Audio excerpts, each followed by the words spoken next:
with Phil stumbling drunkenly out of his bed, preparing in his head all the things he's wanted to be said. 90 minutes for Phil to fill with so much time to kill. He promised Char that all he does instead is beg and shell. The stream's online and straight away begins to wane, but all is fine as long as Char's benign and doesn't step out of line. His content's immature for all to enjoy, fresh manure, but I feel sure he ran should have feel so insecure. The money earned from yesterday was withdrawn and long gone, as Phil's spending impulse is always set to stay on. His support is also slow and stays so low and fails to grow. You never know, the show may turn into an easy bingo. Most things over across the board we charge toward because the score can't be ignored. Just how much DSP makes us all feel so bored. To help us fight or sleep and try to keep alert to watch it creep, we play bingo while Phil will bitch on why his sheep are also cheap. While DSP is chasing green, we're seeing green across our screen as Phil's routine predictability rivals our soul machinios. Norton, burping, leaning, ban it matters not if Andrew fanners chatters can't see if others make him feel less of a man. Takes a drink and slaps his leg before launching into a bike, pretending there for bills when truth is there to buy a wrestling JPEG. Talks about his shitty life of Claw's cat and fatty wife and all his strife while forgetting that tits done well and they were right. With drama he will react, but as an actor it's a fact as he rehearsed to be exact in how he felt he was attacked. 3 streams nearly over and a win is in sight, with little white despite Phil's delight that tits were not light. We'll say alright it is okay and now it's time for Phil to play, but first he'll say that tits will help from being off the other day, and with those words we win again. It's never if but always when the game is won, and thanks to that we made it to the very end.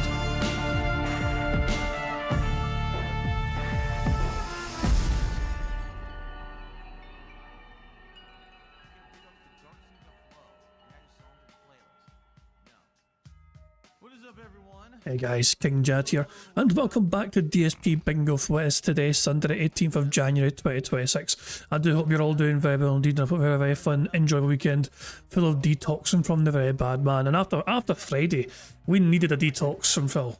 You know, by God, that was that was ridiculous. That shit he fucking pulled off on Friday. Jesus Christ. The bad man is wide awake, as you can see. He's in a stream chat saying good morning and all, and yeah.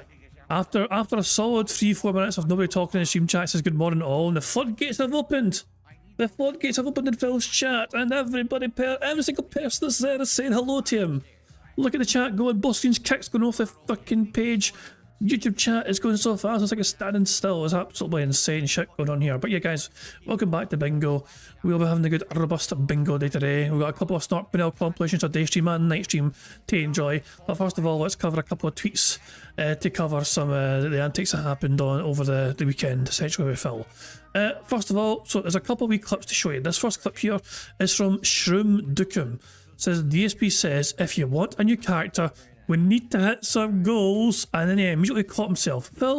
I guess Phil was an autopilot, you know? Phil was an autopilot when he was talking about, you know, the Street Fighter, and at this point in time, Phil had not hit his goal, which doesn't exist anymore.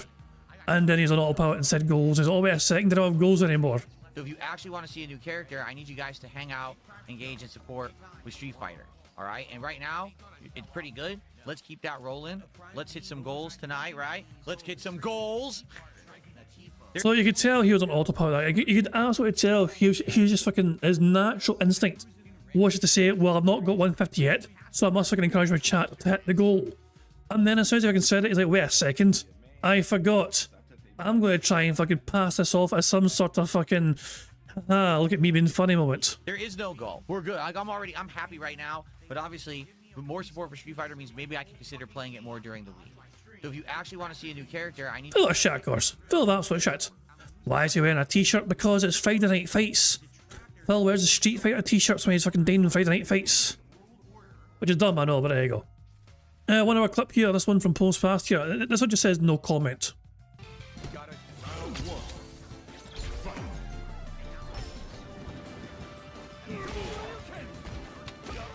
Mash jab. Okay. Okay, he's still mashing jab. I can't even block. Jesus Christ, I'm not even Phil. kidding, it wouldn't even block. That is awful.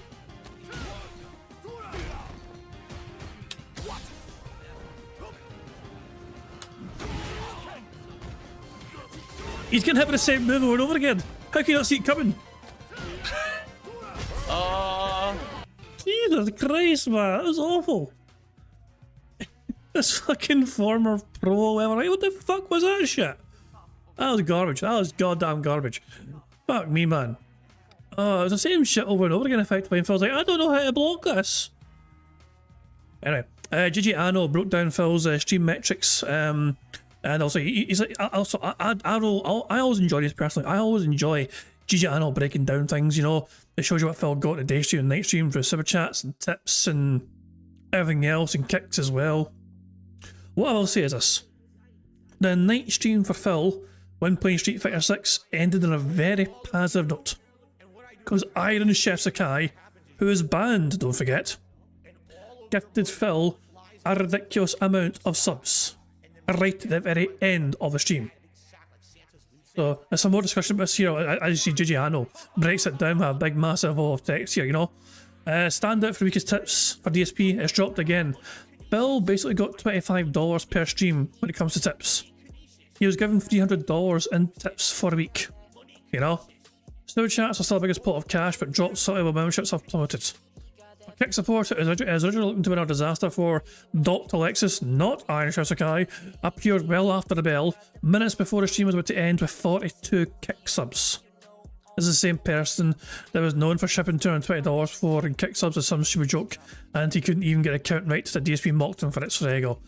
What's crazy is that 42 kick sub drop finally edged DSP slightly above over last week, meaning support up to that point was bleak. So if Phil had been whaled 42 kick subs at the very end of the night stream on Friday, then it would have been a horrendous week for Phil financially.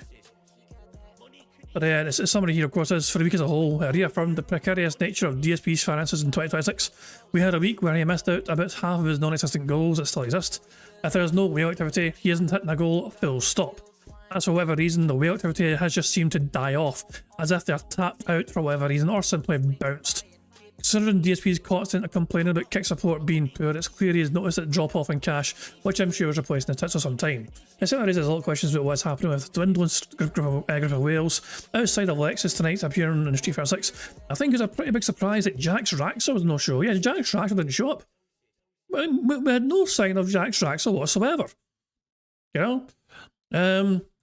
I recall, Gigi Anno recalls one instance when Jax told DSP he would be missing a stream and doubled up on his financial support to cover that week he was missing, which is bizarre. So, no Jax Raxor means that people were wondering if he's okay.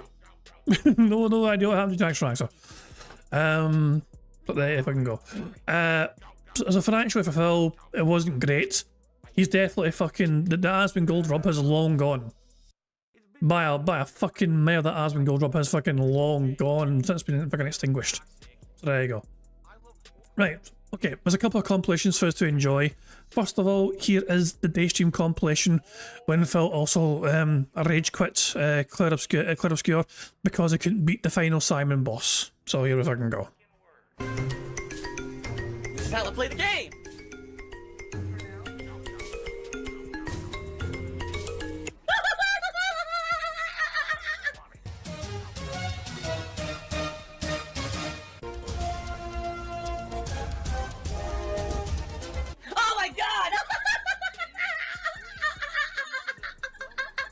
I have to warn everyone.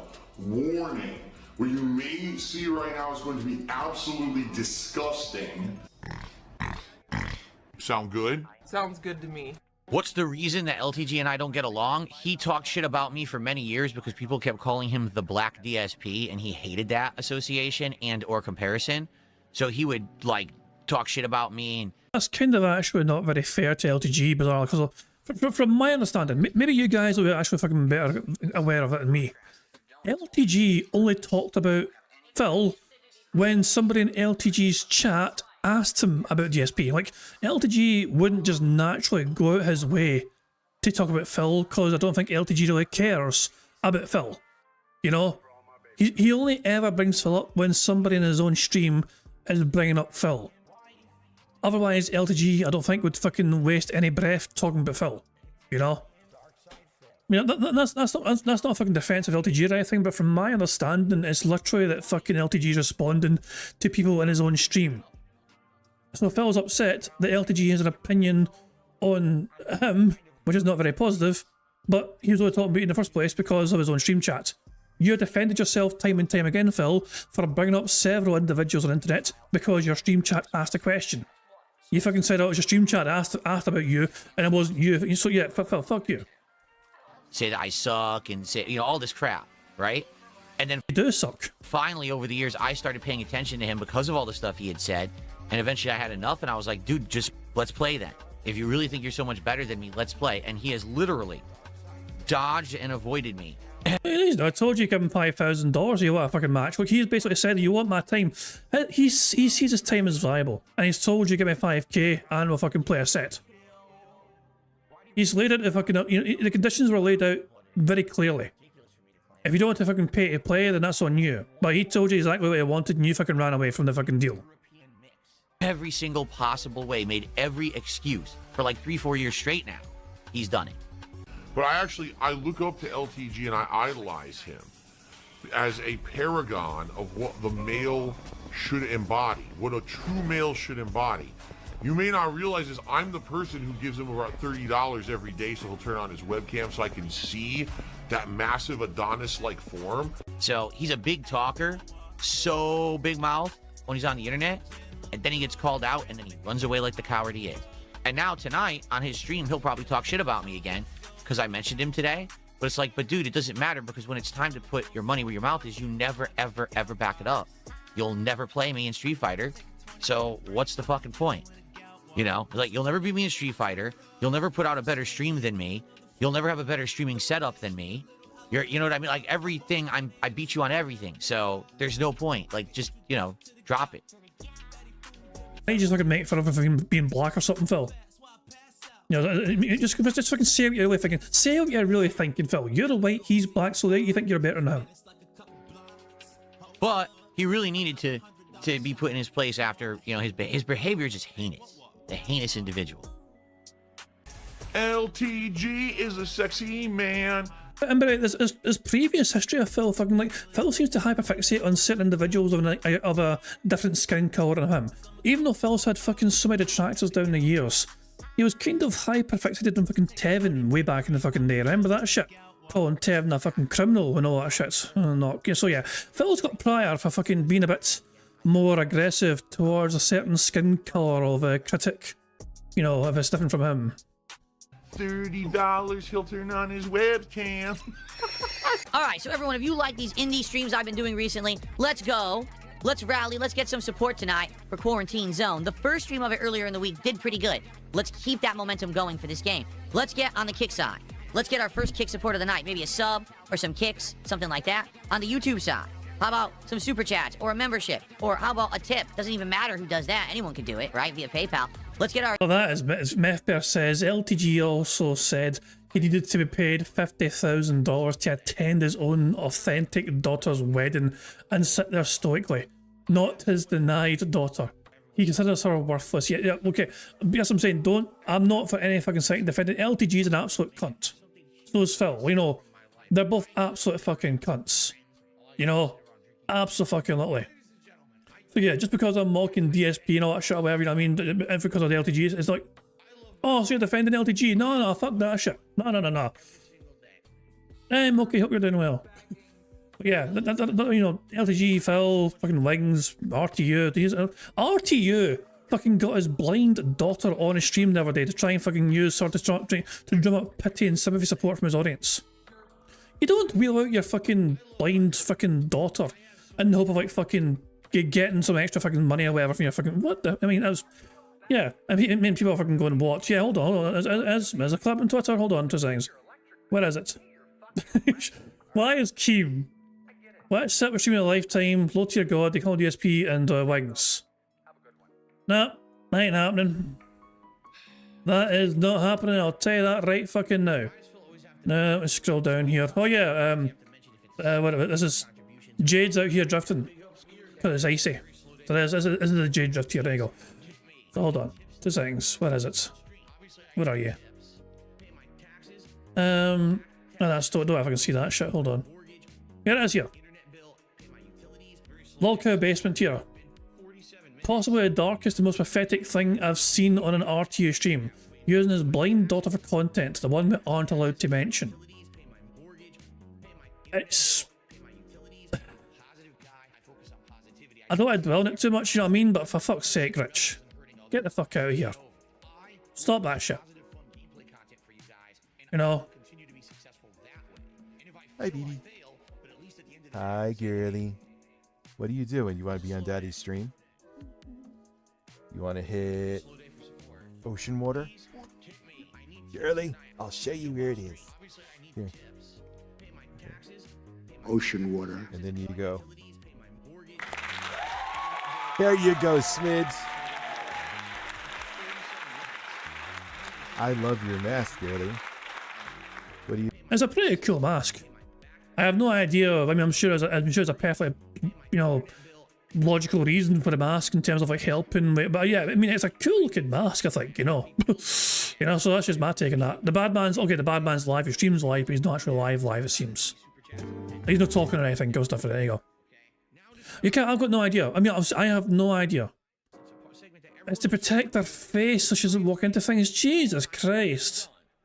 You think? Okay, you think. I'm okay in that case. It's still a cool looking mask, but still. That would make sense, actually. That would make sense. So yeah, that was Rich using his blind daughter as part of his fucking stream and all that shit, you know. I don't know. It just...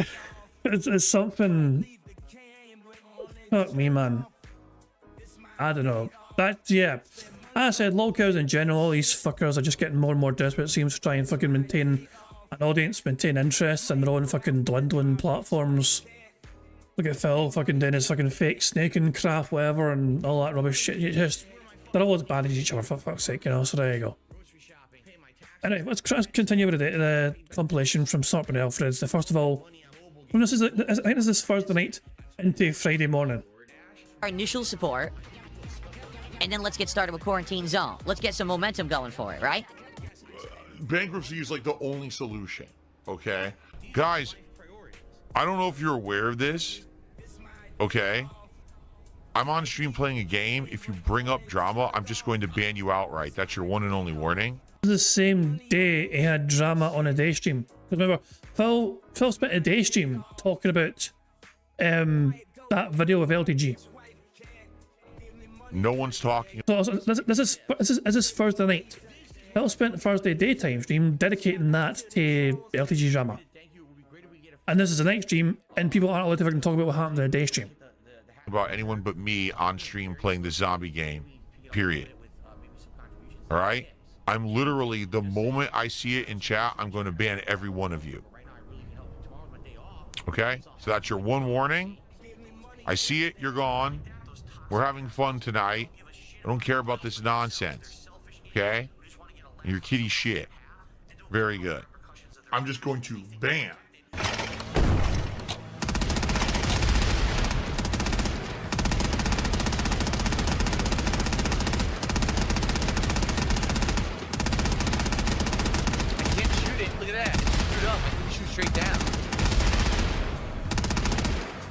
You're in control of the bastard and thing, Phil. What? It's like this. No, I can't look. It's screwed up.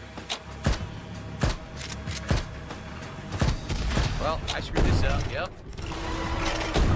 I couldn't basically control the drone the way I wanted. I got kind of stuck.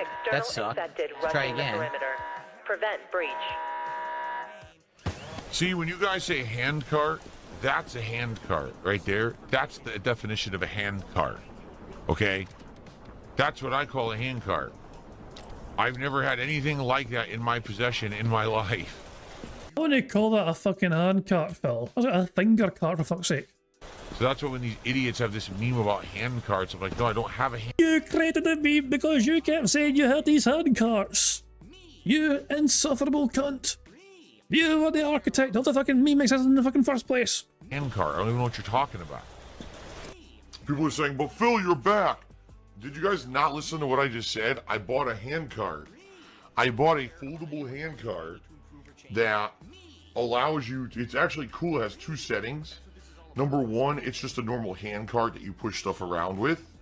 But another one is it turns into actually like a flatbed cart. Again, guys, if I mean, where on earth could we have possibly gotten the hand cart meme from? Imagine us fabricating Phil having a hand cart. There's no, if only there was a source of, you know, of information available out there that had Phil Burnell saying he had a hand cart. So wait.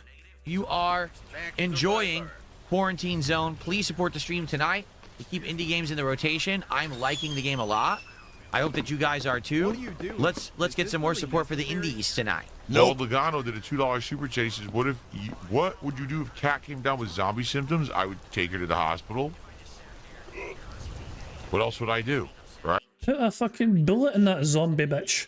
Right? Take her to the hospital and hopefully we can get her fixed up. Okay. As far as I'm aware, there's no cure for being a zombie bastard. You know, you're fucking dead already at that point. You know, what I'm thinking is she's probably on the way home, driving home. We've been having a lot of rain recently, a lot of flooding. Yes, so yeah, Phil does have axes, hand axes, to use in self-defense. Phil doesn't own guns as far as we know, but he does own some hand axes, which he kind of keeps next to his fucking door or whatever. And down near where she, I almost said lives, down where she works, I think there may have been some flooding recently, so maybe there's just massive traffic. I'm not sure what's going on. Tomorrow, there will be a Level 1 podcast, all right? And on that show, I'm going to live react to the Resident Evil Requiem presentation that happened earlier today from Capcom, okay? So live reacting to that, we'll also talk about, obviously, today's first stream and how that went and everyone's feedback on that. And all that stuff. That'll be a fun podcast. Then it is Endgame of Claire Obscure Expedition. And blah blah blah. Basically, it fucking says this is the fucking day stream. So yeah, and then it moves on to the fucking day stream, and it started the fucking day stream on Friday. His little experiment was conducted for one really sole reason. I wanted to see if I did something, if I would basically get the reaction that I expected. Yeah, Richard, so this Stop Real compilation was covering basically Thursday night as well as Friday day stream. And then there's a compilation just covering the night stream from Friday. So this is now into the Friday stream portion. Okay? And so I put the little things in place for the last month and a half to get this to happen and go down the way that it did. I sent DMs to LTG that were completely disingenuous DMs, knowing well that eventually he would leak them, as he's leaked every single DM I've ever sent him. What would you have done if he said yes to the fucking appearance request? Would you have fucking thwarted your snaking attempt by appearing on your fucking shitey podcast? Well, there's a whole lot of reasons why Phil's bizarre retcon of this fucking thing. He's trying to portray some bizarre fucking 4D chess snaking. But Phil had no... Okay, there's a lot of flaws to Phil's logic here. To me, the most pressing flaw is this.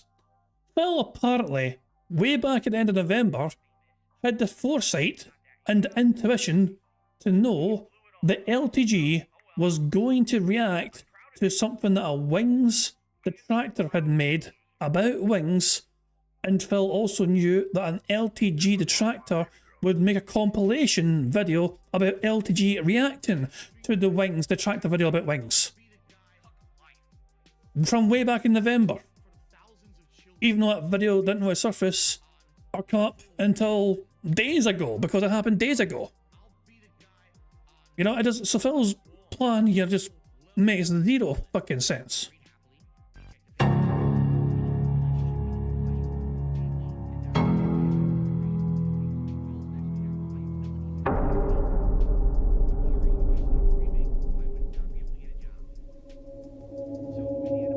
I kept saying no drama, no drama, no drama, no drama to build up the fact that people would say, oh, there's no drama. And then if I did this, that people would react. I was purposefully watching some detractor content from these guys. You were seeing when I was watching videos on my streams and the related, there was like detractor videos, you know, from Lumix and other, you know, LTG detractors. Like, so if part of Phil's genius fucking plan was staying awake until 3 AM to leave comments on these videos from Wings trolls. Yeah, that makes perfect fucking, yeah. Isn't that perfectly fucking sensible for Phil to fucking do? all the stuff was already laid out, the groundwork. All I needed to do was pull the trigger on a day when I felt like this is a day that this would work. And so really the opportunity presented itself when this video came out. I was like, oh, an actual crossover video between two detractors. That's interesting. Let me now use this as my opportunity to conduct my experiment. Okay?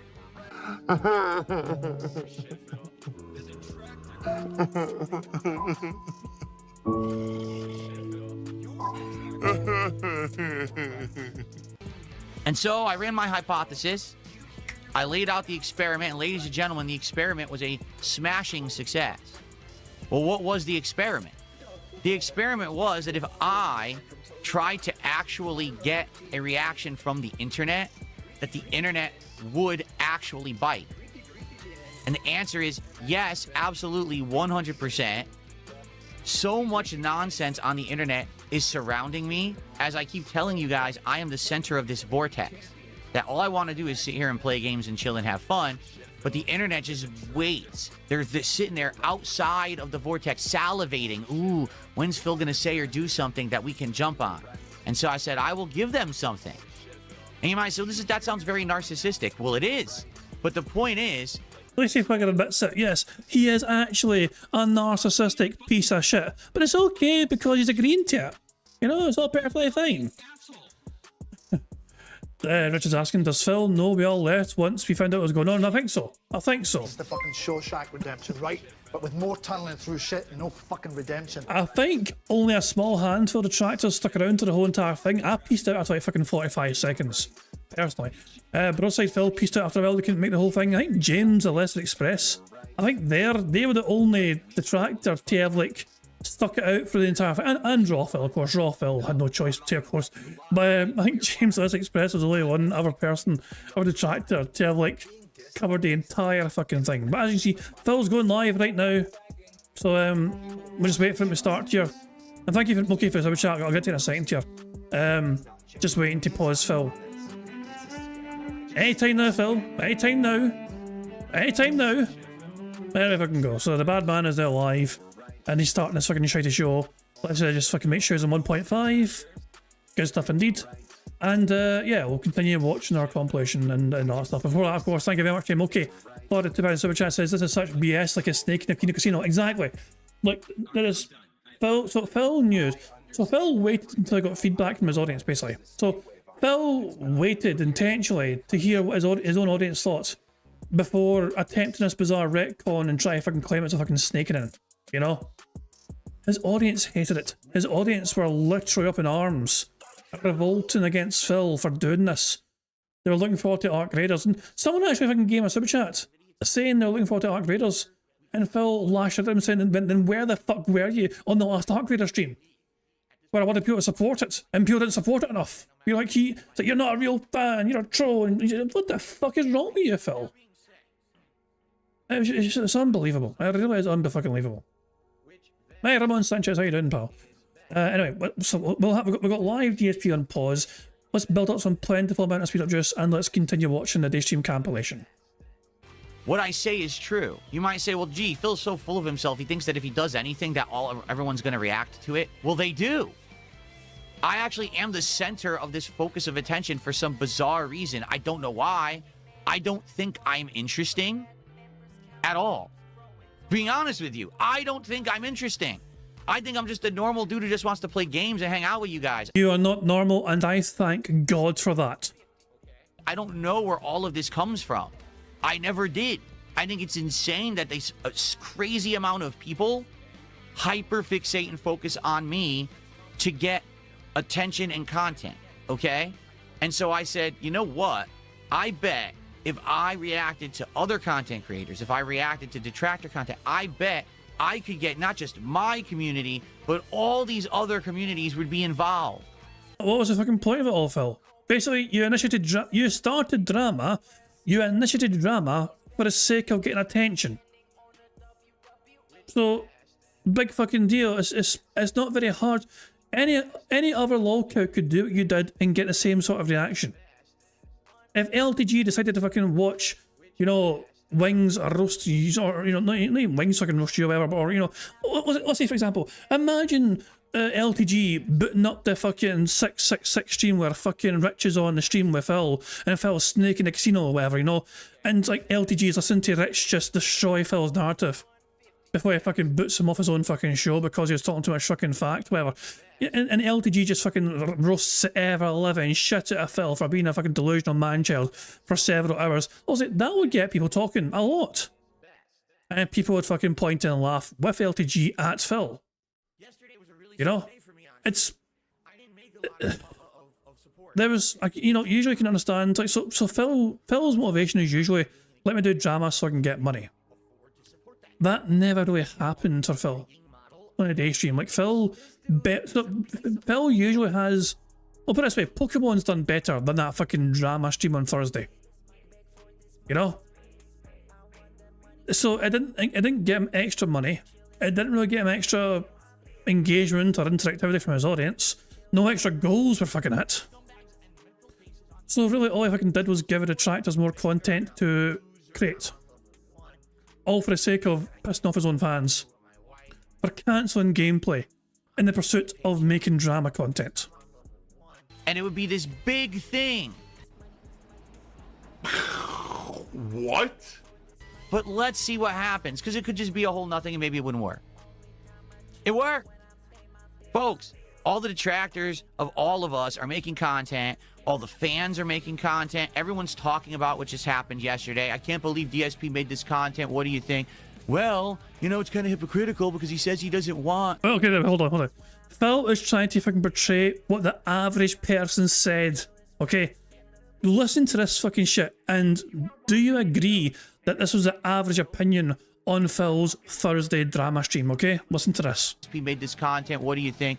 Well, you know, it's kind of hypocritical because he says he doesn't want to be about drama, and now he made a drama video. But you know, the stuff he said in the video is pretty true. Yeah, but he's an asshole about it. He's a dick and blah, blah, blah. I'm not seeing one singular individual fucking say, oh yeah, but the stuff he said in the video is kind of true. No, yes, most people are saying, yes, you're a big massive fucking hypocrite. Yes, you're a big fucking massive arsehole. And basically, like, the stuff he said in the fucking video was true. Well, the stuff he said in the video is mainly your own opinion. Like, you try and fucking portray the video as some sort of factual observation, but you spent the majority of the fucking video just trying to fucking dunk on LTG and claim you're fucking better than them as a human being, as a moral person, as a fucking streamer, as a content creator, just basically as a, you know, I mean, like, what the fuck is wrong with you, Phil? Like, holy fucking shit. If you're that fucking desperate for, like, it's like, Phil is absolutely fucking desperate. You know, he knows he is perceived as a scummy, toxic cunt in general on the internet. So he's doing his absolute best to try and involve other people around him and then point to them and try and convince everyone else around him that they are worse than he is. It's deflection, essentially, at the end of the fucking day. He's trying to fucking... This is why he's fucking got people like Even Ralph on his fucking shit sometimes and Gahul, and he was desperate to try and get other fucking people involved as well in his own short, you know, content, like Wings, and get Wings back or whatever, because he is desperate to try and fucking portray himself as superior to these other fucking lolcows. Exactly what I planned. Like, literally every single thing that I thought would happen happened. We had LTG immediately exploding on Twitter, going on his stream, doing a giant... He done 2 screenshots of your fucking message thread and then went on with his fucking day. Rant about me dropping the DMs, which were fucking fake DMs that I purposely sent him so he would drop the DMs. I mean, he literally is the most predictable motherfucker on the planet. He's such a simpleton with a simpleton's brain. You can know exactly how he'll react to any situation because he doesn't have, like, intelligent thought or self-awareness. He's just... So, okay, so let's just put this down. When Phil is pretending to be someone's friend on the internet, only to fucking snake them for personal gain, that is just Phil proving himself to be a superior human being. And to fucking have that person be a simpleton or shit. So when Phil does it to other fucking people, it's perfectly fine and okay. But when Phil has his mads pretend to fucking care about him, and then go behind his fucking back to leak Discord, DMs, whatever, from Phil's private mod Discord, they're fucking mentally deranged and evil and psychotic and should be fucking locked away and all that shit, you know what I mean? Like, so, it's funny when Phil gets snaked by other people within his own little community. And I can't trust this person, I can't trust that person, you know what I mean? Because Phil has been burnt before by people he thought he could fucking trust within his own community because he's such an arsehole. Former mods usually, you know what I mean? But when Phil does a snaking, it's all perfectly fine and morally right for Phil to snake other fucking people, pretend to fucking be their friends and all that shit for his own personal gain. Just acts exactly like you want him to in every situation. And then on the Wings of Redemption side, exactly as I knew would happen, His little friend circle of players ran to him to tattle. Did you hear what DSP did today? He said these things about you on the stream. We told you he's a dick. We told you. You see what we mean? All of it came exactly into existence as I had planned. 100%. Not even a misstep. It all fired on every cylinder. This Chimchar person that just gave him $5 as a sub chat, they would get banned from Phil, I think, eventually, because they were questioning Phil's logic here. All the Wings detractors made videos, the LTG detractors are making videos, X blew up. It all happened because I said so. It didn't really blow up much. I never saw Phil trending on Twitter or anything. I saw Tucky Tom trending for fucking horrific reasons, but yeah, that's a different fucking matter entirely. Yes, Phil outlives Tucky Tom. It's pretty scary, don't you think? Pretty scary to know that I played everyone, and I just set this entire thing up for a reason. Narcissistic clown mode engaged. So, allow me to end it like this, all right?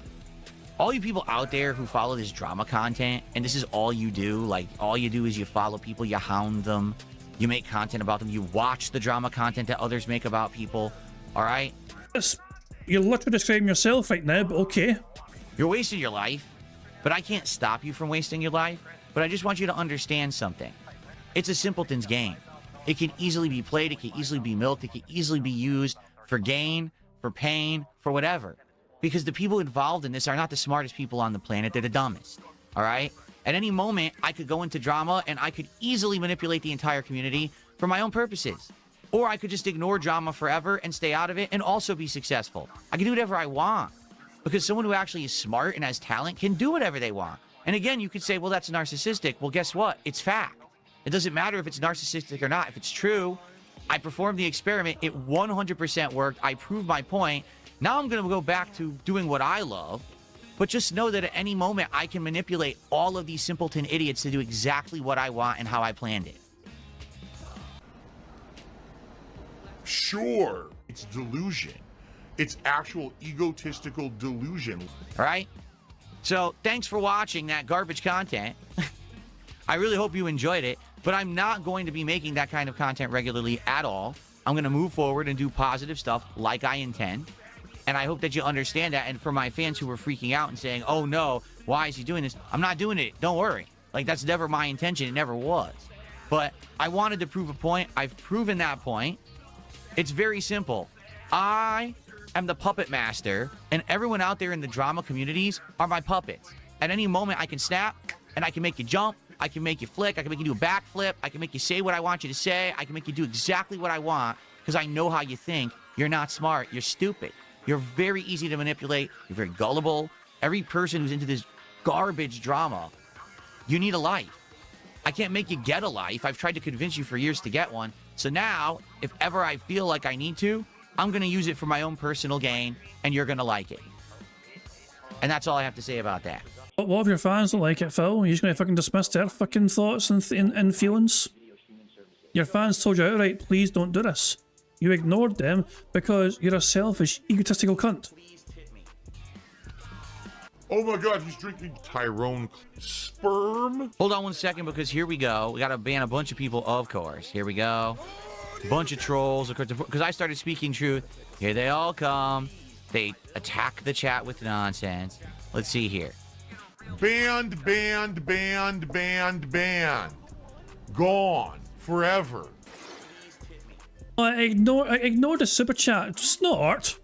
You ignored the fucking super chat that... Oh, for God's sake. No, hold on. Hold on. Two seconds. No, this is worth seeing again. This super chat and the response to the super chat is worth seeing again. Hold on. Shush. Hold on a fucking second here. I don't mind derailing. Give me a wee fucking second here. Let's fucking just see transcript here. Let's go to transcript here. Hold on 2 seconds. At time transcript.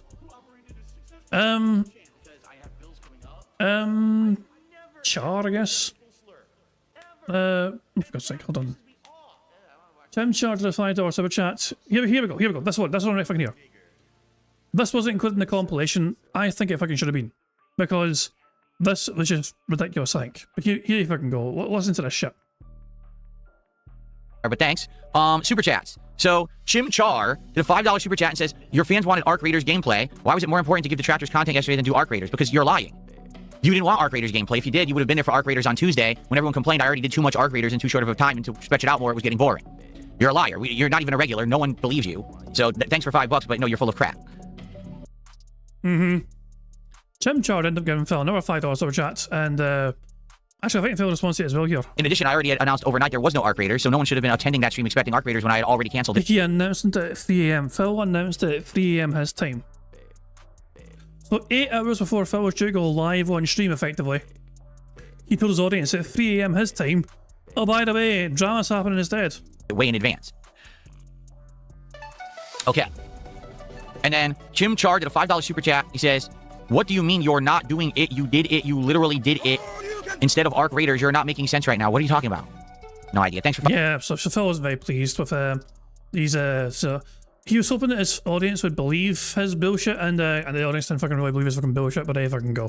Phil just fucking ban those non-believers into fucking, you know, not ever attending streams ever again. Right, anyway, now the rest of the day stream is just Phil basically failing at at trying to beat Basses and Claire Obscure Expedition. So yeah, that's just... Phil got to the final boss, and the final boss beat him like a fucking drum, and Phil's like, fuck this shit, I'm out. You saved me.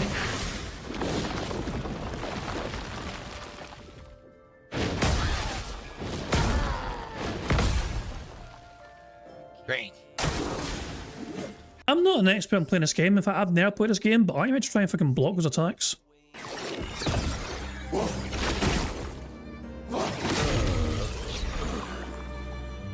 Time for revenge.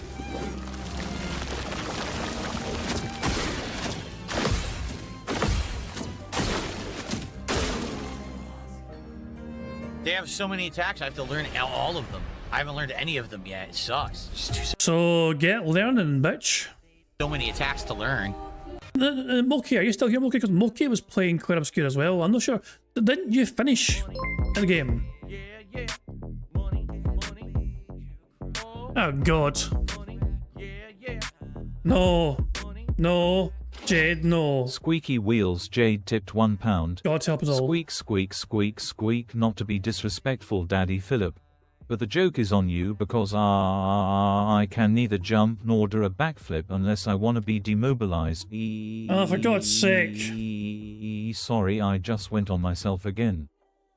For fuck's sake. Nah, Jade, no. Didn't need to fucking know that. And Brian says, check DM to see what Jade thinks of snow and ice. I mean, actually, I asked him doing the drifting earlier on. I've seen that at the start. Hold on to things. DMs, hold on to things. Hold on. So yeah, so Phil, so was this Thursday or Friday? I think this might have been fucking, I don't know which day. So, as a message number 1 from Jade, at DSP Gaming, I don't like, watch this, I so sick of this. Message number 2, which is a lot smaller, is Phil, so Jade saying, I not like ice, my chair, this not easy and nice. So there you go. Those are the 2 DMs from Jade relating to Phil doing the drama stuff and all that jazz. Thank you, Jade, for the tip. Yes, squeaky wheel bastard. Don't you worry about trying to backflip smash it. But yeah, Moki finished Claire Obscure Expedition twice. Fucking twice! Twice! And you all know how fucking clumsy Moki is playing fucking video games. I mean, no disrespect, Moki, you know what I mean? But you're a wee bit klutzy when it comes to fucking trying to navigate your way fucking playing video games, you know? So you beat Claire Obscure Expedition twice with your fucking gammy arms. Or lack of a better medical way to fucking phrase it. And yet Phil here, who is apparently able-bodied with noodle arms as well, is saying, oh, this is impossible. I don't know what I'm fucking doing. So there I can go. Yeah, I'm a gamer!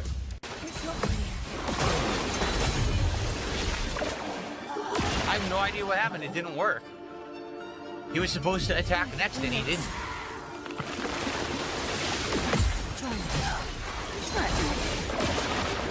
I don't understand.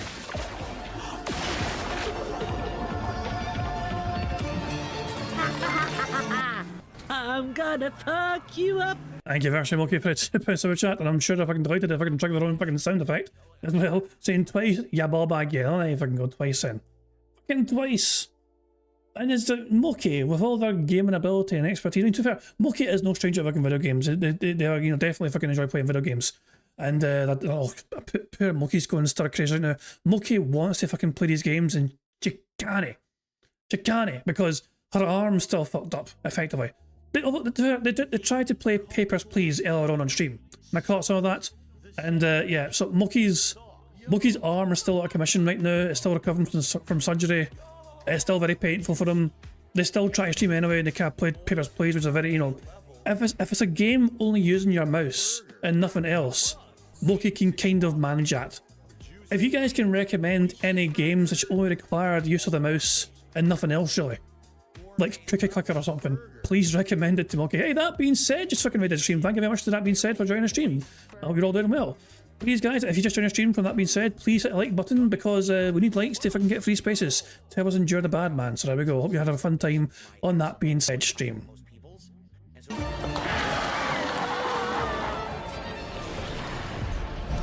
I don't even understand what happened.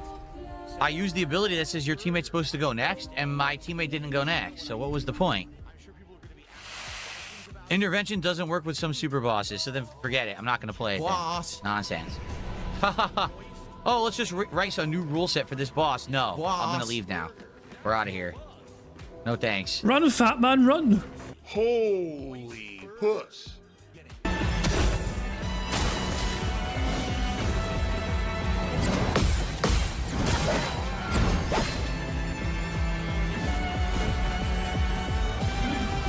Oh no! That's awful.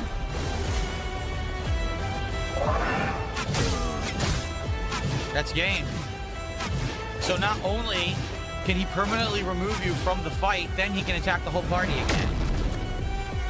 That's game. This is why I need to level up my reserve team 100%. So I can't win this fight with just the regular team. I need to have the reserve team. Yeah.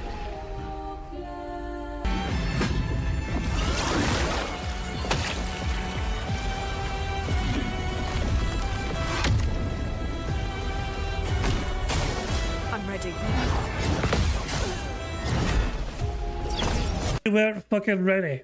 You can't ever just declare you're fucking ready and then get your arse fucking slashed in two by a biggest sword to fucking ever just a second later. Phil was not ready. Phil would be better off. You know, Phil would be better off just giving Moki the fucking controls with gammy hands and all. Moki fucking probably still beat it one-handed compared to Phil. I can't even parry anymore, so yeah. Well, it's up to you guys if you want me to do another stream. Here we go. It's like, guys, I don't want to fucking do this anymore. I'm going to fucking pretend it's your choice, but it's not really. Get fucked. Come the fuck in and fuck the fuck off. Thank you very much. Okay for popping that 10-month bingo. Bad answer was just saying okay. It's like big ups. Thank you, okay, for saying big ups. Very good indeed. Thank you very much. I mean, I remember all that jazz. Very good indeed. Christ alive. But yeah, Phil is basically saying that this boss is too much for him, and unless an adult fucking plays the game for him, he is going to tap out. Beat him. I'll try. I don't know if it's possible, to be honest with you, because it's just RNG, it seems, like what he's going to do in that second form. And eventually, like, here's the thing. Can you beat him? Yes. But it's a matter of time. That's literally it. It's a matter of time. You have to keep playing till you get to the second form and he doesn't use the team wiping stuff. And then you'll beat him. You have to basically have it lucky so that he doesn't wipe the team. You're able to buff the right people. You're able to do the insano damage. Like, just once, be able to do the damage buff with CL on Mael, have Mael do Virtuose, and then Gomage. You're going to wipe, like, probably 10 million off of it, right, with one hit. Then you'll probably win. But you need to have that perfect combination to do it. And it's not skill-based, it's luck-based. It's what will he attack with. Now, shut the fuck up. God, you're stupid. Oh, my God. Okay, so tonight, my final stream of the week, Friday Night Fights returns. Street Fighter 6. I am very excited for Street Fighter 6. I hope that you guys are too. It's going to be starting with Zangief, and then after that, probably Blanca. We fucking get. And the next stream compilation is right here. You guys are fucking to wait for everything. The next stream compilation for Snot Banana is right here, and Phil would get destroyed he lost 32 matches on his night stream, including 2 perfects. And I've got more stats here as well, actually, afterwards, courtesy of Profits. But yeah, here's a compilation of Phil being very pish poor in casual mode in Street Fighter 6. Phil has the pignosis. He mind and brainwashes his viewers into contributing. Make a contribution tonight. Here we go. You ready? Woo! Woo! Okay, I'm indoctrinated. Sounds good. And it's the power of cultish groupthink mentality. I'm a cult leader. I think the pignosis works.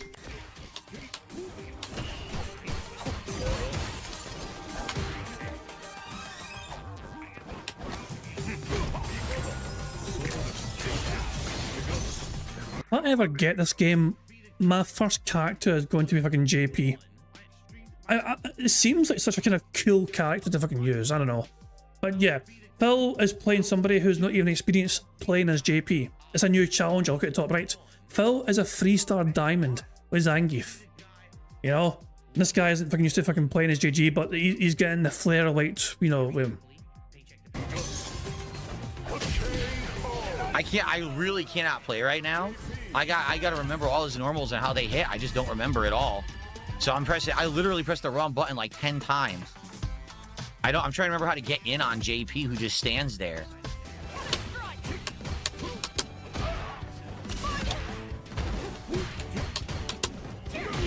Oh, I don't know what happened there. I really have no clue. Oh, mash jab beats everything again. She just keeps doing it. She literally just keeps dashing and pressing jab, and it beats everything. This is Raw Phil, in case you're wondering. Raw Phil, while they're restreaming Phil on his own stream, managed to fucking also whip Phil's arse on his own stream while they were having their own stream, streaming Phil. Restreaming Phil. So yeah, Raw Phil making Phil suffer in a multiple variety of ways at the same fucking time. As well as just restreaming him in general, also whipping his arse at the one game that Phil thinks he's fucking prominent at. Just keep pressing the button and stuff every input I have. Great. Literally just mashing jab. That's the whole fucking game with Cammy. It's fucking stupid. Nope, stuff me. Just dash, mash, jab wins. Oh, can't block it. Can't block it. That's three things in a row that were all pattern play. Can't stop them. Can't do anything. Pattern play. Can't do anything. At this point in time, like I think Rothfell was looking for the perfect. I don't think Rothfell got it perfect, you know what I mean? But that's why the gameplay, you can see they're gonna be a bit careful, try if I can make sure that right. So at this point in time, Phil is getting perfected, but I don't think Rothfell managed it. There you go, you got kicked there, so there you go. Oh my god, I missed the button. I missed the button. 100%. I went to parry and I didn't press the parry.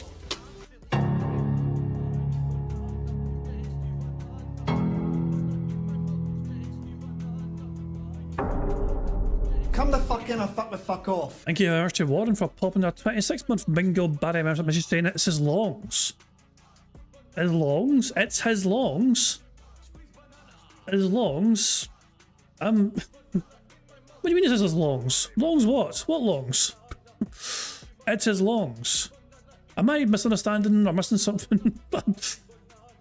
Is that a typo or am I just fucking being oblivious right now? Or both? I don't know. His longs? I need more context, please, Warren, but thank you very much for popping your membership message. Very kind of you indeed.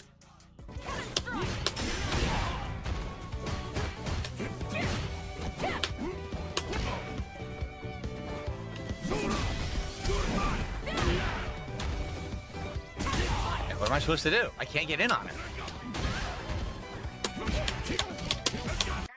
Says he can't get in on her. Immediately after Phil says he can't get in on her, he then starts attacking her and getting attacks on her. That's totally what I did, 360.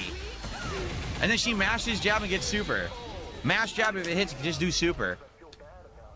So everything I'm doing is incredibly hard to do, and everything she's doing is the insanely easy gameplay to do. It's so ridiculous. So you made the game more challenging for yourself intentionally, and then you're upset when you're not able to fucking execute the things you're trying to fucking execute. Why is that their fault, Phil? ridiculous.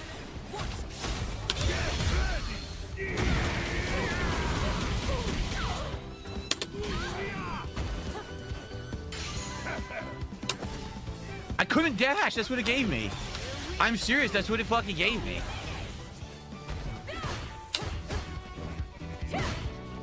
Apple Dragon Sign is a plugin for OBS, very lightweight, easy to install, that shows your inputs on screen.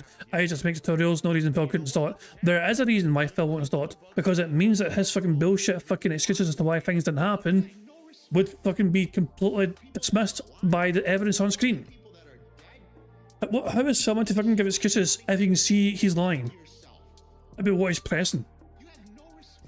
And then he'll try and fucking say the game is fucking lying.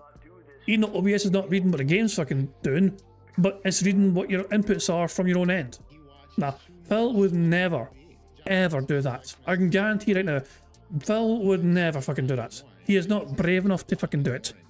Because all he's fucking got left essentially is his own bullshit excuses. Why would Phil give evidence on screen to fucking counter his bullshit fucking excuses? He's too much of a fucking coward to fucking do that. Although if you're on Phil's stream chat as a fucking sub account, feel free to suggest it to him though. There's no harm in suggesting to Phil that it'd be good if he could fucking install his OBS plugin for his fight nights, so other fucking players can maybe learn from Phil's experiences. He's going to say no to it straight away though, I guarantee, but still.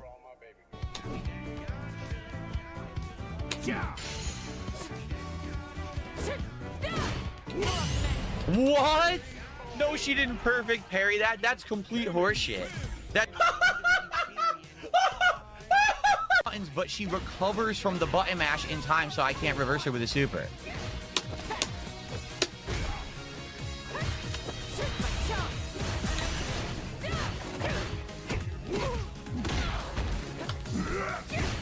Call me crazy here, okay? Call me crazy here.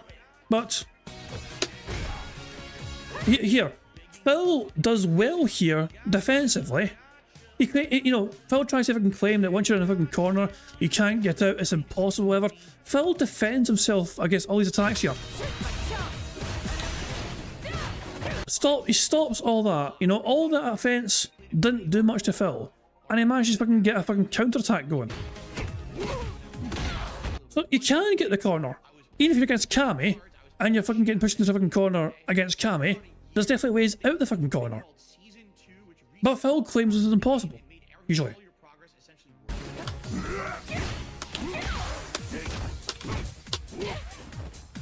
Listen to that button mashing and all.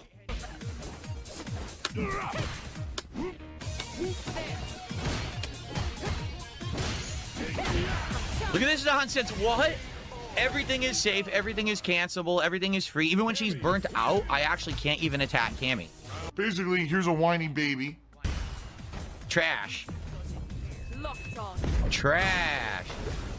Continuing mission.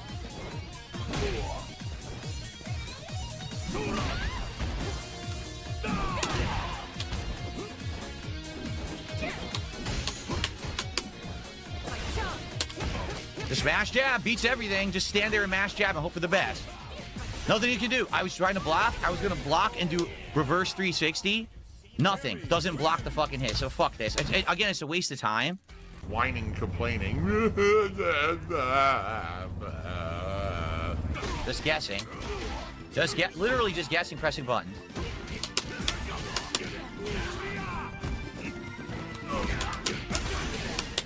It dropped my move completely. He wins now. He actually wins because it dropped my move. Wow. Wow. He was open and I did a move and it didn't do it. And I actually lost the whole round because it dropped one move. Wow. Lame. All right, gonna try to get back into the swing of things here, guys, with Zangief. Please support the stream if you are enjoying the Street Fighter antics tonight. I know that off to a slow start, but I'm trying to crawl back up with Zangief and get better with him. Gotta remember everything, right? Who fucking cares? I already shouted out Little Spider Ninja's super chat. Let's get some support for Friday Night Fights. Let's go. Disgusting beggar. I don't know what's going on there. I can tell you exactly what's going on there, Phil. You fucked up.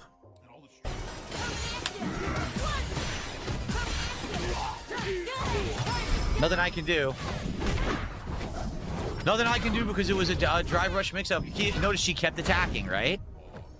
These top tiers who don't actually fucking burn meter for some bizarre reason get to constantly be mashing jab, get to constantly be drive rush canceling into strings and shit. It's crazy. I was actually going to say the same thing here at the top of the screen here. He does always use bad characters as an excuse, saying he loses because he chooses the worst ones. Like Phil is intentionally handicapping himself, it seems, by fucking intentionally picking the non-top tier characters. Also, he can fucking say, guys, I only lost because I picked this fucking thing. Like, but Phil has never, to this day, demonstrated how good he is with a top tier character. We have yet to see Phil fucking play as an actual top tier character and fucking wipe the floor with everyone and anyone. He claims it's so easy to play top tier characters and win all the time as a top tier characters, but Phil has never once yet demonstrated this in Street Fighter 6 because he needs an excuse. He needs a fucking copium to fucking say, guys, I lost because this person's top tier. Get the fuck out of here, Phil. Put up or shut the fuck up.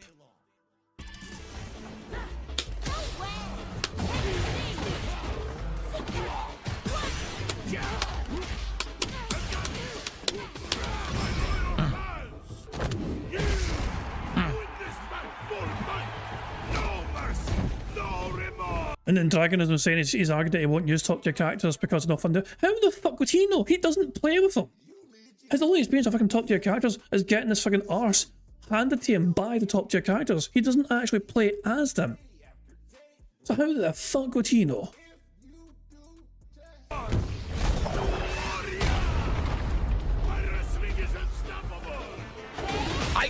What?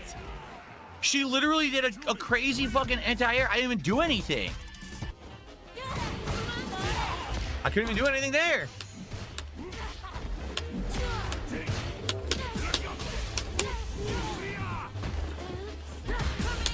I don't know what's going on. I'm done.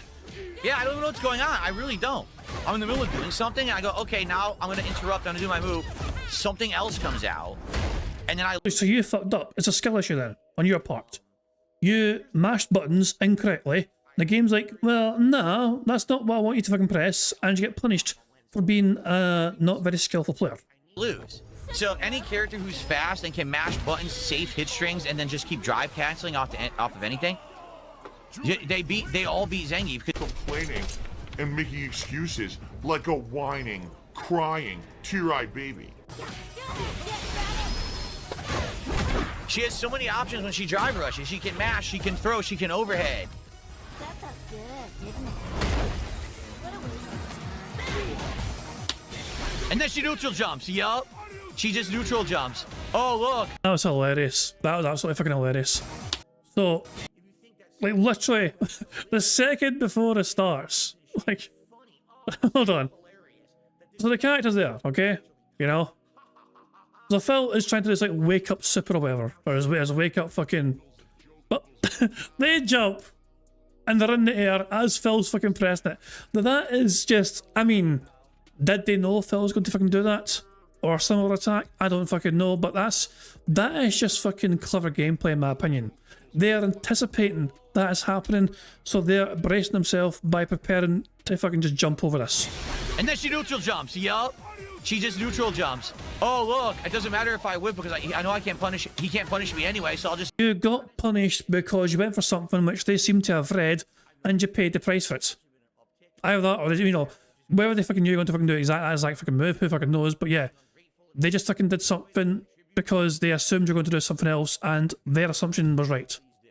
They outplayed you, they outthought you, and outfought you as well. Neutral jump, and then I'll mash buttons. Look at this. Can't do anything. Wow, this game fucking sucks. This game still fucking sucks. It does. Another Kabi. She's literally walking forward, mashing jab. Are you kidding?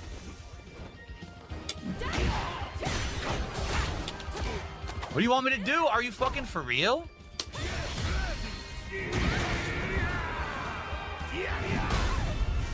Oh, it's close, no, right. I did low medium kick. What happened? Nothing. He stands there and nothing comes out. This is insane. This fucking game is wildly bad online.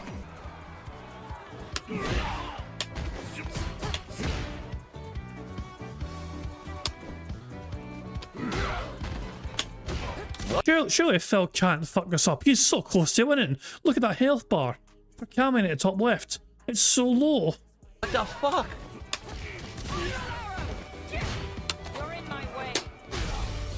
Phil!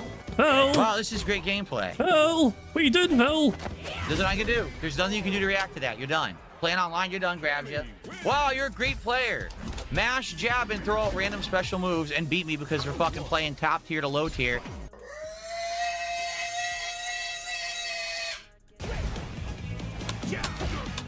I don't know what's going on.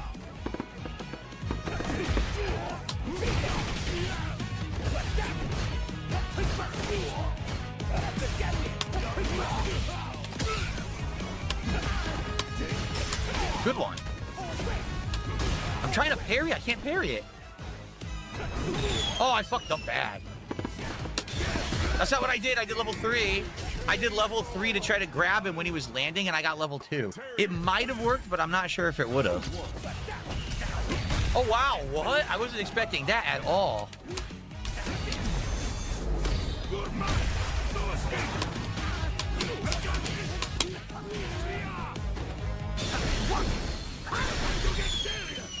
Yeah. Oh, I thought it would beat him. I did it on reaction thinking it would beat him. It doesn't.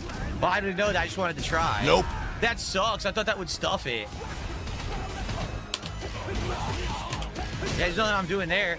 I totally thought I'd have invincibility and I'd blow through the super and it didn't work at all. You suck!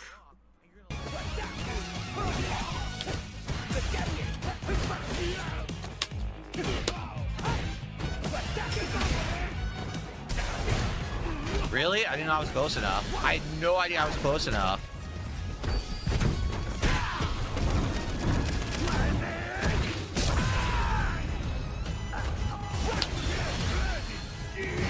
What? Whoa! I perfectly timed it to go through his fireball and he recovered instantly from the fireball. That's insane. So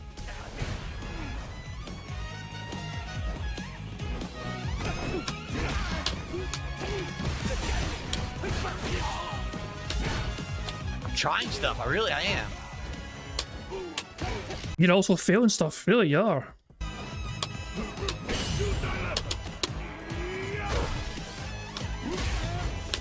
I didn't dash. I didn't fucking dash. Gabe says you fucking did, Phil. My God, I would love it. Can you imagine if Jack Stratus could convince Phil to have his OBS inputs on display? For fuck's sake, it'd be so good, you know. Look, Phil is claiming he's not pressing this, he's not pressing that. Surely the most easiest way to prove to your audience you are or are not pressing these things is to fucking display your OBS controller inputs. We need to make this happen. We need to fucking, you know, somehow figure a way to get Phil to do this. Even though it'll completely contradict his narrative. We need to fucking somehow convince him. Maybe we can get Asmund Gold to convince Phil, I don't know. Are you kidding?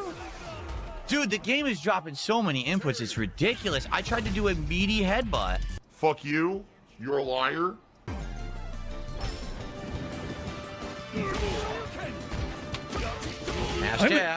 We saw us on Twitter. We saw us on Twitter. Okay. It's the same shit over and over again. Still mashing jab.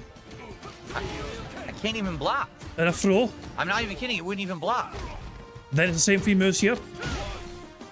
Yep.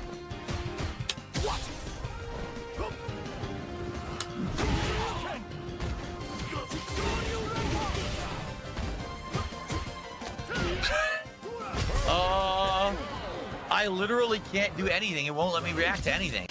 Look, Dragon said he has argued it won't show what is really pressed, what the game claims is pushed. I'll address that in a second. Dragon. 2 seconds. Meth Bear tipped £5. DSP and LTG both built themselves on using low-tier characters, struggling to overcome the odds, proving they're better people. But much like how the Irish struggle with the drink, they usually lost. That's what happens when you fucking use low tier fucking characters. Look, it's not something I'm a stranger to myself, personally, you know what I mean? Like, I used to fucking play, years and years ago, like literally a decade ago, more than a decade ago, I used to fucking play FIFA way back in the fucking day. And I would have a thing that I would do where I would intentionally pick one of the worst teams in the game and I would try and win online against someone else. And they would have the option where to fucking play as a really good team or another team like my level. Usually they would fucking pick a really good team, you know? So I'm no stranger to that sort of mentality, but I done that because it was fun to give myself a challenge. I was pretty decent at FIFA, you know? I wasn't one of the best overall FIFA players in the country or anything like that. Don't fucking get me wrong, you know. But I knew how to fucking play FIFA way back in the fucking day, FIFA 11 or 12 or shit like way back then, you know.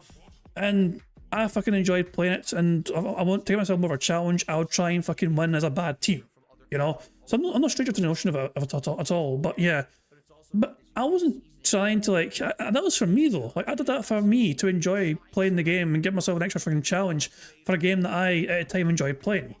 Phil and LTG as well. It's like I guess to use it as a fucking way to excuse and cop whatever. Meth bear. I chose that kind of stuff. No, it was worse. I picked teams worse than that. I'm talking about fucking the UCD or a fucking wee Irish team or a fucking team from fucking the Middle East or whatever, you know what I mean? Like, basically the worst rated teams in the entire game. Believe it or not, Accrington Stanley is not the worst rated team in FIFA, at least they haven't been for a while, you know? But I'd always try and pick one of the worst rated teams, and in the past it was usually an Irish team, but then when like the Saudi League I think got involved in like 2013 or 14 or something, there was like all these other poor teams to kind of pick from there as well, you know. So yeah, I would always just try and pick one of the worst fucking possible teams. So there we go. Dragonism, balls. I'll get to what I want to say in a second about what you said, Dragonism. Shit. Thanks for tip, Methper. Obnoxious American tipped £1. Unlike you British folks, we like to pick the top tier characters and bully the world. It comes at a risk, but our arrogance is the driving force. I mean, to be fair, it's hard to kind of dispute that. There's a swagger and a confidence about the arrogance that seems to kind of work out potentially in the short term anyway. But there you fucking go. But it's just, aye. I mean, it is shit. Not to get too fucking not to get too political or anything about things, but yeah, there's a certain degree of I mean, usually I'll say that the superpowers of the world, I mean, America have got a bad track record of some dodgy shit, you know, involved in foreign soil, as have other superpowers of the world, like your Chinas and your Russias and all that shit, you know. Whether it's East or West, they're all fucking as shitey as one another, effectively, because they're all fucking bullies effectively at the end of the fucking day. And it's just that one of those bullies are your bullies, and you want them to fucking bully the other fucking bullies. Because people in general are cunts. So there we go. But yeah, it's hard to dispute that though. Bullies usually tend to get away, especially when it comes to fucking politics, you know. Anyway, but thank you very much, Obnoxious American, for the tip as well. So I want to address this point now. Dragonism is saying that Phil has argued it won't show it really pressed what a game claims he pushed. That point by Phil is for the replay inputs. I mean, it's terrible. All this hands are all over the place. You're like a sweaty octopus trying to unhook a bra. Thank you very much for subchat. I'll get that in a second. But when Phil addressed this in the past, he was talking about the actual replay inputs, which showed you inputs. Like Phil could tell the game to also display his inputs. The game could do it for him. But Phil has argued that he doesn't want the game to display his inputs because he thinks the game is lying. But OBS doing it instead would not be the game displaying your inputs. It would literally be what you're fucking pressing on your controller, at least what the controller thinks you're pressing. So Phil's excuse previously doesn't really matter when it comes to this new idea of OBS doing it instead for you. You get what I'm saying? So that's what I wanted to fucking address. That's the point I wanted to try and fucking make there. Phil trying to argue that the game would lie about his inputs would not be a factor with a new OBS thing. You know, with that OBS overlay thing, because that OBS overlay would not even pay attention to what game he's playing. It's only pay attention to what his controller is doing, which is connected to his own computer. So there you go. That's the point I wanted to fucking make. Thank you very much to Gibble for the 5 for showing the super chat. It says that to check WWE. I did not check WWE yet. But it's safe to fucking say, okay? If I check down from the Nationals right now, I'm going to assume that Phil was last active on WWE Champions about 48 minutes ago or so. I don't know. Hold on a second here.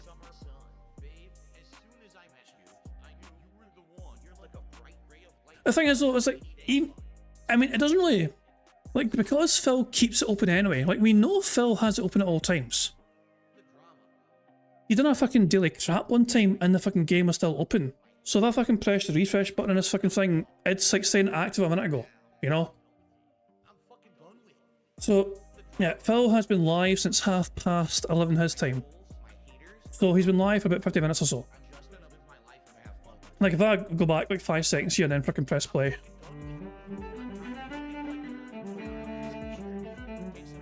What is going on, everybody? Fish. Why is this not updated? It should have updated. Hold on, just a second. That should have updated the fucking thing.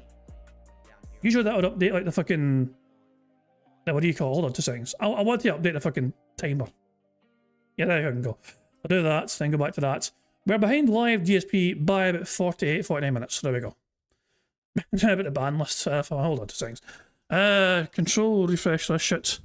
And Phil has banned 2 people. Actually, he banned somebody. Wait. Phil banned somebody on his day off. And bear in mind, these timestamps are my timestamps from where I live, okay?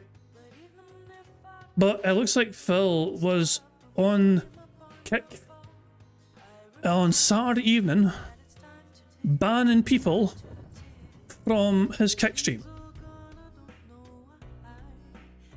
So as I said, this is also marked as Sunday 18th hour because this is pay attention to my time zone, which is UK. I'm 8 hours ahead of DSP. So Phil, you know, what was that, 9 o'clock at night? Or 7 o'clock at night or whatever. Yeah, 7 o'clock at night actually, I think, isn't it? Yeah. So not long after dinner time for Phil, you know. Pretty much as he's usual about to start his night stream antics. Phil banned Renee Not So Good Real, the D-Man Lives, and Nightmare on the Renton 8. Those 3 were banned for some fucking reason. And Phil was banned 2 people today so far on his actual day stream today. Kino Casino are gay for DSP, and Comine Causes Balding was banned as well. And yeah, so this is what I said. These are my timestamps, not Phil's timestamps. So subtract 8 hours from these timestamps, and you'll get DSP's time. So yes, to answer your question, yes, Phil has banned people today, but I would be surprised. Perfect. Perfect. Again, if you want to see Street Fighter 6, here's the thing. You guys are saying, well, you play a new character. I might, but I need to be able to play this more. I can't just play this once a week and play with a new character. So if you actually want to see a new character, I need you guys to hang out, engage, and support with Street Fighter. All right? And right now, it's pretty good. Let's keep that rolling. Let's hit some goals tonight, right? Let's get some goals. There is no goal. We're good. Like, I'm happy right now. But obviously, the more support for Street Fighter means maybe I could consider playing it more during the week. All right? And I hope that we will be able to do that. I would like to play Street Fighter more. Maybe twice a week, and that way I can mix it up and pick these characters, try to rank them up, but also I can maybe try some new characters eventually. But I need people to be behind me with Street Fighter, okay? So please support the stream tonight. Let's hit some goals! Yes, actually, all my bills get paid by my viewers. Duh. That's how it works.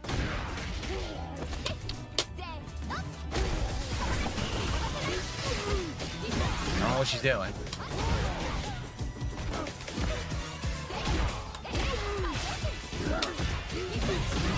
She's not afraid at all. She knows she could just mash buttons and beat me. So she's just standing there mashing jab over and over, and it's beating every button I input. Yep. She has zero fear because top tier character. Again, she's top tier, just like Cammy, just like fucking Jury. So I'm just gonna keep mashing jab.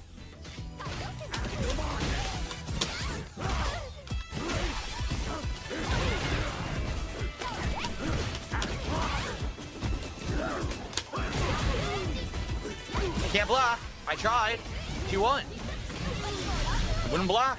All she did is throw out a insanely fucking blase medium, and it stuffs everything I do. Blase medium. Basically, all they fucking did was whip your arse again. Notice that Phil changed characters. He was Zangief before, but his Zangief was getting destroyed, so he went to his better character, his Blanca character. You know what I mean? This is his fucking bread and butter. You know what I mean? He fucking does well with his character. He's master with his character. Surely Blanca won't let him down. Oh wait. Yeah, absolutely terrible gameplay. Insanely safe mode gameplay.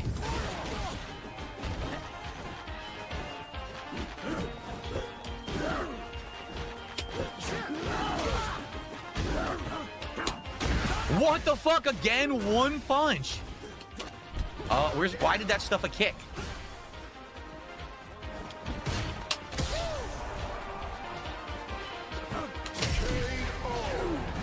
He's literally just one punch, ginormous 60% combo. One punch, 80%. Like, what the fuck? Oh, you're gonna get salt, salt, salt, salt. It's even now, again, my mouth overpowered with salt flavor. I couldn't block.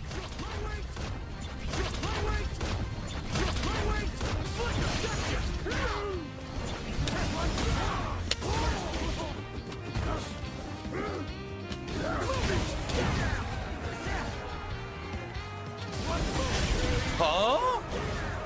What? Fuck this. Fuck you, cheating laggy ass fucking bitch. This guy. Fuck this guy. Apparently this person was cheating. No idea why Phil fucking thought so, but maybe it's just because, you know, who fucking knows? Literal blatant lag abusing asshole. Like, wow. That's the most blatant you can see.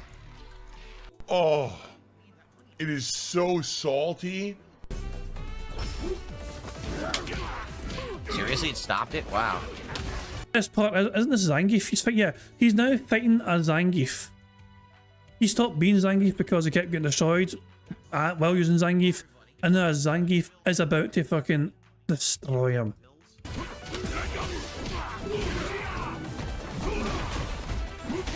I didn't do anything. I literally didn't do anything. Wow, it's over. Yeah. I didn't do anything and it let him hit me because the fucking online play sucks. I did nothing and it gave him a counter hit combo in the corner. Complete trash. Perfect. Completely dominated. Perfect, baby.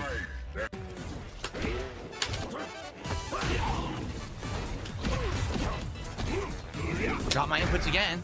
I'm going to speed this up, man. Fuck's sake, man. This is taking so long. Just like he lost so many times that the video's so long. We're going 1.5.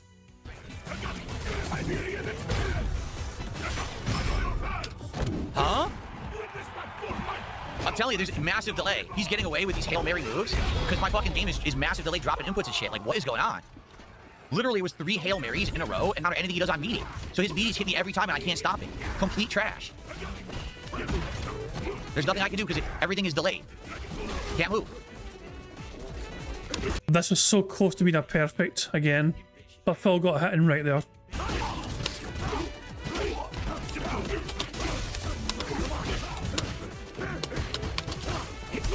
Look at that. So my combo dropped for no reason. Yeah, it's unplayable.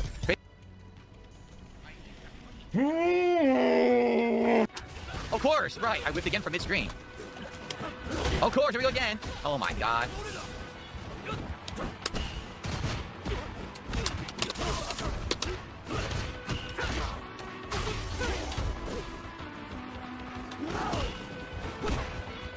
Okay, everything counter hits, everything sucks in like a fucking vacuum. Whatever you fucking say.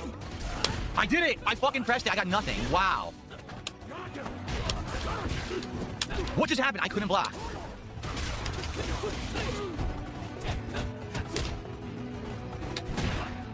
No, what the fuck? That's medium Blanca Ball according to the game. That was medium Blanca Ball, crouching medium fucking punch. Yo, this game is atrocious online.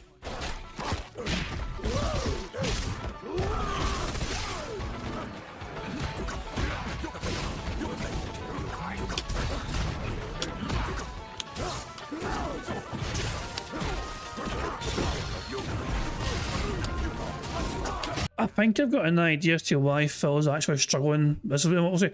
Apart from the fact he's not very fucking good at the fucking game, I generally think that his monitor could be too big for him, or it's too close to him. There's something I'm noticing here. Okay, I'm going to rewind this a wee bit, okay?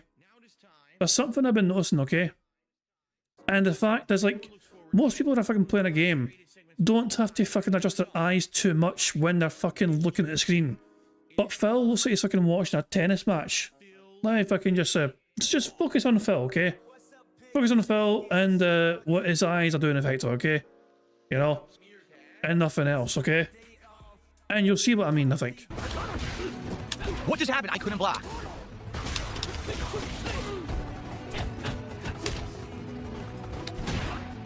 No, what the fuck? That's medium Blanca Ball according to the game. That was medium Blanca ball. Crouching medium fucking punch. Yo, this game is atrocious online.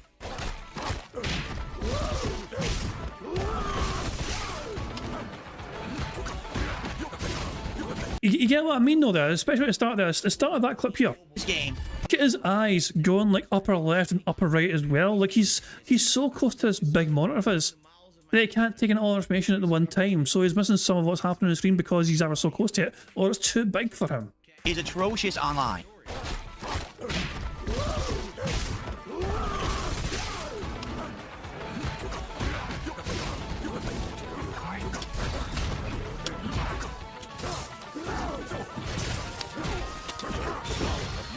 Yeah, I want to get to this fucking zoomed in mode, but you get what I'm saying. Because you can't see everything at once without fucking having to fucking check elsewhere on the screen, it will cut down your action time. If you can't just fucking immediately respond and react to what you're seeing because you're fucking busy switching your attention and focus elsewhere on the screen, yes, that's going to cut back in your attention and your reaction time. I did up ball. What happened? At the very least, I should have traded. I have no idea how that beat clean. In fact, as we all know, I'm a baby gamer, right? I play in the baby zone, and actually there's a mode that if I could just press the button and put the controller down, and then the game just runs through and kills everyone, plays itself, that should be the mode I play in. I think that's the better. I mean, I'm 42 years old, for God's sakes. Come on. Here it comes. Old bastard! Another Kami. Meaty backhands. That's game. Meaty backhand stuff's my move. That's the whole fucking game. This game is fucking terrible still. No risk, all reward. Hope it hits. Oh, look, now the whole round is over. She literally hit me twice. Unreal. Oh, mash jab. Mash fucking jab to beat the drive rush. See what I mean? It's no skill. It's safe. I'm just going to mash this light button and see what happens. Yeah, I'm done. Fuck that. I'm not playing Camis anymore. There's no point. What is the point of playing Cami? Every button is safe. Everything is a fucking cancel. You don't have any skill. You just play the same pattern as everyone else. It's the same shit. Everyone does it. Unless I have a top tier, I can't stop it. So I'm never going to face Cami. But fuck this. Baby Phil is crying.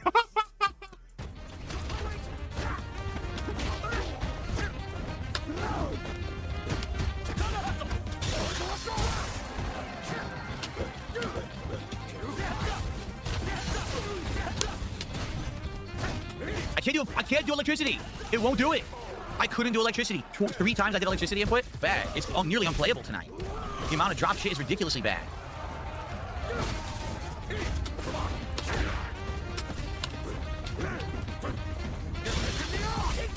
I'm not doing anything. I'm just standing still. That's it. It fucked up. I'm done now. I'm telling you, it's unplayable. It's literally unplayable garbage tonight. It's so laggy.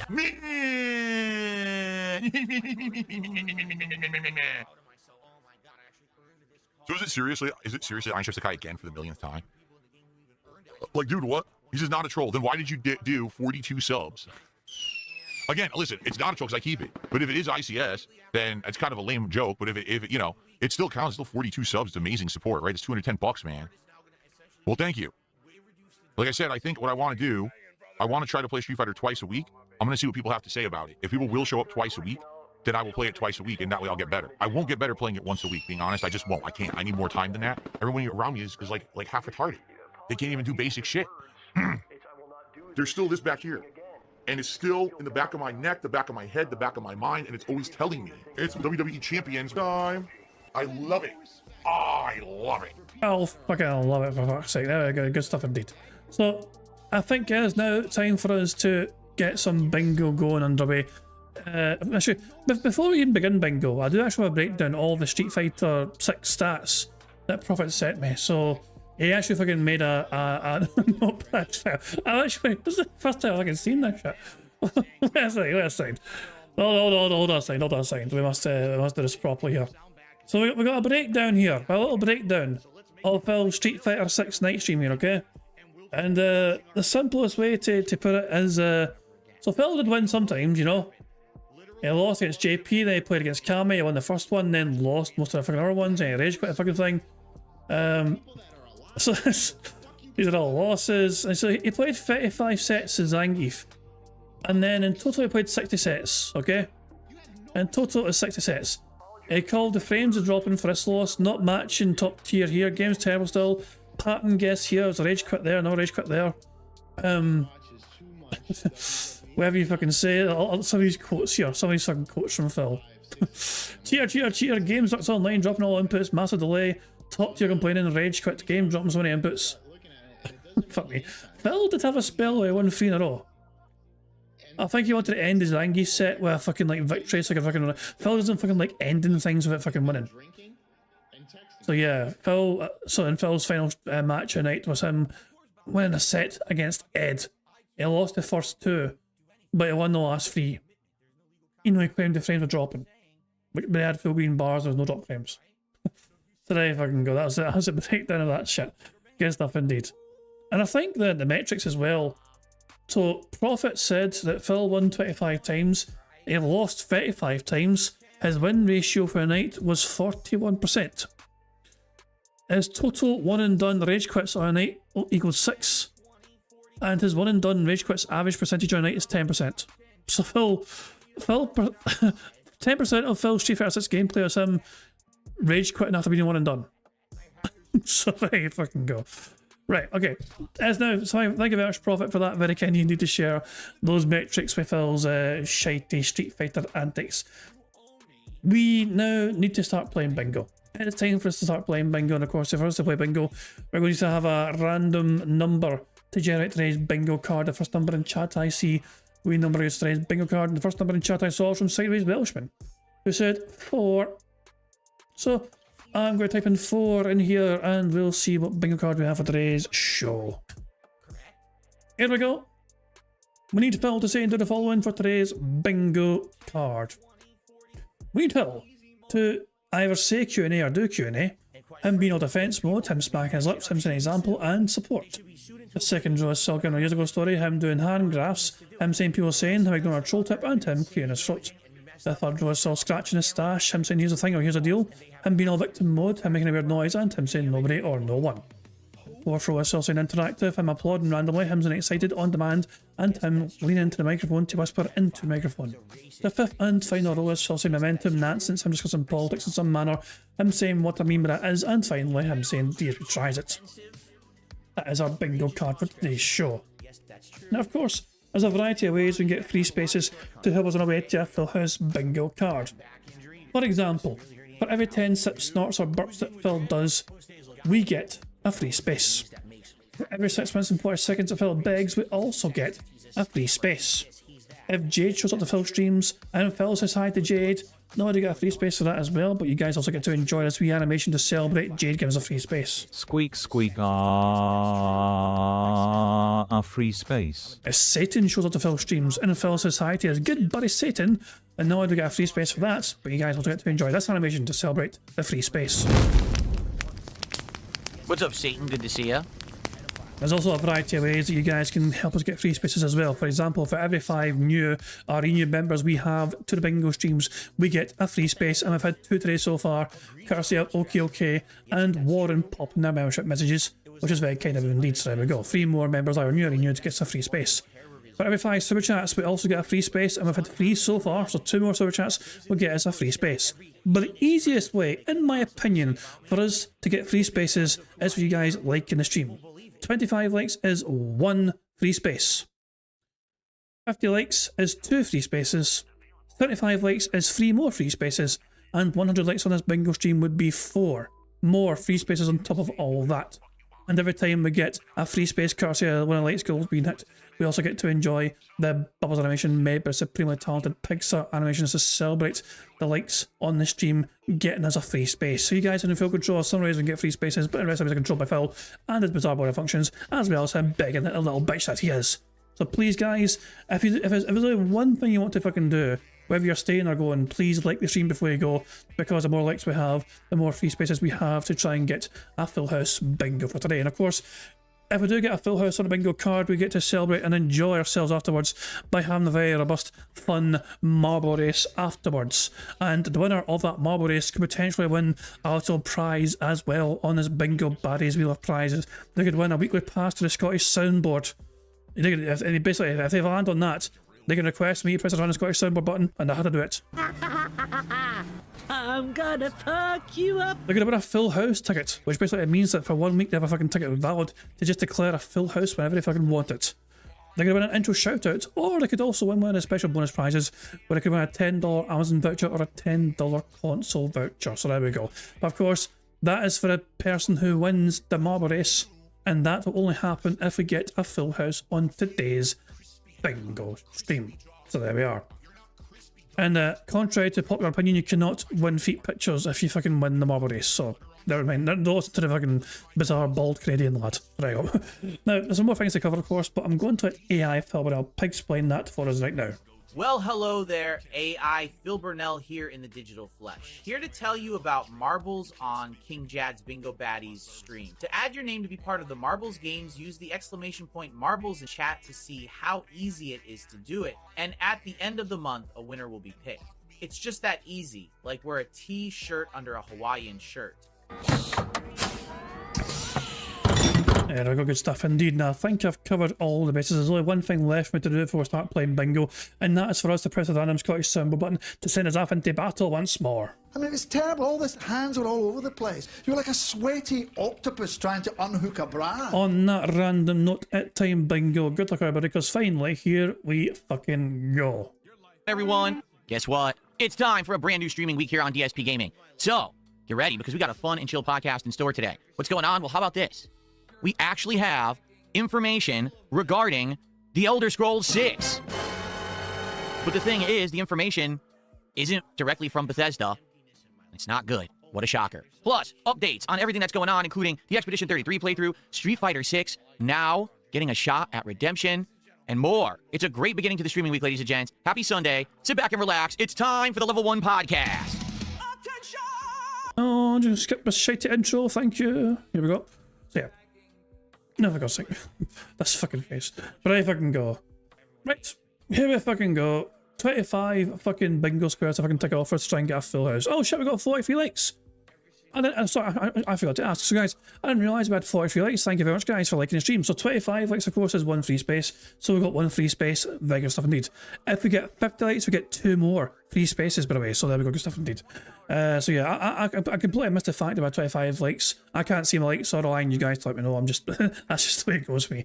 But yeah, 25 likes also means you guys get to enjoy the Bubbles animation made by the supremely talented Pixar animation. Remember, keep an eye on the bottom right for Jasper to do his fucking thing.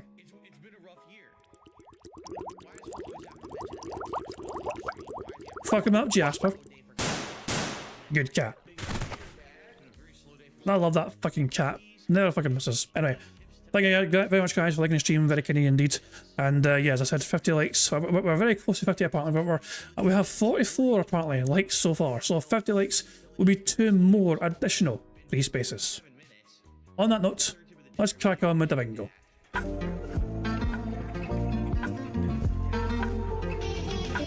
Alrighty, everybody. Good morning and welcome to the show. It is Sunday, the 18th of January, 2026. I'm DSP. This is the Level 1 podcast, and it's time to start another streaming week here on DSP Gaming. How y'all doing? I hope that you all had a great Saturday away from my streams and content. I hope that you're all chill and ready to relax and have a good time here with me on the show. We've got a few interesting topics to talk about, notably big updates regarding Expedition 33, which is now officially in its end game, and likely will wrap up this week. But in addition to that, Street Fighter 6, which I think no one saw coming, now having 2 incredibly successful streams, and getting a chance for redemption in my schedule. We'll talk about how I'm going to be playing Street Fighter 6 more this week to see if we can get back on track with that game. Interesting. But also, as I've already said, cares? A big story developed over the course of Friday. Of course, I was streaming during the day, so I wasn't able to follow this one, and I wasn't here yesterday, but I want to get you caught up on the situation regarding Elder Scrolls 6, because we have a game dev / lore master who worked for Bethesda for over a decade, in charge of lore of some of the biggest franchises that they've ever put out, and he left the company and spilled the beans. I'm baffled that the guy who was in charge of basically all of the story for a story-based game company wasn't like under an NDA or something when he left. Like, it's just shocking that he immediately came out and started talking all of this stuff, and you're like, whoa, like, we didn't know any of this. That's pretty crazy that he's like telling us everything that we kind of suspected. So this will be an interesting show, to say the least. Of course, we'll have some chill vibes, Q&A, and interactivity, and good times. 6-day streaming week for me this week. I'll be here through Friday yet again. Although, for the end of the month, I will not be here a full week. I actually have a double day off scheduled for the end of January. Oh no, however, we cut. Oh hell.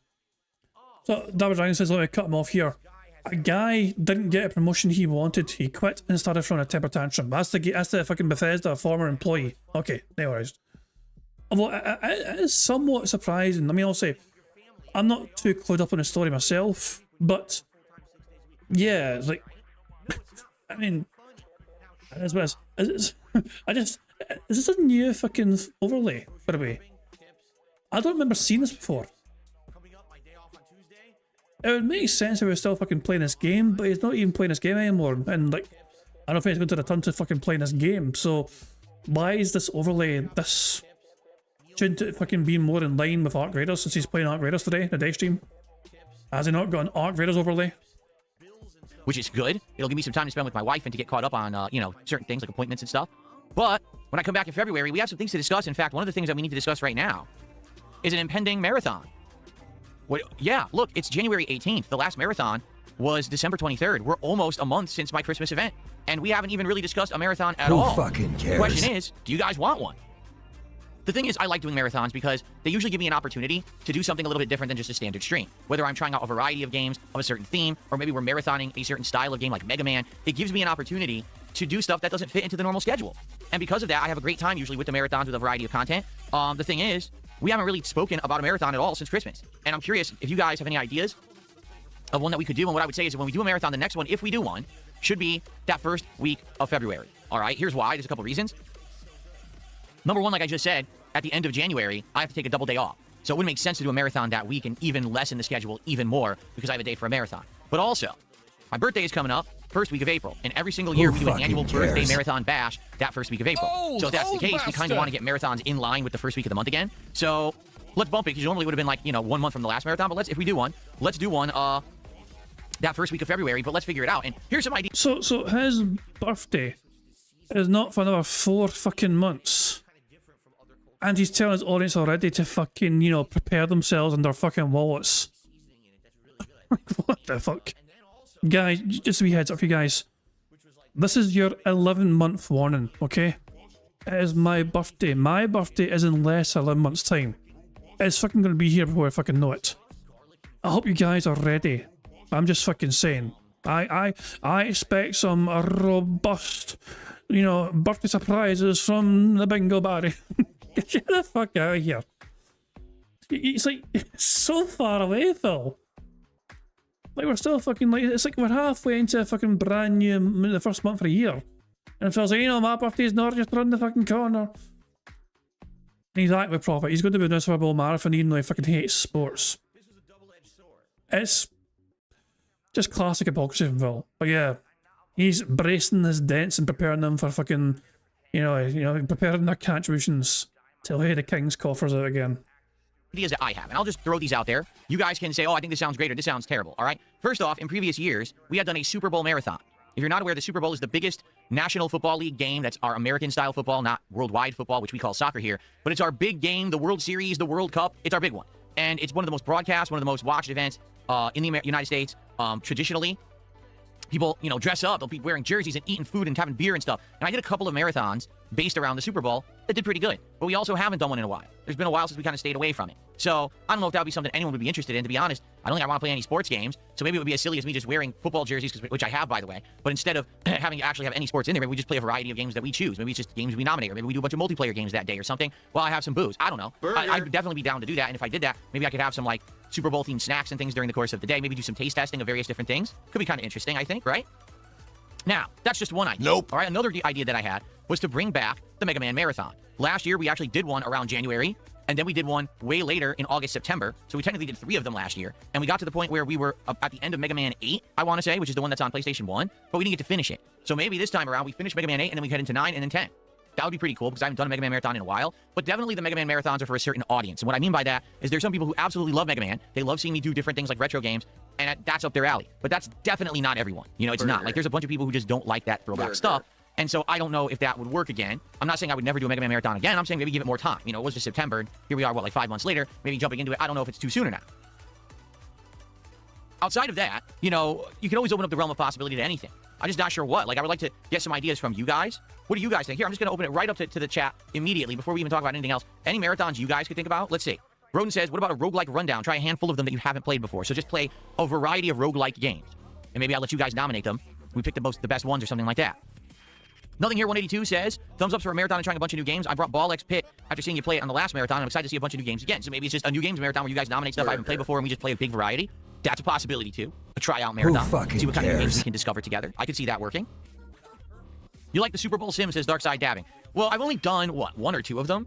Okay, and honestly, I'm not into American football. I'm just not like I was at one point. And not to say that you have to be into American football to sim a game or whatever, but I just don't know if people would really care about me commentating on an AI-controlled game in 2026. Especially because I don't really follow sports, you know? Also, like, what would it be, Madden? I guess we'd have to get Madden for the year. Hopefully it would be, you know... Is it on Game Pass? I think at one point Madden was on Game Pass. I don't know if it still is. So, I don't know. What else? Learn a game and try to speedrun it. Well, that would entail me actually having to take many streams to practice. It's not that serious. It's supposed to be a one-off day event, so I don't think that would really work. What about a Castlevania marathon? Well, interestingly enough, I actually... A few years ago, I want to say it was like 2022 it might have been. I'm not sure exactly the date. I actually did a marathon during the summertime. Not really a marathon, but what it was a series of streams and playthroughs where I played Castlevania 1, 2, 3, and 4 because I bought this collection that had them. And that was great. Like, that was a good series of streams that I really enjoyed, but I don't see myself going back and playing them again only a few years later. Like, if you guys had suggestions of Castlevania games to play, or maybe it would be like Symphony of the Night or something like that, because that's one I've never played for you guys. In fact, I've never beaten it. I only got through the first half of the game for myself when I played it, and then I quit and never beat it. Maybe that could be something, right? Have I played Sea of Thieves before? I have, on release. When Sea of Thieves was a brand new game, I actually played it and hated it. I played it for one day with co-op partners, and we literally did every piece of content in the game. We did the treasure hunt, we did the pirate raid fights, we did a sea battle, like we did everything. We're like, well, there's nothing left. Within 3-4 hours, we'd seen every piece of content that was in the game at launch, so I never went back. Now, I'm well aware that Sea of Thieves has changed dramatically over the years with insane amounts of content added, just never was really interested to go back to it. Okay. Burger. Let's see. A Dark Souls marathon. Now, that could be interesting. Spedgy says Dark Souls marathon. Now, when you say that, what do you think about it? Like, seriously. With Dark Souls, there's so many ways to go about it. I could just play a Dark Souls game normally and try to marathon it and see how far I can get in one sitting during a marathon. We could do a challenge run where you guys lay down criteria and I try to play that run during the stream. What about a modded run of Dark Souls 2 or 3 where the game's completely changed and different, which I've heard they've done. Like, there's actually modded runs that make the game a completely new game, right? That could work. Like, any of those I think would be very interesting. And I'd be down. Like, let's say, for example, we did a marathon. I started playing the game around like 12, 1 p.m. and I played it for like 8, 9 p.m., but we tried to get like a big chunk in.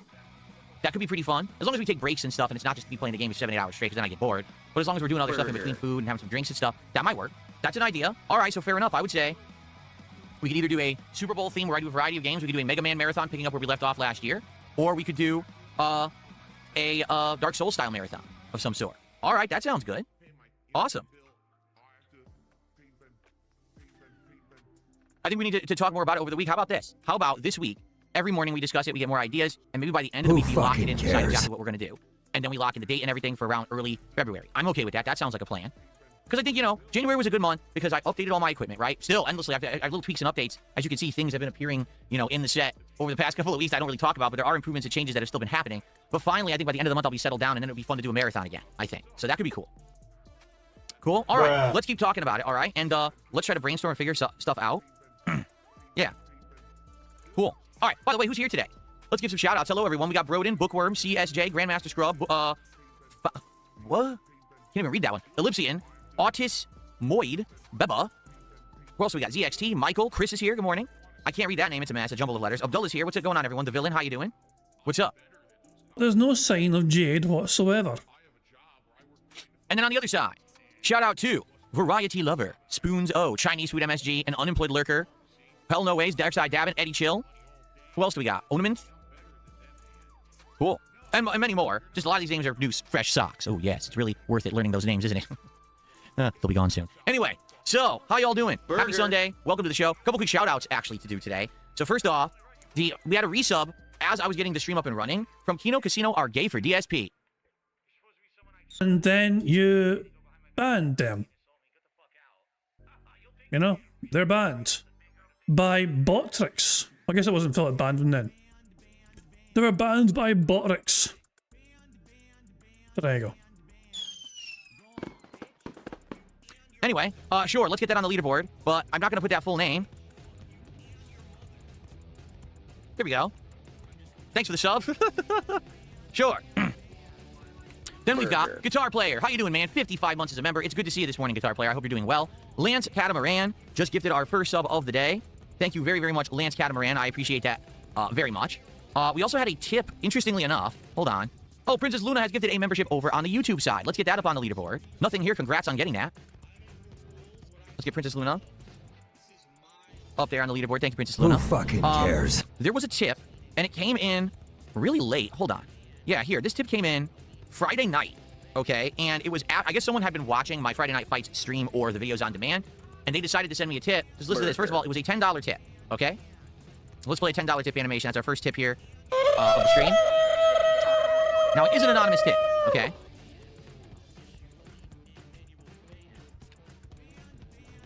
Cool.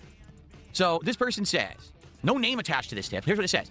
Get Season 3 and learn Sagat. I'll gift you the season on Steam. Shut the fuck up. You broke-ass bitch. Now, to be clear here, because I've been talking about this during the last 2 Street Fighter 6 streams, so allow me to take a moment to address this request, okay?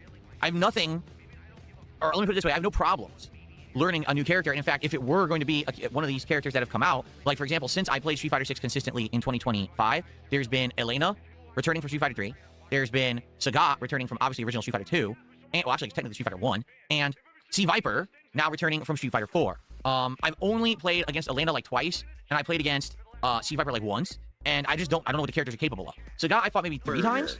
So I know a little bit more about him. He seems like a poker where his moves are quick pokes and they have a lot of frame advantage and safety. And basically, if he hits once, he can do a drive rush into a big combo to the corner. Then he basically plays like everybody else.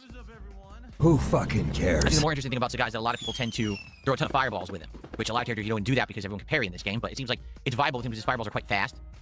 Anyway, by the way, thank you, Lance Catamaran, for giving a second sub this morning. Now you are on the leaderboard. Thank you so very much, Lance. So here's the deal. In a fighting game, any fighting game, if you're going to learn a brand new character or a newly released character, there's a right and a wrong way to go about it. The wrong way would be to literally just grab the character, go online, and get body because you have no idea what the hell you're doing. You don't know what their special moves are or anything like that. Well, who made you the fucking gatekeeper of how people should fucking play video games? Let people enjoy video games how they fucking want to enjoy them. That's what you had to do back in the day before there were home console versions of fighting games. You had to go to the arcade and pump your quarter in and play with the character until you learned them, and it was frustrating. You know, you just want to sit there and practice special moves and practice combos. You can't do that because you either got to play a human who wants to kick your butt and stay on the cabinet, or you got to play the AI, which just won't stand there and let you beat him up. There was no training mode, okay?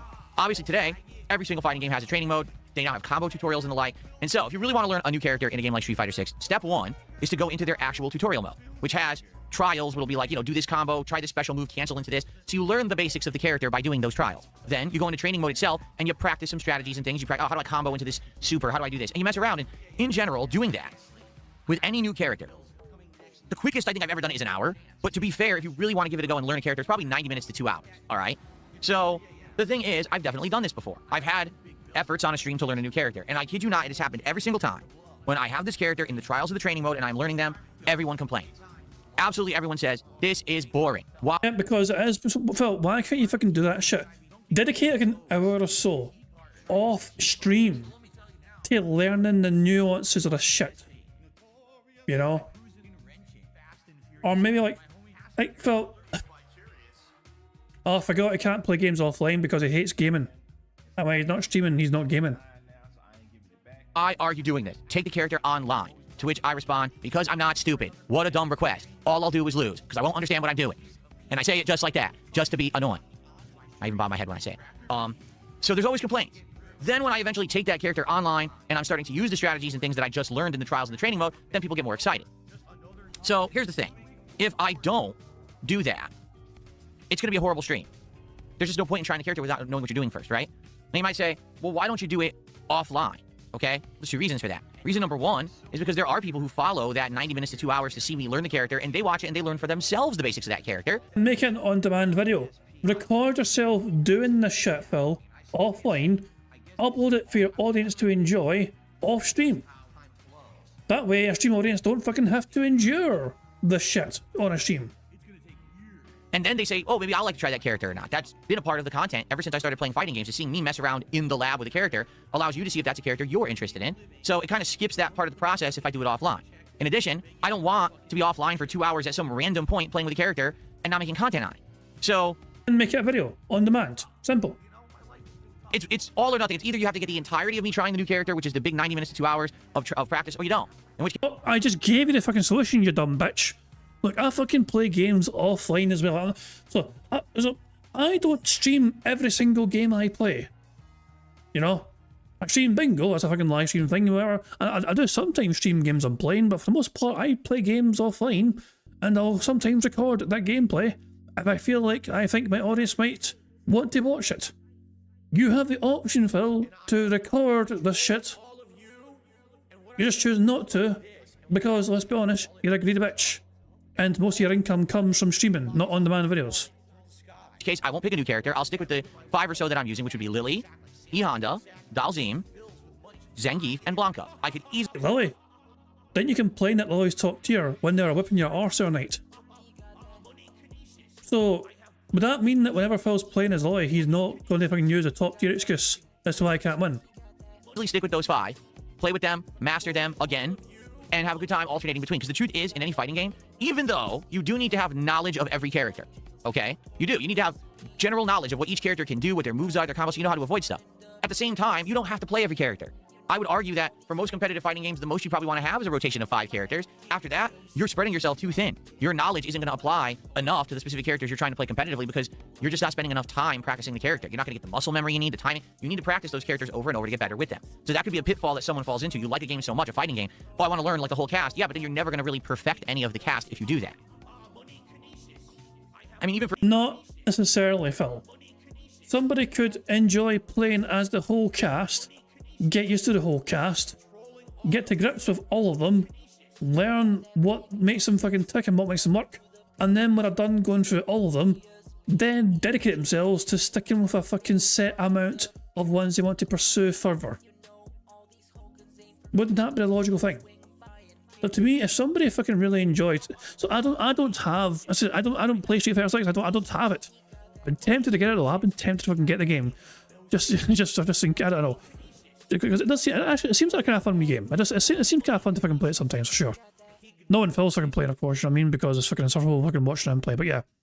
But to me, if I wanted to fucking get into Street Fighter 6, my approach would be, I'm going to try every character, learn their basics, basically, of each character as I'm fucking playing it, and see how it feels for me, you know?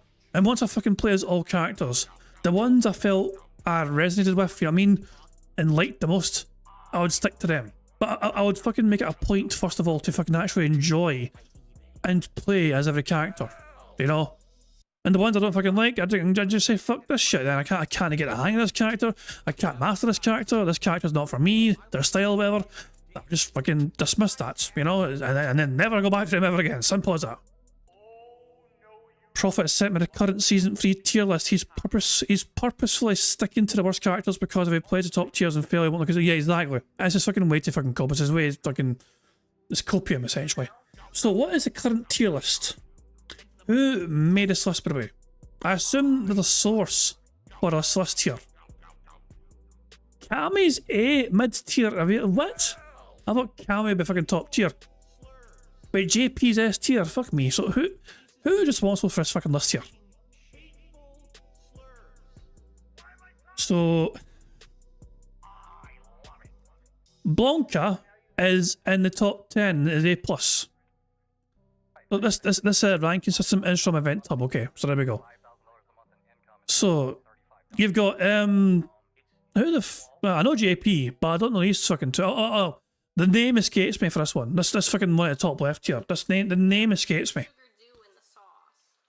Akuma, or nah, is it Akuma? It is Akuma. Okay, that is Akuma. Yeah. Mai. Okay, so this one's Mai. Okay, then you go down here. This name also escapes me. But yeah, you got Blanca here, so that's one of Phil's fucking mains. You got yeah, two. Oh, it's Kami. Kami's not S tier. How's that fucking possible? You know, there's Zangief as well. Zangief's fucking right there. Oh shit, is this M Bison? I didn't realize I was M Bison. I thought you were someone else here. But yeah.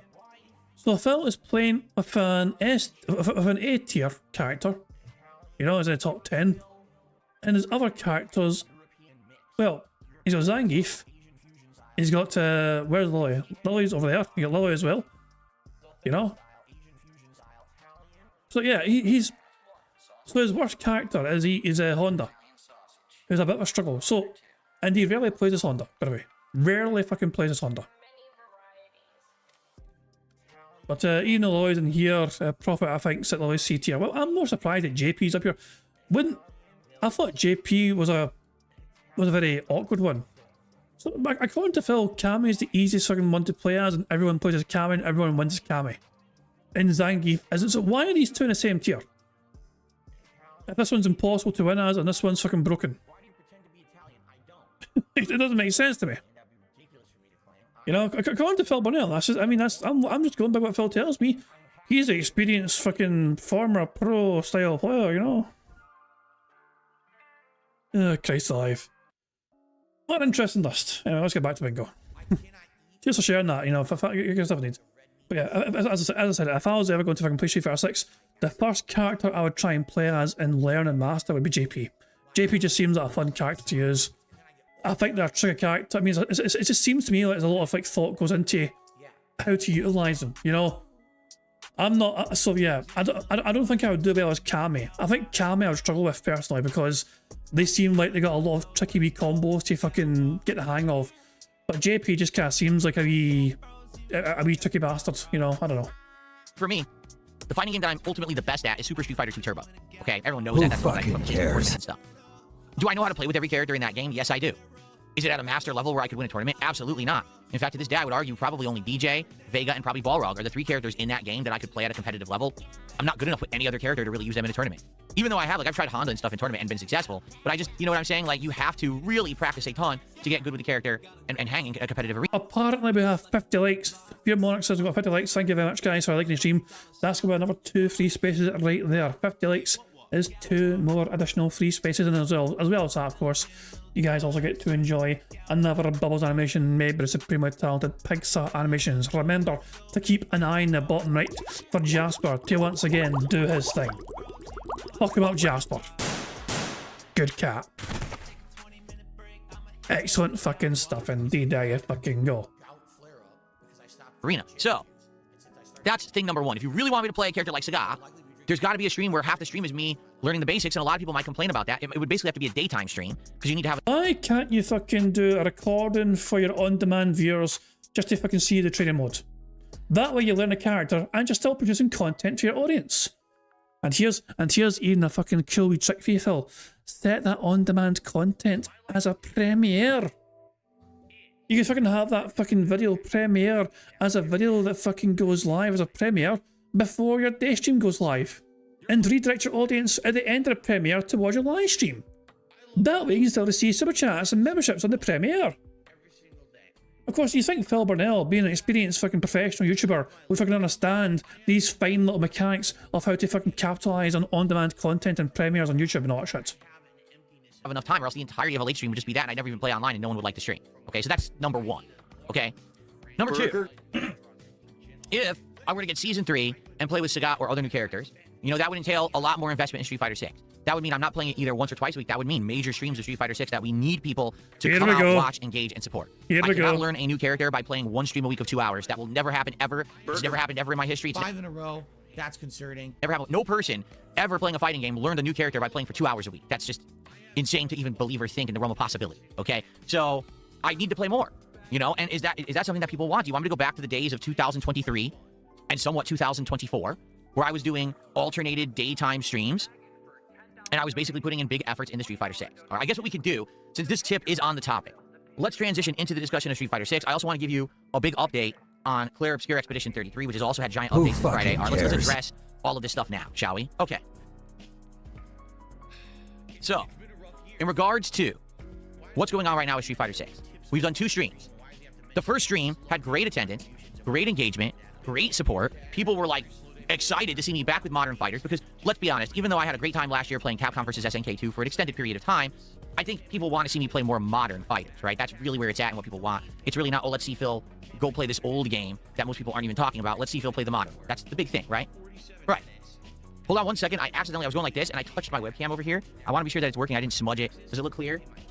Looks good, right? Who fucking cares? I accidentally touched it. Like, oh, crap. Maybe I messed it up now. Now it looks good, right? Just let me know if it looks bad, but I think that looks fine. Okay. Cool. Okay, let's continue.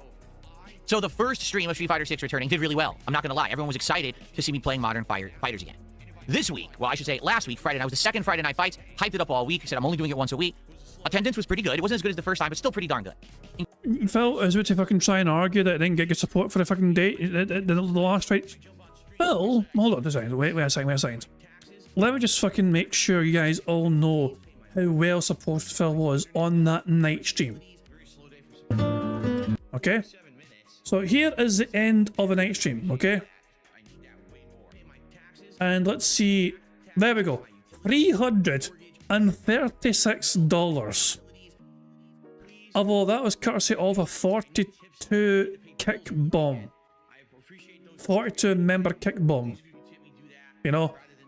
Right before that point in time, Phil Burnell was only sitting at $126. The end was nigh. He was a sad panda. And was like, oh, I guess this, you guys might not want the stream to continue in future. You guys don't like this. You guys hate this. You guys hate me. And all of a sudden, the member bomb. The kick member bomb from Ward Chadden. Let's see if we can actually see the start of it. Hold on, 2 seconds. Is there a frame where we can see the start of it? Because I think it was a 42. Yeah, 42 subscriptions kitted by Ward Chadden. You know? So Phil went from being a broke bitch to being, oh, okay, this stream is so successful, you guys love me. So, there you go. Engagement. Pretty good. People were excited to watch me play it again. There were some people talking about the changes to the game and stuff like that. But, you know, generally when I play a competitive online fighting game, there's a lot of trolling too. So you got to take that with, you know, if I play Call of Duty, if I play Street Fighter, you're always going to have that element of people coming by to troll as well, and you got to accept it, right? So there was a lot of attendance and a lot of engagement. Now, support, okay? Let me be honest about support. It was pretty good. By the end of the stream, we were just ending the stream, and I think it was like 120-something bucks of support, and honestly, that's pretty good for a fighting game for sure. You know, I was like, all right, it certainly wasn't as good as the week before, but I also noticed that there was a few people who weren't there. Like, there's 2 or 3 people who were like regulars for fighting games that first week. They didn't even come to week 2. So if that's not a fall-off, I don't even know what is. You know what I'm saying? So I think that was one of the reasons why there was a decline in support. Then all of a sudden, last minute, out of nowhere, we had a ridiculous amount of gifted subscriptions from Ward Chadden, who everyone might previously know as Dr. Lexus. So this guy is someone who way back in the Kino Casino days ended up being a big supporter of mine. But when I broke off my association with them last year, he ran for the hills and basically has only come back very sporadically. Okay? When he does come back, he's usually generous, but he only shows up every once in a while. So this guy came and dumped a whole bunch of subs on the stream, making it an insanely successful stream. But let's be honest. It was really because he showed up at the last minute and dropped that. If not, it still would have been a good stream. Shut the fuck up, you fucking greedy bitch. Let's get a super chat. I'm not sure if Phil's going to address a super chat here from Mingus Do. Hello, Philium. Would you consider having a gamer girl night with Cat on stream? Maybe for Valentine's Day or something. You could play Flash dress-up games. He is going... I don't even think he's going to read that. I don't think he's even going to read that fucking message. Phil is trying to argue that before the big massive last second member ban from Dr. Lexus, that the support was concerning because he was only on $126. He was sitting on $126 and he perceived that to be a problem before the last second Whale Mary member ban, sub bomb, whatever.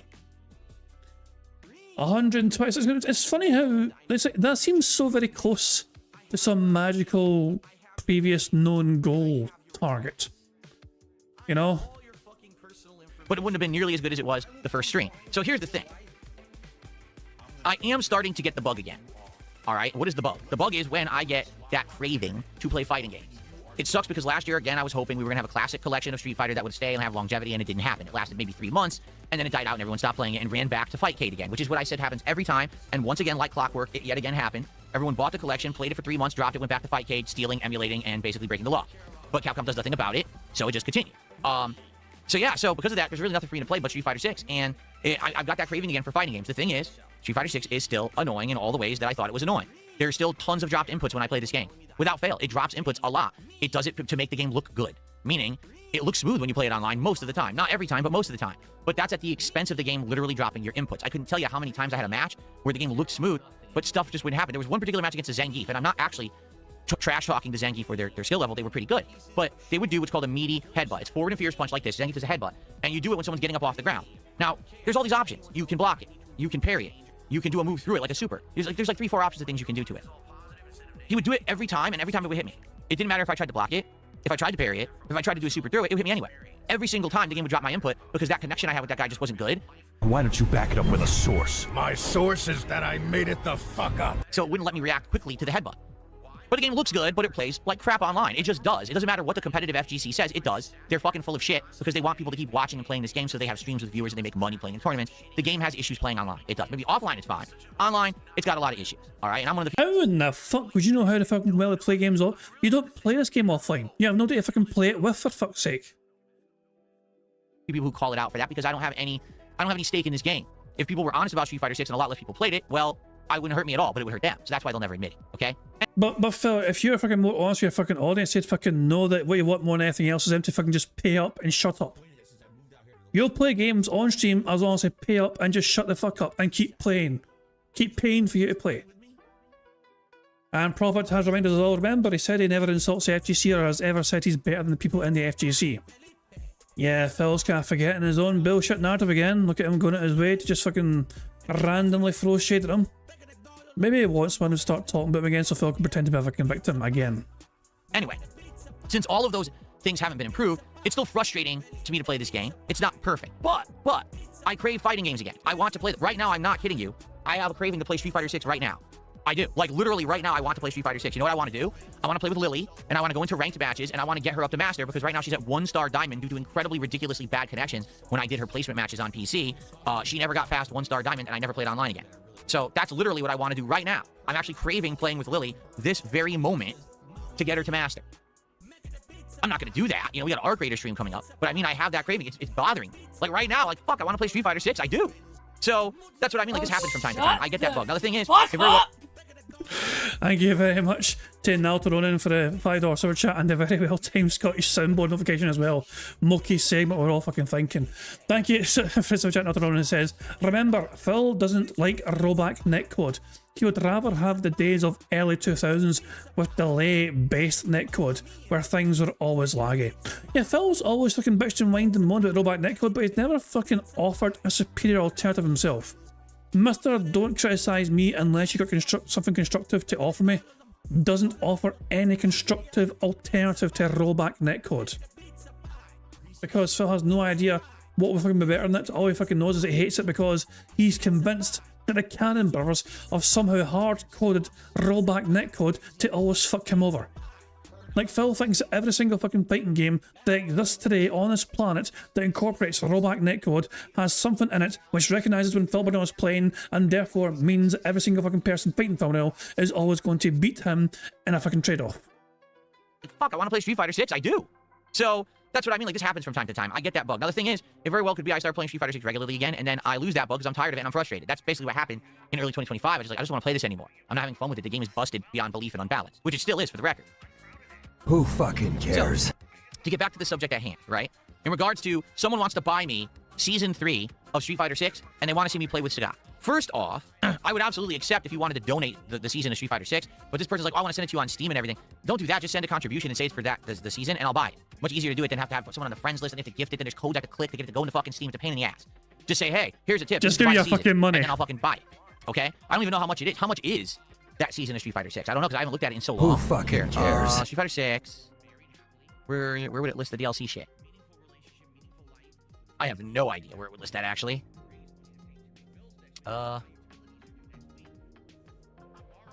Maybe it's only in-game. I don't even see it listed on Steam. DLC. Here we go. Here's the tab. Year 2 soundtrack. What? Year 3 Ultimate Pass. $48. No. And no way am I... $30? Phil can't afford that. Oh, wait a second. He's trying to convince Hasman Gold he's not poor. Yeah, Phil can afford it. Phil can definitely afford that. Audience, step up. Audience, please, give me the fucking money so I can pretend to fucking be all well off and I can afford this. I can't believe that person was only going to give me $10 towards the fucking pass. It's $30. He is shocked at his price. Wait a second. He is like shook at his fucking price. Pass, $48. No. And no way am I... $30? Like, he is like offended. Like, this like, this upsets him.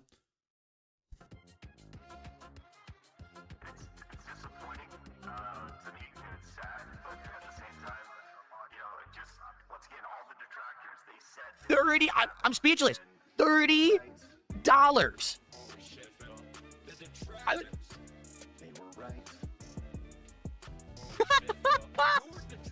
Oh. $30.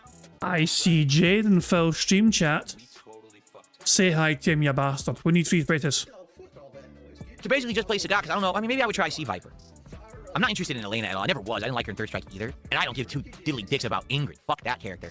But maybe I would try Sea Viper. I don't know. So here's the thing. I have Season 1 and Season 2 passes. I know that. You know what I'd be interested in? Who fucking cares? What I would be interested in, is there a cumulative pass? Because I'm looking at all of them, okay?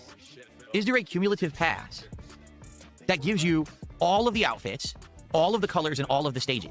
I like the music soundtrack mix that I have right now, so I want to keep that. I like that mix. Maybe I would add tracks. Maybe I would add like classic Sagat and stuff, because now Sagat's in there, right? But my question is, like, is there a pass that just gives you everything? Like, even if it was, I'm serious now, even if it was like $100, right? But if you paid $100 and you got every piece of content in the game, then that would be worth it. You know what I'm saying? That's what I'm thinking. Like, that's what I would want to do. But I don't even know if that's available. Right? Right now, my problem is I boot up the game, and I'm like, oh, let's play with Lily. Like, I like one outfit for Lily in 2 colors. Like, what the fuck is this? Doesn't she have like 5 outfits by now? The game's been out for like 3 years. You'd think by now there's all this different stuff, right? I don't have half this, like, the stages are all locked. I'm like, oh, I can't even play on these stages. So, that's what I would want to do, is basically get everything in one go, but I don't even know how to do that. Like, look, there's a Year 3 Ultimate Pass, 4 additional characters, 4 additional colors, Outfit 1, 3 to 10 colors, 4 additional characters, costumes, Outfit 2, 4 additional characters, costumes, Outfit 3, 1 additional stage, and bonus drive ticket. So that basically gives you all the characters, plus it gives you all their outfits, plus it gives you drive tickets to buy more stuff with. But then there's a Year 1 to 2 stage and color pass. The following content will be available for use in the game. 4 additional stages, 16 launch character colors, Outfit 1, all their colors. That's it? Wait, what? $60? It's $59.99 to get 4 stages and 10 colors for each character. Are they out of their fucking minds? I am so confused. So anyway, here's the thing. If you guys are serious about seeing me play Street Fighter 6 a lot more, all right, I'd be willing to give it a chance. Money. I'm not confirming 100% that I would keep doing it if people don't show up and engage and support with that content. Money. But I'd be willing to go back to it for a bit, to mess around with the characters I know, maybe to try a new character like Sagat. All right, if this person wants to donate I guess it's the Season 3 pass, all right, it looked like it was $30 just to get the characters, and it was like $47.99 to get the characters and the stage and all of their outfits as well. I don't know what you want to donate. That's up to you. But I personally want to try to get more for the characters I like. Like, I would like to get outfits for Zangief and Blanca and Honda and Dalzim. I just don't even know what's You don't deserve to live. Thank you very much. Jesus Christ, I forgot what I fucking want meaning now. Thank you very much, Darkside Ranta, for a $5 super chat. It says 2 things. 1, Phil complaining about $30 being too much annoys me in a way I can't vocalise. 2, but I'll pay $100 for everything. Double standard. Phil has already paid $100 for everything in the game. 3 separate times. For the PlayStation, for the Xbox, and for PC. He bought the same game 3 times for $100 each across 3 different platforms. Phil, and that's what I'm saying, Phil complains about other fucking people being tryhards in Street Fighter 6, whereas he's fucking bragging about having the fucking best possible mouse, PC, monitor, setup, fighting sticks, and that's what I'm saying, multiple fighting sticks for the same fucking game. You know, not just the one fighting stick, but multiple of them. I mean, he is the epitome of a tryhard. He's a fucking tryhard fucking casual, for fuck's sake. And he's fucking only a casual because he knows if he says he's fucking trying, he'll get fucking made fun of because he's not fucking doing very fucking well when he's fucking trying. So he pretends it's all casual and there's no stakes involved. It doesn't fucking matter. Even though he's tryharding his absolute fucking hardest. But thank you very much for the super chat, Darkside Ranta. That's going to give us a free space because that's our 5th super chat of the stream, which means we have 6 free spaces so far. Excellent stuff indeed. We're doing very well for the fucking free spaces, aren't we? I think we are 3 away from a full house. Yeah, we are 3 away from a full house as things stand. Superb stuff, guys. Well done. So, let's see if we can get this full house locked and secured before Phil bores us all to fucking tears. You know what, I'm out of the loop. So maybe next time we play Street Fighter 6, we sit down and we look at what's listed and go from there, okay? I'd be okay with that. And thank you for the $10, and thanks for the suggestion. I'm open to trying new stuff if that's what people want. Now, for the record, what we're doing right now this week, currently, we're playing 2 streams of Street Fighter 6. 1 stream I'm going to be doing on Tuesday night, and my idea is to play with Lily and take her into ranked and try to get through the diamond grinding to get her up to... I wonder why Tuesday night. Is that a night that Jack Strax is available, I wonder? master. There's no way we're getting the master in a 2-hour stream, but maybe we can get good progress, okay? And then Friday night, we'll do Friday night fights, and I'll probably do more variety. Maybe I'll pick the other characters again and kind of alternate between. But I'm not committing this week to doing a daytime stream of Street Fighter 6 because this week we're already doing something special. It's coming Wednesday. So I'm going to imagine, bro, side Phil, that anonymous $30 tip is for the fucking season pass for Street Fighter. I'm only guessing there because Phil was fucking, you know, balking that fucking figure. $30 a season pass free, yeah. And some anonymous source is like, here you go, Phil. Here's my $30. You'll never know who gave you it though. Wink, wink. You know, sure, Phil, whatever you fucking say. Ridiculous. Okay. We're gonna be doing DSP Builds It, Super Mario World Lego. Do you know what I'm talking about? I'll show. Wait, what? I'm not committing this week to doing a daytime stream of Street Fighter 6 because this week we're already doing something special. This coming Wednesday, we're gonna be doing DSP Builds It, Super Mario World Lego. Do you know what I'm? Fuck's sake. So Phil's day stream on Wednesday after his podcast or fucking morning show, whatever, is dedicated entirely to building a 1,500 piece Lego set. Oh boy, that's gonna be so robust. Yep, fucking wait for that. I think I'm busy on Wednesday doing literally anything else. What I'm talking about? I'll show you. Who fucking cares? So I got this in December. It's an awesome Lego build. It is Mario with the cape riding Yoshi from Super Mario World. It's big, it's very large, okay? It also moves. See the crank? So you crank it and Mario and Yoshi move it. Yoshi's mouth opens and his tongue comes out. It's a really cool build, all right? I want to do this. It's 1,200 pieces, 1,215. But the thing is, it's going to take a while to build. Like I did a Piranha Plant build last year. That was like 700 pieces and that took like 3 streams, right? So this one likely is going to take a long time. So in order for me to try it out, we have to do it as a daytime stream. Okay, so we're going to do this as Wednesday's daytime stream. Cannot wait for this first, you know, here's what I want to have happen, okay? Phil commits to fucking building this. The stream is poorly supported. At the end of the stream, Phil says, fuck this shit, I'm not finishing it. You guys don't like this, you guys don't want this, I'm not doing this for you guys anymore, I thought you guys wanted this, you guys told me you wanted it. That would be fantastic, just for the crash out, because you know Phil would fucking crash out massively towards the fucking audience. If they don't fucking support it like they're fucking meant to, you know? He's hyping up now. He forgot he had this until someone in his audience fucking reminded him, by the way, Phil, you have this fucking Lego, remember? So Phil's going to dedicate 3+ hours. So he thinks it's going to take him 3 or 4 streams to finish building this. A reminder that Phil's day streams, when he starts recording for fucking gameplay usually, is at least 3 hours long. Phil is saying it's going to take him 10+ hours to finish building this Mario and Yoshi Lego. We'll do a DSP morning show hangout session, and then we'll go right into this, and we'll do this during the course of the day. Maybe I'll even try my new Rode mics and see if that works well or not. We'll have to test it, right? I have some ideas of, you know, way that we can mess around and do things differently. So this is already a special stream that we're starting this week. If it does well, we'll continue with the Lego build, and then eventually this will become part of my background set for a future month, okay? But I don't know if this is going to work or not. I'm being honest here, I just don't know. Like, last year, it was very hit or miss. Sometimes we would do this and it would do very well, and other times we do it, it was slow as hell and everyone was bored. So I'm curious, will this work or not? Okay, so let's see, let's find out. Let's try it this week on Wednesday. Let's see if people like it, and go from there. All right? Okay.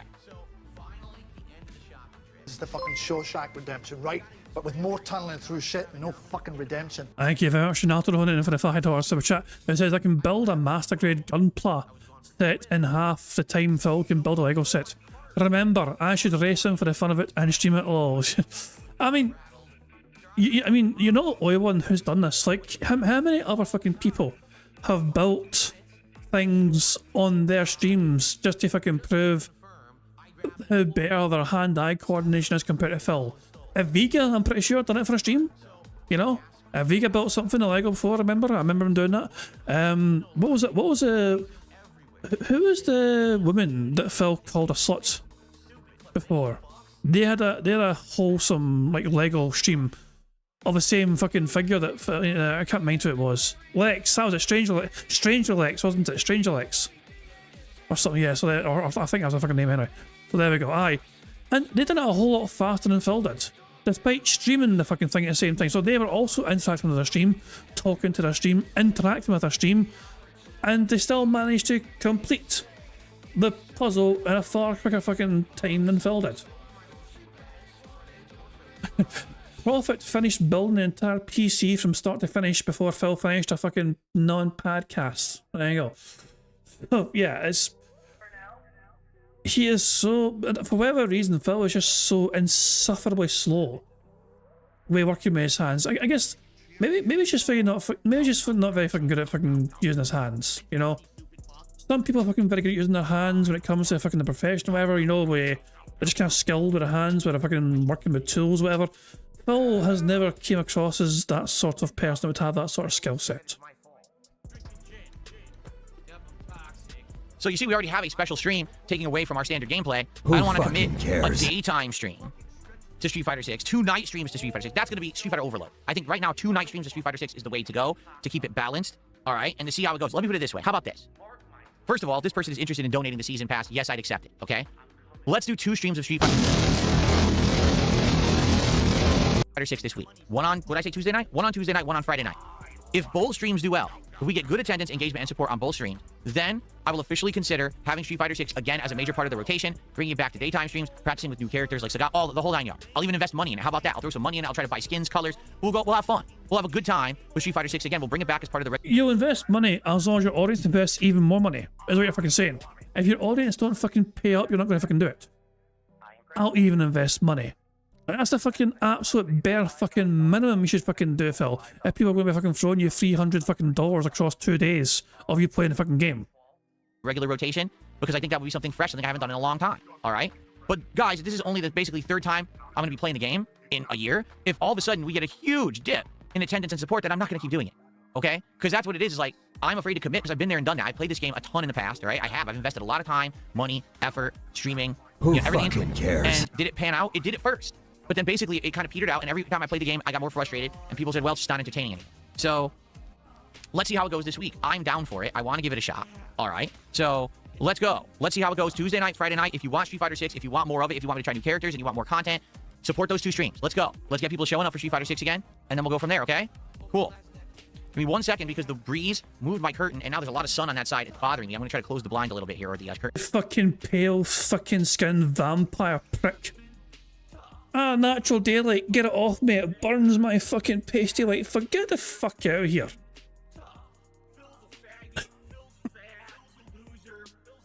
a breeze came in and I felt the fresh air on my skin. What is this? I'm breaking out in hives. The fucking fresh air got to me. Curtain a little bit. I think we have shout outs to do after that. Give me 1 second here. Who fucking cares? I love how Phil wants to fucking pretend that he's a fucking professional, and he's got like a shirt on, a buttoned up shirt with some joggers, some fucking tracksuit bottoms, you know, or pajamas. Button shirt at the top. It's like someone fucking pretending to dress up for a fucking Zoom call at work, you know. You know, it's like, sure, what you can see is me looking all professional, not shit, and they fucking got a tie on and everything, they're fucking half naked from the waist below, you can't fucking see that in camera. It's like, for fuck's sake. I mean, if you're gonna fucking look professional, Phil, at least commit the whole fucking way. Don't go half in like some lazy bitch about it, you know? It's like he forgets that we can fucking see his fucking lower half whenever he fucking stands up and waddles around the fucking desk awkwardly because it's fucking too fucking big for his fucking current setup in the office.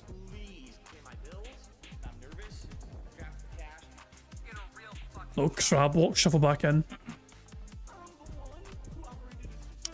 Okay, so let's do some shout outs, shall we? We have Mingus Do, who did a $5 super chat and says, hello, would you consider having a gamer girl night with Kat on stream? Maybe for Valentine's Day or something, you can play Flash dress up games. Wow.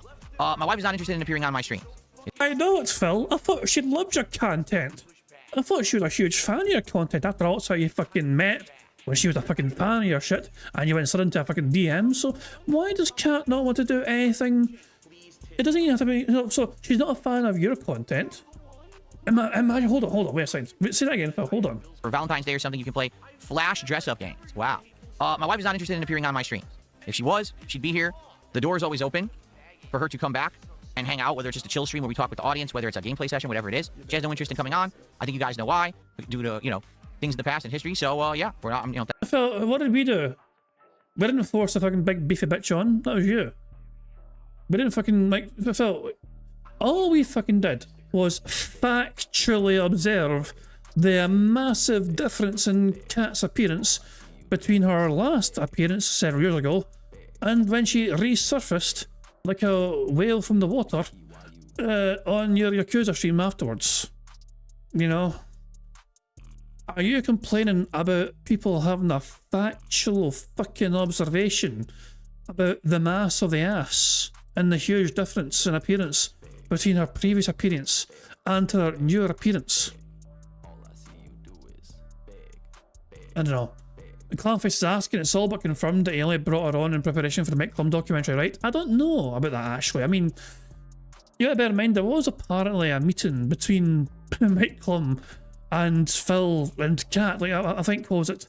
How did the story go? Mike Clum had an initial fucking dinner with them at their home or something to talk about it or something. I think that's how the story went anyway.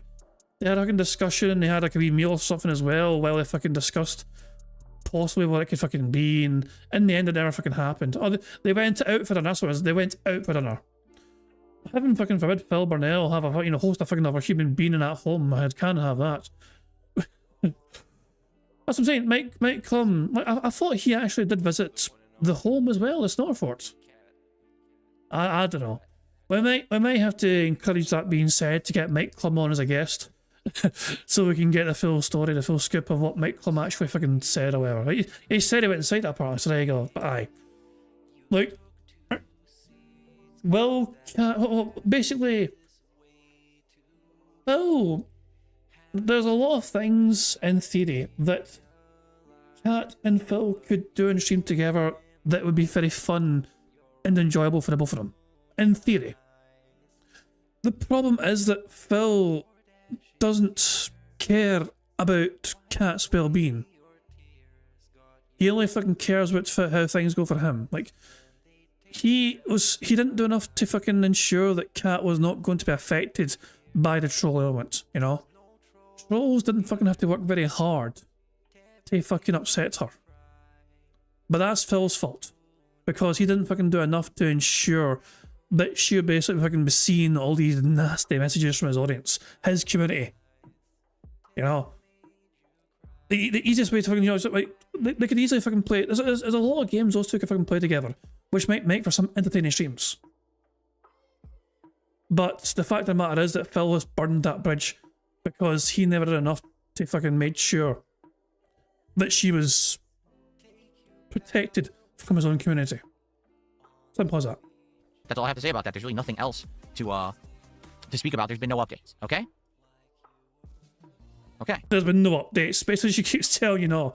I wonder if you harass... Do you harass Kat as much as you harass Aspen Gold? I wonder. For doing content with you. That'd be great, wouldn't it, you know?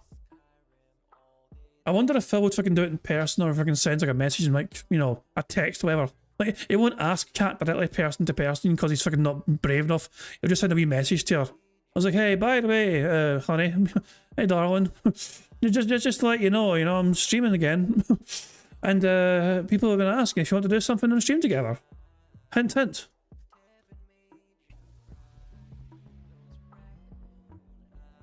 So, someone tipped me $2, okay? And here's what they said. Hold on.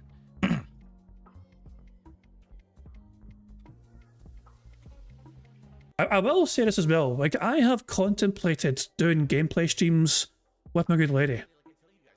Because, I mean, there are some games that we could play, but it's something, I mean, it'd be fun to do for sure, you know. But yeah, it's finding the right game as well, you know what I mean? I enjoy some games, she also enjoys some games, but the games that she enjoys is like, she really likes The Sims. The Sims is one of the games she fucking loves. She fucking loves the fucking Sims. The Sims is okay. I'm okay with The Sims, but she fucking loves the fucking Sims. And there's a couple of other games. Me and her have played Overcooked in the past, on the first Overcooked game, you know? That was pretty fun to play together. It was quite chaotic as well and all that jazz, but yeah. Shit, man, I don't know.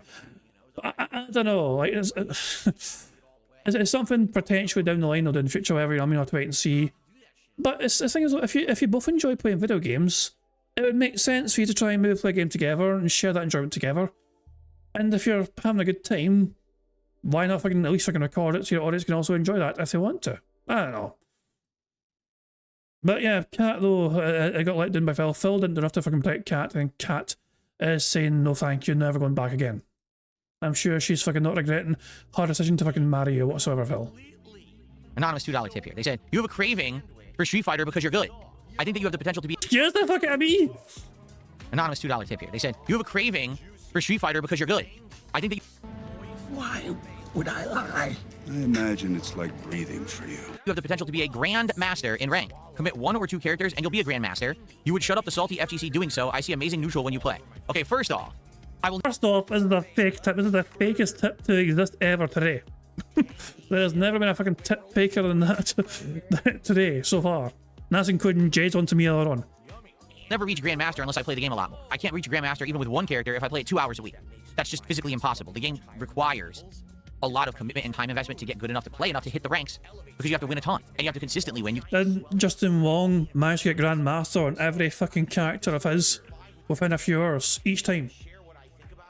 Correct me if I'm wrong, but I'm pretty certain that Justin Wong, every time a new character came out, he got him to Grandmaster within a few hours. You know? So he didn't fucking have to invest that much time into fucking being good at the game. Although, to be fair, he is Justin Wong, so it's just the way he is. He's a fucking savant at Street Fighter, for fuck's sake. You can't be losing, winning, and bouncing back and forth. You have to be just winning in streaks. You understand? So, number 1, playing once a week, never would I get to Grandmaster. Also, yes, I would say that in regards to having 5, 6, 7 characters, it ain't gonna work. I have to focus on 1 or 2 characters. I'll agree there. That's true. Now, when you say, well, if you hit Grandmaster, you'll prove the salty FGC wrong. I have no idea what you're talking about. The FGC doesn't care about Darkside Phil. They don't talk about me in any capacity besides a meme. I'm serious. They don't know that I play games and I'm good at them. They actually think that I'm some kind of a dumb meme. Wait. Did you just say you're good at games, Phil? I'm serious. They don't know that I play games and I'm good at them. They actually think that I'm some kind of a dumb meme. You actually think you're good at games. Just because you fucking play video games every single fucking day, Phil, doesn't mean you're fucking good at them. You're not very good at them, for fuck's sake.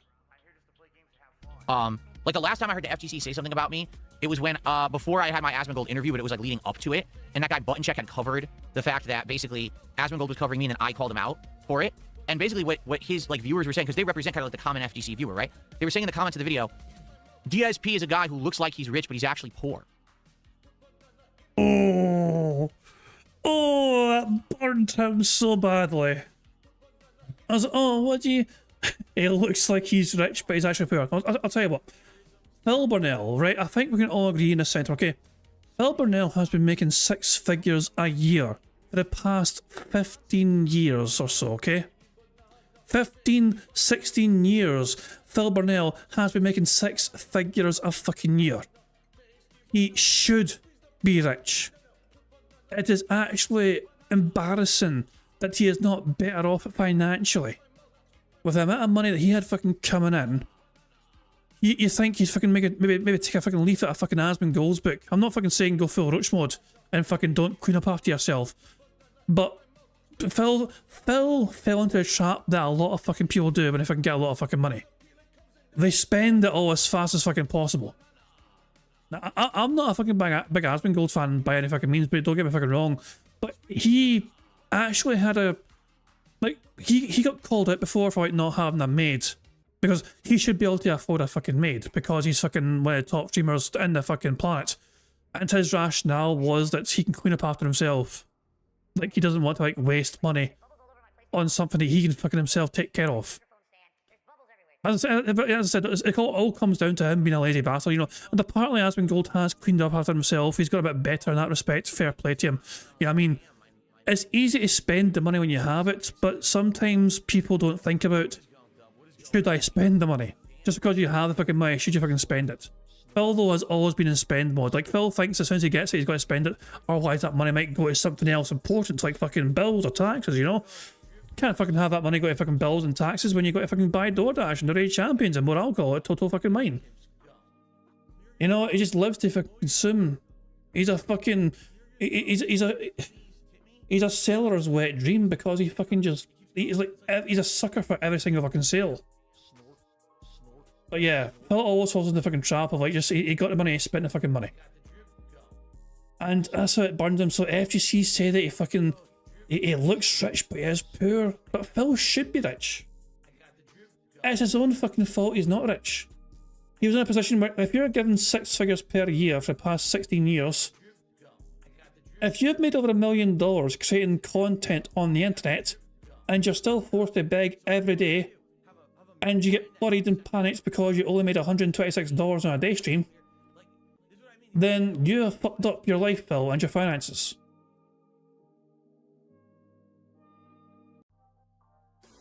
You tell they don't watch any of my content whatsoever. They don't understand that I'm incredibly successful, that I hit, well, when I had goals, I was hitting my goals more often than not, that I was massively improving my setup. I had a great year of success in everything that I basically did. Like, it didn't even make any sense. Like, how I look rich, but I'm poor, but I'm not poor. I do very well for myself on stream. In fact, I make more than most of the FGC. You literally just begged your audience to pay $30 for the fucking season pass. Shut the fuck up, Phil. A rich person would have just fucking bought it right then and there. And say, okay, let's get it now. In case I use it later on, let's lock it in, because I'm rich. I don't need to fucking wait for somebody else to give me the fucking money. I am a rich boy. Add to cart, buy, thank you very much, Capcom, take my money. Again. But Phil's like, nah, let me wait for this contribution to come in, because somebody said they might give me money for it. I'm just going to put that out there. I make more than most of the FGC. Maybe some of the upper echelon players of the FGC who are winning $1 million tournaments or whatever, they're making more than me. I make more than almost every single player in the FGC. Even the full-time creators, I make more than most of them. Okay, not all of them. You know, there's exceptions to the rule. But I don't even know what the hell, like, doesn't even make sense what they're talking about. That's the FGC's mentality about me. They think I'm some kind of a bum. I'm a poor guy, a brokey who's just sitting here with a cup, rattling it and begging all day. And that's it. They don't know about if I play games, if I'm good at games. They don't follow that. They only hear the memes, right? So it doesn't matter if I hit Grandmaster in Street Fighter 6. The FGC would not know, nor would they care. Or, just like they always would do, they would move the goalpost. They would say, oh, well, that's because the game's easy or whatever. Even if I hit Grandmaster with Lily, one of the worst characters in the game, they'd be like, oh, that's because online play doesn't matter. That's because he uses a cheap strategy. That's because, you know, there's always an excuse why anything that DSP does isn't legit. While if anyone else did it, it would be completely legit. That's just how they did. You know what I'm saying? You know, meanwhile, my monitor here to my right is probably more expensive than the entire setup that most people in the FGC use to broadcast. You understand? One component is more valuable than everything that they use, but I'm somehow broke. Makes a lot of sense, right? Personally, if I saw somebody begging 20 times a fucking hour on a stream every single fucking day, I would also have the opinion that they're probably broke if they're begging so fucking much. That's just me though, of course. Anyway. So, I don't care about proving anything to the FGC. I just don't. And to be honest, I don't know if, let's say I really did make a push to become a Grandmaster in Street Fighter 6, I don't think it's going to entertain many people. Because here's what will happen. Just what always happens. People will complain, you're playing with the same character too much, it's getting boring. Like, that's what was happening years ago.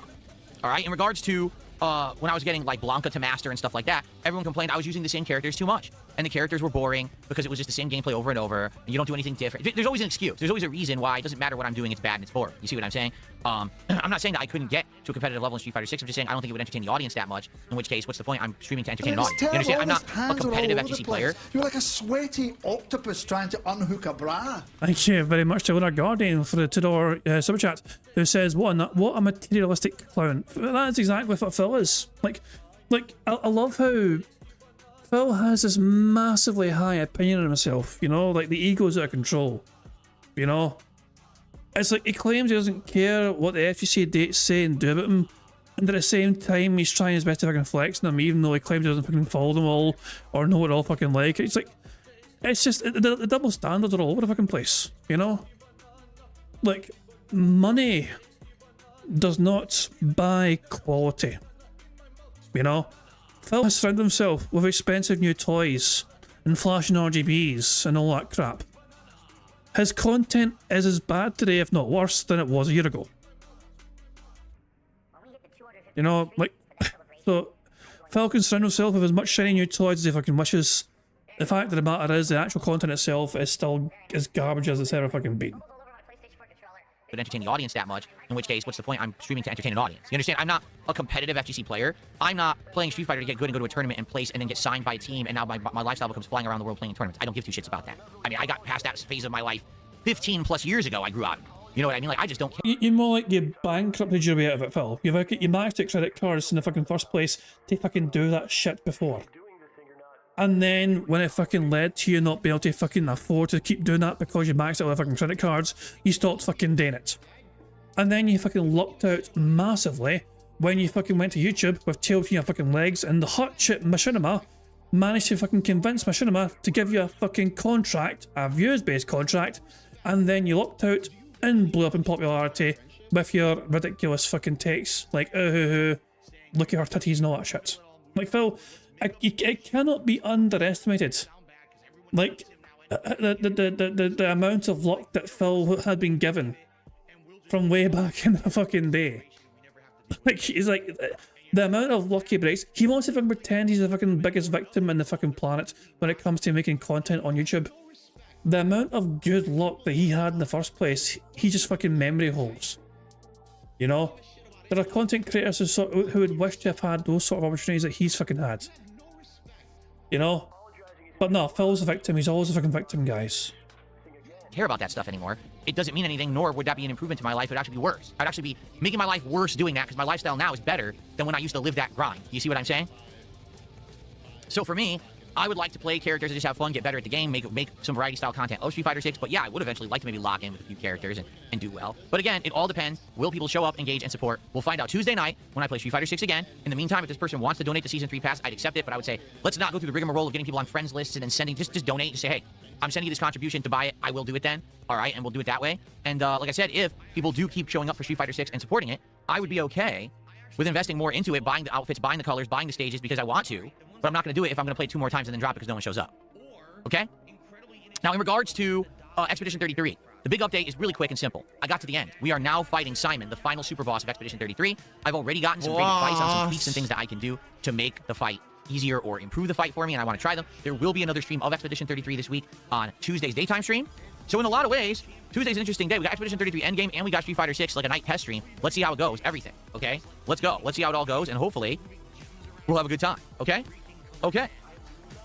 Cool. Sound good? All right. Simon Endgame. Maybe we beat the game this coming Tuesday. We'll see. How would I feel if I didn't eat breakfast this morning? Probably pretty crazy and bad. Not crazy. Pretty crappy and bad because I wouldn't have any energy, right? Breakfast is very important. You put that initial protein in your body to burn after having fasted overnight. And if you don't eat breakfast, you basically kind of like, you stall out afterwards. Like after you wake up, you'll basically run out of energy and feel like crap. So it's a good thing that I eat a nice protein-filled breakfast every single morning. There you go. Okay. Alrighty, everybody. So we've talked about Street Fighter 6 for a very long time. We've now updated Expedition 33 very briefly. Today is going to be more Arc Raiders. And here's the thing, too. This is the truth about this. I'm curious what's going on with Arc Raiders. Why do I say that? Well, because I was playing Arc Raiders about twice a week for about a month. People enjoyed the progress, and I'm getting better at the game. I've got better loadouts. I'm understanding the maps better. I'm doing better with my raids. I'm getting loot, upgrading, getting better equipment, right? So it's all working. It's all getting slow improvements, but improvements nonetheless. People said they wanted more. So I said, oh, I'll give you more. Let's go. Let's have a week where we do more Arc Raiders. And immediately when I did Arc Raiders quickly, I did it on Sunday and then Tuesday. Tuesday stream basically did horribly. You know, attendance was lower, engagement was lower, support was awful. Or I'm just going to be honest, it was the least supported stream that I've had this year so far. It actually did less support than Expedition 33. It did less support than you know what I'm saying? Like streams you would expect to have low support. This had the worst. Okay? So we are doing Arc Raiders on this stream. If it does well, then I'll have reinvigoration and a renewed feeling of confidence that the game is doing good and we should keep playing it, you know, and keep trying to get better at it. But if we have another slow stream of Expedition 33 today and people leave and don't engage and don't support, then I'm probably going to reduce it down to once a week and then maybe drop it. It's kind of what's happening with Arc Raiders is very similar to what happened with Helldivers 2, that's the name of the game. Helldivers 2, where there's an interesting gameplay loop, right? And so to see me learn the ins and outs of the game, see the different aspects of the game, start to get better at the game, get the better loadouts and things, that's what's entertaining. But at one point, you're going to hit the wall and it's going to become repetitive and then people are going to be like, well, we don't really care anymore.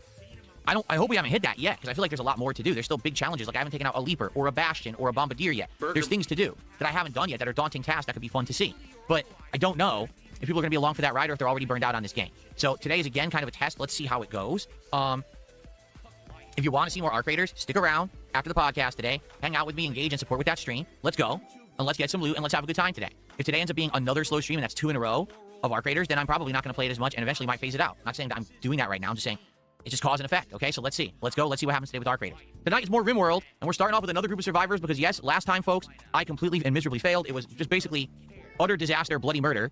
Everyone died in horrible ways. It was really messed up, and I basically couldn't believe what I was seeing. It was like a you know, like the Faces of Death horror montage or something. It was terrible. So we are starting over with a new group today, and we'll see what happens and go from there. All right, so let's see tonight with RimWorld if I can recover with a new group, start fresh. By the way, the RimWorld streams do great. People come by and hang out and have a great time helping me with the game, and I'm starting to get into the loop where now I can start to remember things for myself, although it's tough because I'm only playing it like twice a week, so I do forget stuff a lot. But tonight should be fresh with a new group. It should be interesting. And by the way, new biome, too. We landed in a totally different biome, so we're going to see how it goes. This biome seems to have a scarcity in a few ways, and it might make it even tougher than the first couple of runs. Who fucking cares? Very good. So I'm excited for today's streams. I certainly hope that you will stick around for them. This week we got great variety with the DSP Morning Show. That's right. Now these days, when I'm not doing a formal podcast, but we're just hanging out and talking before a stream, I'm now calling it the DSP Morning Show. So it will be recorded and uploaded. I hope you'll check those out. We're going to have the end game of Pokemon and probably the conclusion tomorrow. We're going to have more Quarantine Zone, which has been doing really good and been very entertaining. The end game and probably finale of Player Obscure, more Street Fighter 6, the DSP Builds It Lego stream, and more. All right, so it's going to be a very exciting week. I hope that you guys will be around for all of the content. Good stuff. This is a funky song. Let's see here. Who fucking cares? So, I just got a $1.73 tip. Listen to this. This is someone who's absolutely ridiculous.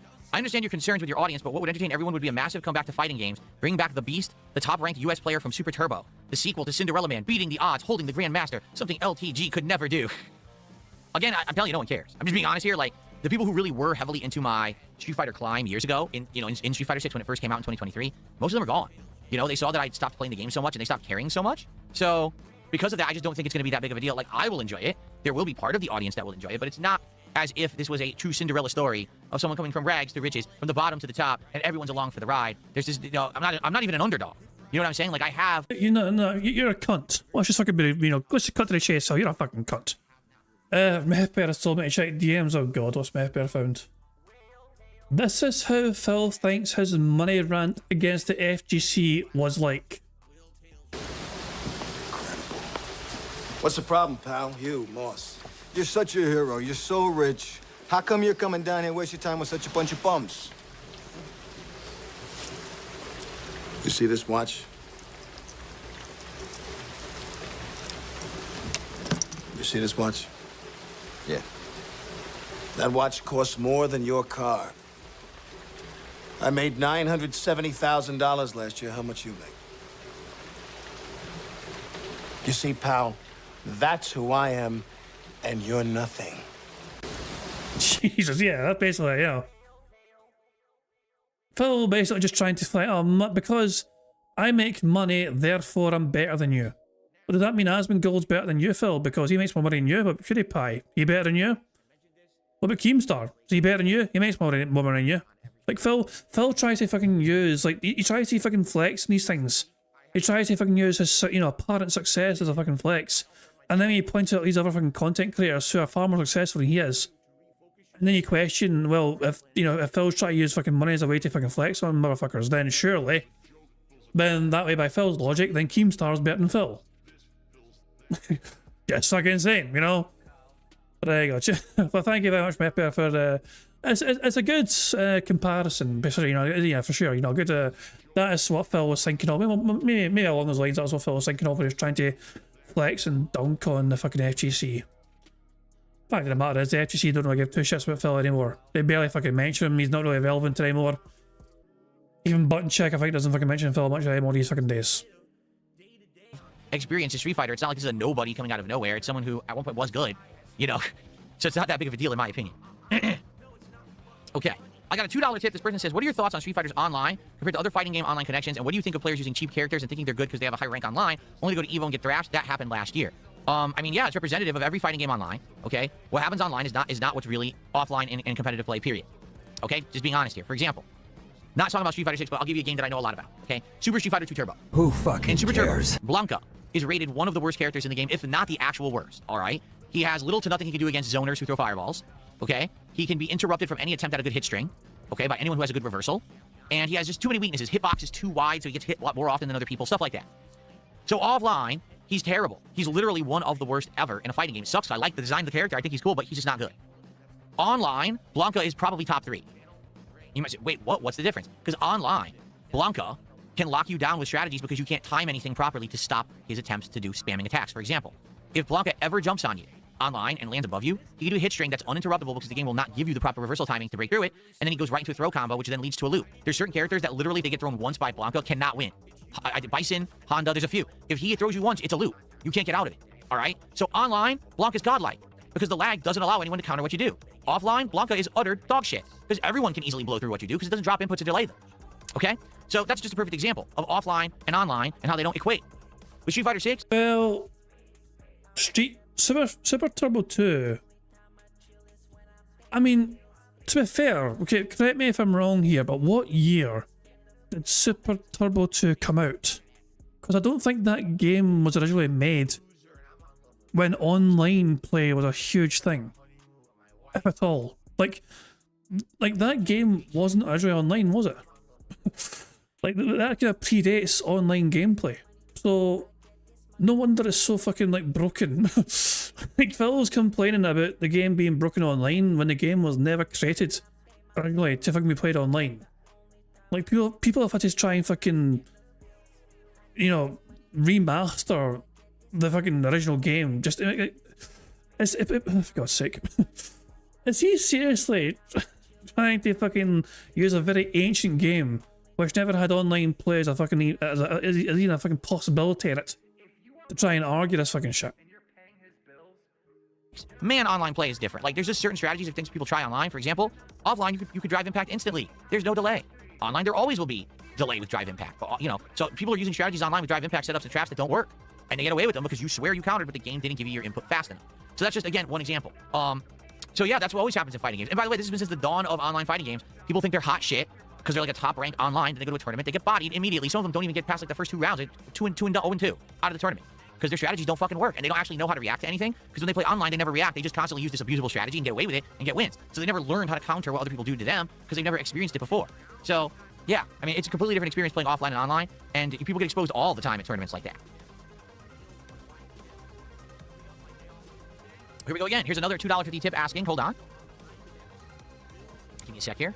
Thanks to another $2.50 tip. This person says, what do you think about the current sunk cost that you have to do to be a pro fighting game player? Not only is the travel cost these days incredibly high, but then you need an expensive setup, a crazy good TV or monitor. You know, FGC streamers have setups costing thousands all for a small prize pot. Yeah.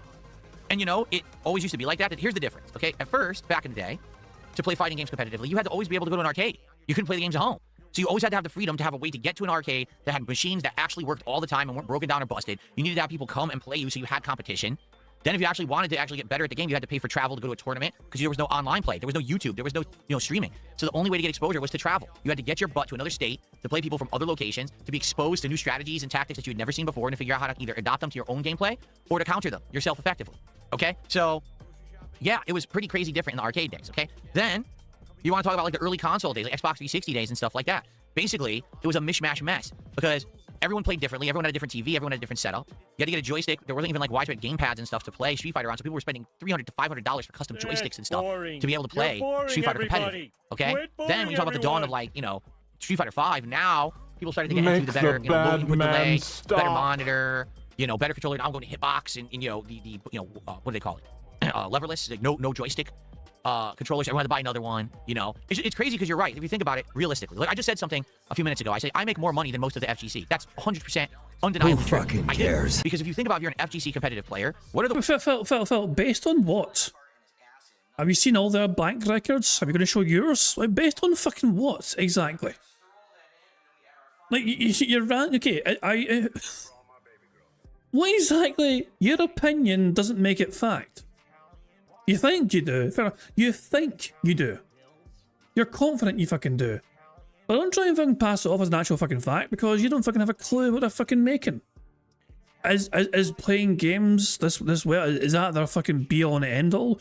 Or do they actually have their own fucking side gigs and businesses or whatever, or fucking work or whatever? You don't fucking know. You're assuming. Randomly. You seem to know an awful lot about the FGC, for claiming you ignore what the FGC are saying and doing these days. You seem to know an awful lot about them, including their own private fucking financial records. FGC. That's 100% undeniably true. I do. Because if you think about if you're an FGC competitive player, what are the ways that realistically you can make money? Number one, stream. Okay? But the truth is, those who are full-time FGC streamers just don't make a lot of money. You're only going to have one audience for that. Even big guys, like Justin Wong, who's been around for a very long time, I imagine it must be a struggle to always have content to put out for your audience when all you do is cover fighting games. The problem is when you're only into that one genre or whatever, and especially if you're really only covering one particular game, like let's say you're just a Street Fighter 6 streamer, right? Well, there's going to be ups and downs. There's going to be times when it's very exciting when a new character comes out or a new season pass comes out or Evo tournament season. But what about all the in-betweens? The times when it's just the grind, it's a bunch of doldrums and boring shit. How do you make content? I'm going to play online. Well, great. Everyone's seen everyone play online, so why is that special? Why am I going to come to your particular stream today? What different thing is going to happen on your stream versus this other FGC guy's stream? Justin Wong is a very good fucking player and usually fucking provides some very good gameplay commentary as well. Like, they'll kick someone's arse and explain how they're kicking someone's arse. Like, it's just some people are good at fucking. It is entertaining sometimes to watch really good players be good at the game, and especially having to explain what they're fucking doing to get as good as they're fucking good at the game as they are. You know, it's like, but Phil, you aren't that level. You're nowhere near that fucking level. You wish you fucking were. You sometimes think you fucking are, but you're nowhere fucking close to that fucking level. You can't educate people on what you're fucking doing. You can try to, but it's just the fact of the fucking matter is you're not very good at what you're fucking doing. Right? So it's got to be rough, and I guarantee you that, yes, you can make some money doing it, but outside of a very select group of people, and it's funny because I would almost bet the people who make the most money streaming fighting games aren't even the competitive players. We're talking about like Sajam, I think that's how you say his name, or Sajam, who's a creator, but he's not even like a competitive player who's like trying to win tournaments or anything. You know what I'm saying? Maximilian, like another example, someone who blew up. He's way bigger than fighting games, honestly. Those are the successful guys who are making bank doing FGC content. The standard level player, what's the most you can expect? You're gonna get a few hundred viewers. You're gonna get, you know, maybe $50 a stream, $100 a stream if you're lucky, and you're just grinding, constantly playing the same game over and over. Again, you'll have ups and downs, very frustrating. Now you say you go to tournaments. The moment you go to a tournament, that's investment of cost. You gotta pay for the transportation, for the hotel, for the food, for the entry fee. That's all expense. For what? For a chance that you're going to place in the tournament and maybe earn some money and make some of that back? How is that a good investment? The only people at all who are actually making out being part of the competitive FGC are the people who got signed to a team, who have financing from said team to actually do the travel, so you're not dropping it out of your own pocket, right? Who are traveling and going to so many tournaments that even if you make like top 10 in each tournament, you can make some money because you're good enough, you're winning enough, there's a prize pool that can, you know, actually finance you. I mean, Phil has not yet mentioned anything about the whole overall experience and how enriching it could fucking be to rub shoulders with your contemporaries and peers playing a game you all fucking love. Now, would it be nice to fucking win these tournaments for these people? I'm sure it would be great to fucking do well at these tournaments and potentially fucking win them. But he neglects to even mention the other aspects of fucking these things, like fucking meeting new people, meeting other like-minded players at a good skill level you are, you know what I mean, learning new things as well from these other experienced players who are there to fucking have a good time as well. It's all about money for Phil. The only thing he's mentioned and talked about and focused on, surprisingly of course, you know, why, what a surprise that Phil's only focusing this entire rant is about fucking money. And not about just the overall experience of just enjoying the fucking show with everyone around you. But in reality, it's a fallacy. Most people who are going to try to become a competitive FGC player are going to sink way more time and money into it than they're ever going to get back out of it. Seriously. You're talking, I would suspect, in the FGC, okay, there's probably 100 people across the entire FGC who make a comfortable life doing it. I just want you to think about what I just said. How many people in the FGC play in tournaments, play online, make content? I would say 100. That's it. 100 people actually make a living in the FGC playing fighting games. Everyone else is just grinding and spending money and losing. It's a losing battle. It's just a hobby. They might act like it's not, but it's a hobby. It's something that they dump all their time and money into and they get nothing back. Okay? If they enjoy their hobby, what's wrong with that?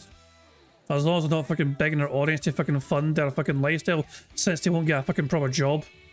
Then what's the fucking harm? But yeah, anytime that you see one of these guys in a jersey or whatever and they signed with the team, they're the ones who are alright, but there's not that many of them. Okay? There's not that many people who are able to go to every tournament and play and win, and then, you know, it's somehow a big, you know, big successful story for them. It's just not. So, yeah, it is a big sunken cost. The thing is, I was around in the day when there was not even any of that. There were no teams, there was no sponsorships, there was absolutely no one paying your way. And even if you won every tournament, you didn't make enough money to even support the lifestyle. You basically had to have rich parents paying your way. It was the only way. Because there was no other way to make money. Even if you won every tournament, Evo, you win Evo. Wow, here's $3 grand. $3 grand. I spent more than that on the trip here. You know, that's how it was. It was for the love of the game, for the love of Street Fighter, and, you know, to have the bragging rights to say you're the best. It had nothing to do with making money back in the day. So it was even worse back then. Okay, there you go. It's okay though, because it wasn't your money, Phil, wasn't it? It was credit card money. You weren't spending your money. You were spending the credit card money for funding that shit.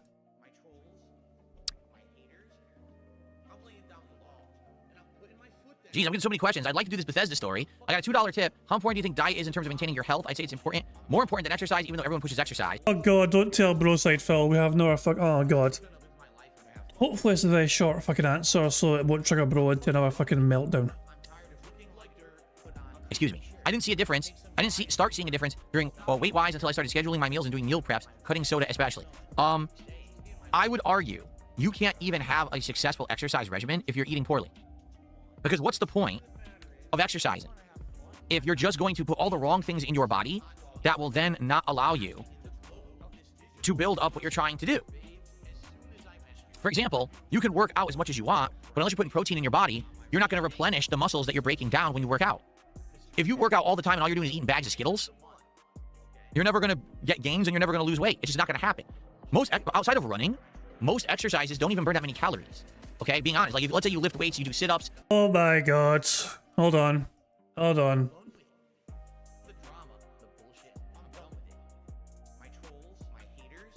Hold on. I'm messaging Broside Phil right now in Discord. I'm not sure if he's aware of this shit. I'm not even sure. He might actually be. I don't know. Is he streaming right now? Actually, hold on. 2 things. Give me a second here. I want to check it in Broside Phil. Let's see if he's. Hold on. Hold on a fucking second here. Give me a wee second here. Yeah, it's pure. Oh, Christ alive. Fuck me, man. Oh, hell. Poor bro. Bro is gonna not have a good time with us whatsoever. I can tell you that right now.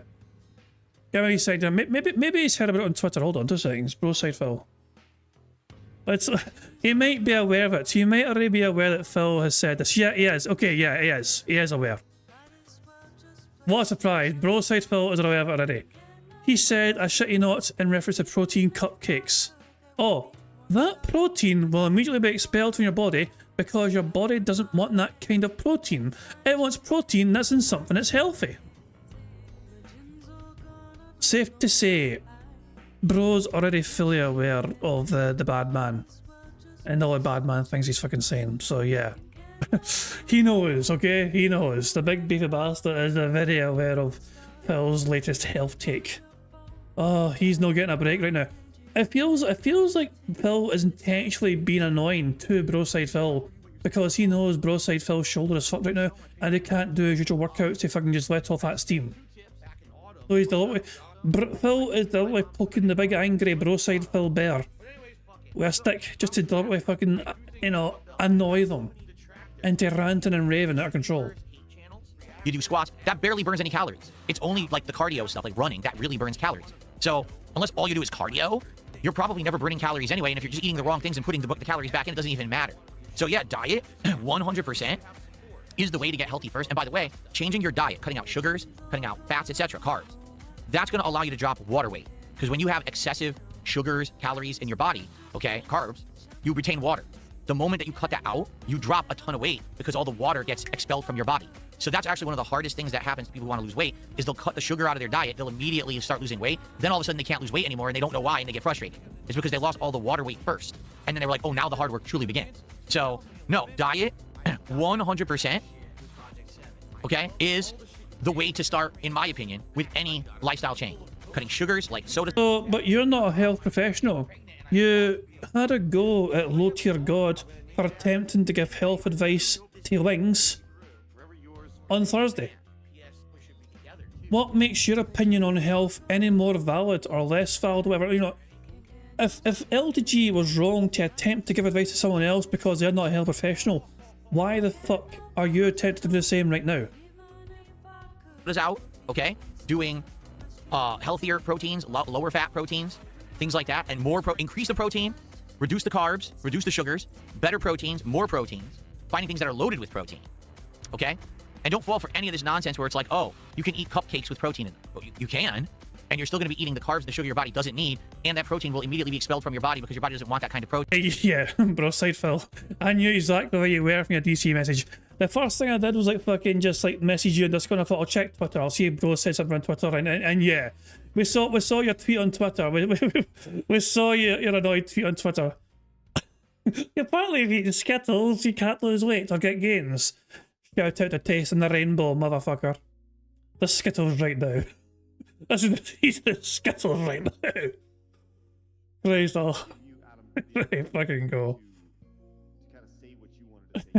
Phil, me drinks water. Phil, it kills your gains. Why? Please, why? Oh God almighty. Phil Burnell doing his absolute best to fucking pretend to be a healthcare specialist and a diet specialist. Protein, it wants protein that's in something that's healthy so it can absorb it properly. Let me rewind that so you guys can get the full proper context, okay? Things like that, and more increase the protein, reduce the carbs, reduce the sugars, better proteins, more proteins, finding things that are loaded with protein, okay? And don't fall for any of this nonsense where it's like, oh, you can eat cupcakes with protein in them. Well, you can, and you're still going to be eating the carbs and the sugar your body doesn't need, and that protein will immediately be expelled from your body because your body doesn't want that kind of protein. It wants protein that's in something that's healthy so it can absorb it properly. It doesn't want you to eat cupcakes all day. Okay, like, but that's the thing. Like, there's so many people trying to bank on health and trying to abuse what people don't know. It's pretty bad. All right, just being honest here. So, anyway, but no, I'm going to assume, bro, that you don't fully agree with Phil's take there on diet, and I'm looking forward to your next debunking of that in a future video. Your body knows when protein comes from a cupcake.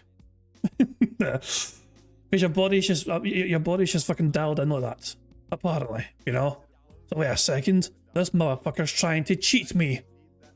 This is not the fucking right protein. This is cupcake protein. Reject. Expel that immediately. The body just fucking gets tailed out. We can vomit that shit out right now. You're not allowed it. If it's not steak, if there's no steaks involved, it's not worth doing. Get the steaks. oh, it's diet. 100% diet first, then exercise, in my opinion. Because if you're eating horribly, even if you exercise, 2 hours a day, you're probably going to be killing yourself because you're still putting the crap in your body that's poisoning it to begin with, and it's not allowing your body to take the necessary steps to improve itself because it doesn't have the fuel it needs to do it. That's my...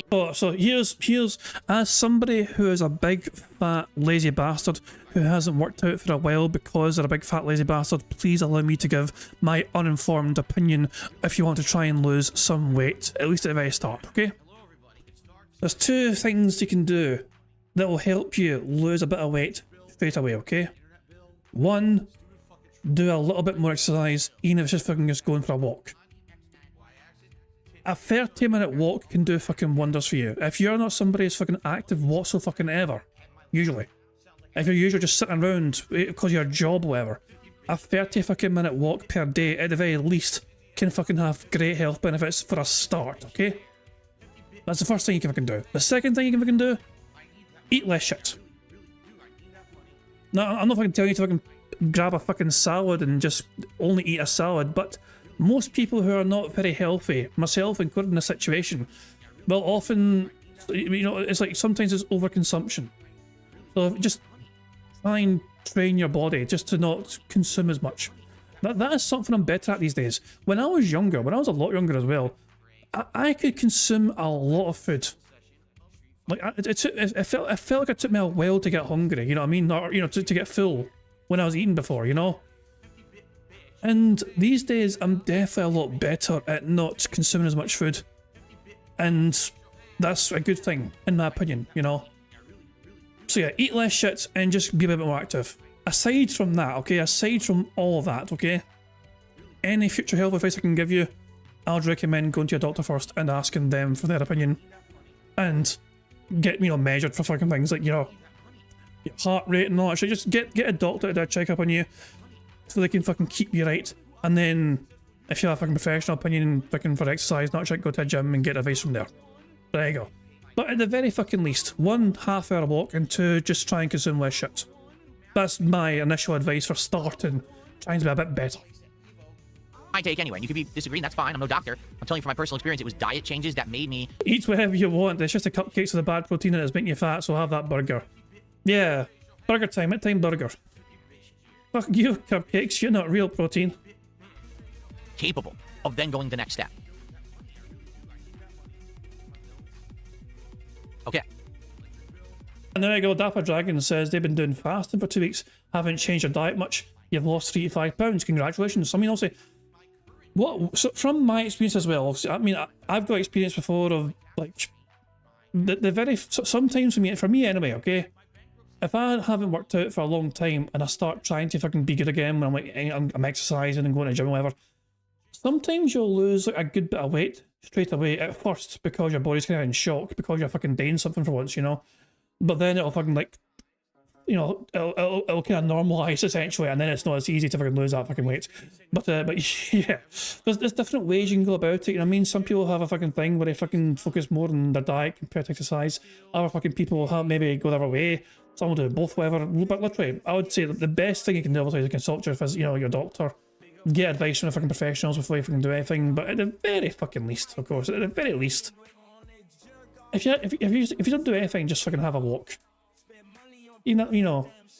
You too, Jade. All right, so I have a story that I want to cover for today. All right, and I know it's been an hour here and we haven't gotten to it yet, but it's about Bethesda.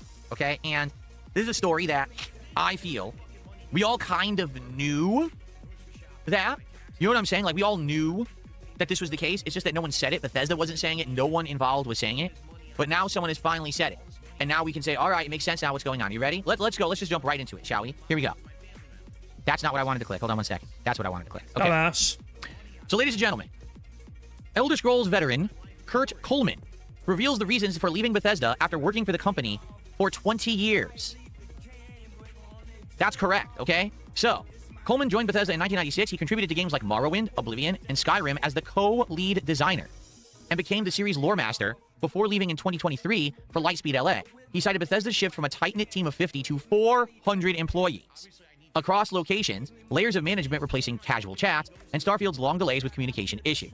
So, if you're not aware, what he's saying, and we've been talking about this for years, is that Bethesda grew too big for its own good, became way too bureaucratic, became way too uptight professional about how to do stuff, to the point where it would take 2 to 3 months to get a chair designed for a scene in a game. So one of the people who worked on Starfield literally said it took over 2 months for me to get a chair for a scene that I was designing in the game, so how could I be effective at my job?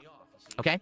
Todd Howard promised him the lead on the Elder Scrolls 6 after Fallout 4, but gave the role to someone else, offering Coleman a non-creative position instead, prompted his exit amid concerns from other veterans like Bruce Nesmith about matching Skyrim's legacy. Okay? So this is basically, that's a summary, that's the AI summary of the full story. But when you scroll down here and you take a look at some of the responses, okay? It's insane to think about the influence and hype the Elder Scrolls games had leading up to Skyrim, a game that still has 25,000 plus active players daily, but Bethesda's like, let's not make another one for over 14 years. The thing is, there's a good reason why. And we're going to talk about that in a second, okay?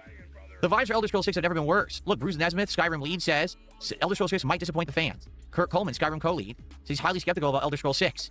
Michael Kirkbride, who worked on Morrowind and Oblivion, said Elder Scrolls 6 and Fallout 5 are no-win situations for Bethesda. Right? Actually, that was Nate who I think said that. Yeah, that was Nate. I'm sorry that I misquoted. That's a different person, but still, okay?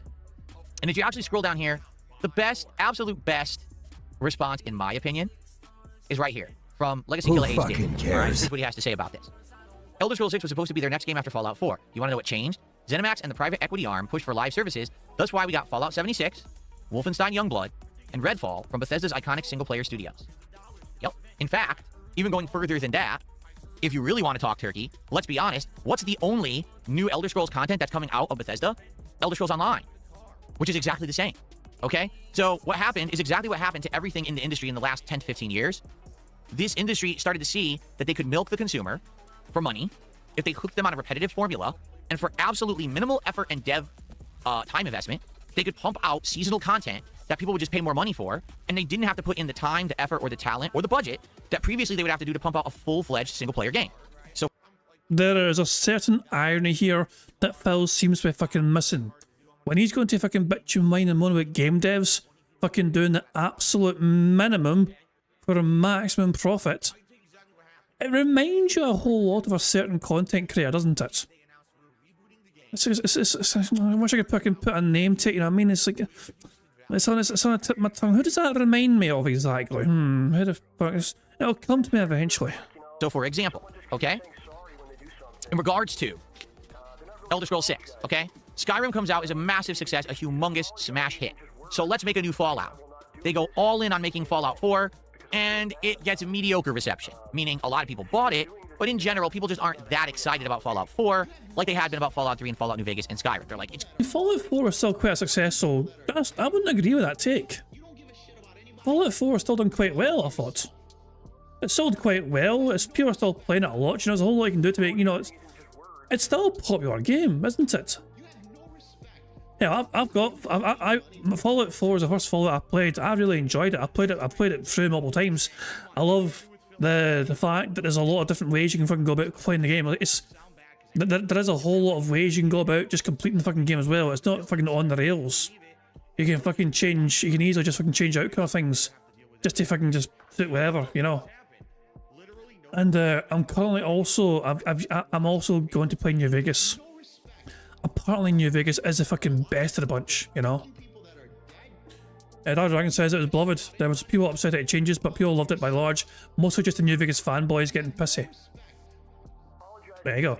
I've heard fantastic things about New Vegas. I'm really looking forward to playing that game as well. Oh, Damage Dragonflight's New Vegas is the worst. Oh fuck. Well, I've heard good things. Apparently people fucking put up there as the best one, but I guess each to their own, you know. I'll find it myself soon enough. I'll say, my only comparison, of course, is Fallout 4. You know, that's the only Fallout I've played. So when I get into New Vegas, my only comparison will be to fucking compare it to fucking Fallout 4. So, and whether it's fucking better or not, so I'll have to wait and see. Good, but it's just not as good as we had hoped. It seems like maybe they had a misstep here. Okay, now Bethesda had already sunk all this money into the game and already were working on DLC, so they couldn't stop. But basically what I think happened is they started to look around themselves at the climate and said, oh look, over here we've got GTA 5, who yeah, the base game sold well, but then they basically went right into GTA Online. And GTA Online... It's not really true, because didn't it take a year for GTA Online to fucking happen? Or come in PC, or I thought Online wasn't available straight away. Because... was Online not available straight away? Or was it PC, GTA 5, it wasn't available? I'm trying to think which one it was. I'm trying to remember if it was just a PC it wasn't available after a year or something, or if it was Online in general that wasn't available for a year. It took a few weeks for Online to come out, so Online wasn't ready. When GTA 5 came out originally, Online was not yet a feature. You know? GTA Online was peak until I brought it to Flying Broomsticks on Bollocks Phil. I mean, some people fucking... It is undeniable that GTA Online was a massive moneymaker. It was a huge moneymaker for Rockstar. It made them a lot of fucking money, but we lost content along the way. We lost the potential for a fucking sequel to Billy, which sucks, you know? We lost out on more single-player DLC content for GTA 5 because they were fucking too focused on fucking online. Although some of that fucking content was actually repurposed for online. Like, you know, so it's like there's like fucking GTA Online DLC missions involving Franklin and Trevor and Michael now as well. The most recent update, you know, all the main characters are involved in this shit. You know, it's fucking bizarre. But yeah, this DLC that was meant to be for single player never fucking materialized because they were too focused on just doing online instead. Did incredibly well, is still doing well, it's printing money for these guys. And to be honest, do you really think that GTA Online takes that much time, effort, or budget? It doesn't. All we're doing is incremental little tweaks, upgrades, heists, new cars, new loot, just nonsense. I mean, some things do seem to take quite a fucking bit of effort, you know what I mean? There's a massively popular fucking... There's a whole lot of things people can do in the fucking game. Sometimes there's brand new fucking maps and locations and also fucking missions as well to make it work for that sort of fucking thing. They make a lot of money doing GTA Online, but Jesus fucking Christ. If people weren't enjoying what Rockstar were doing, they wouldn't fucking invest so much fucking money. Exactly. Cayo Perico is an entire new map, exactly. For fuck's sake. Clearly a lot of effort goes into GTA Online. Why wouldn't it? It's their fucking golden egg. This is Rockstar's fucking moneymaker. You think they're gonna fucking just be lazy about it, for fuck's sake? Of course fucking not.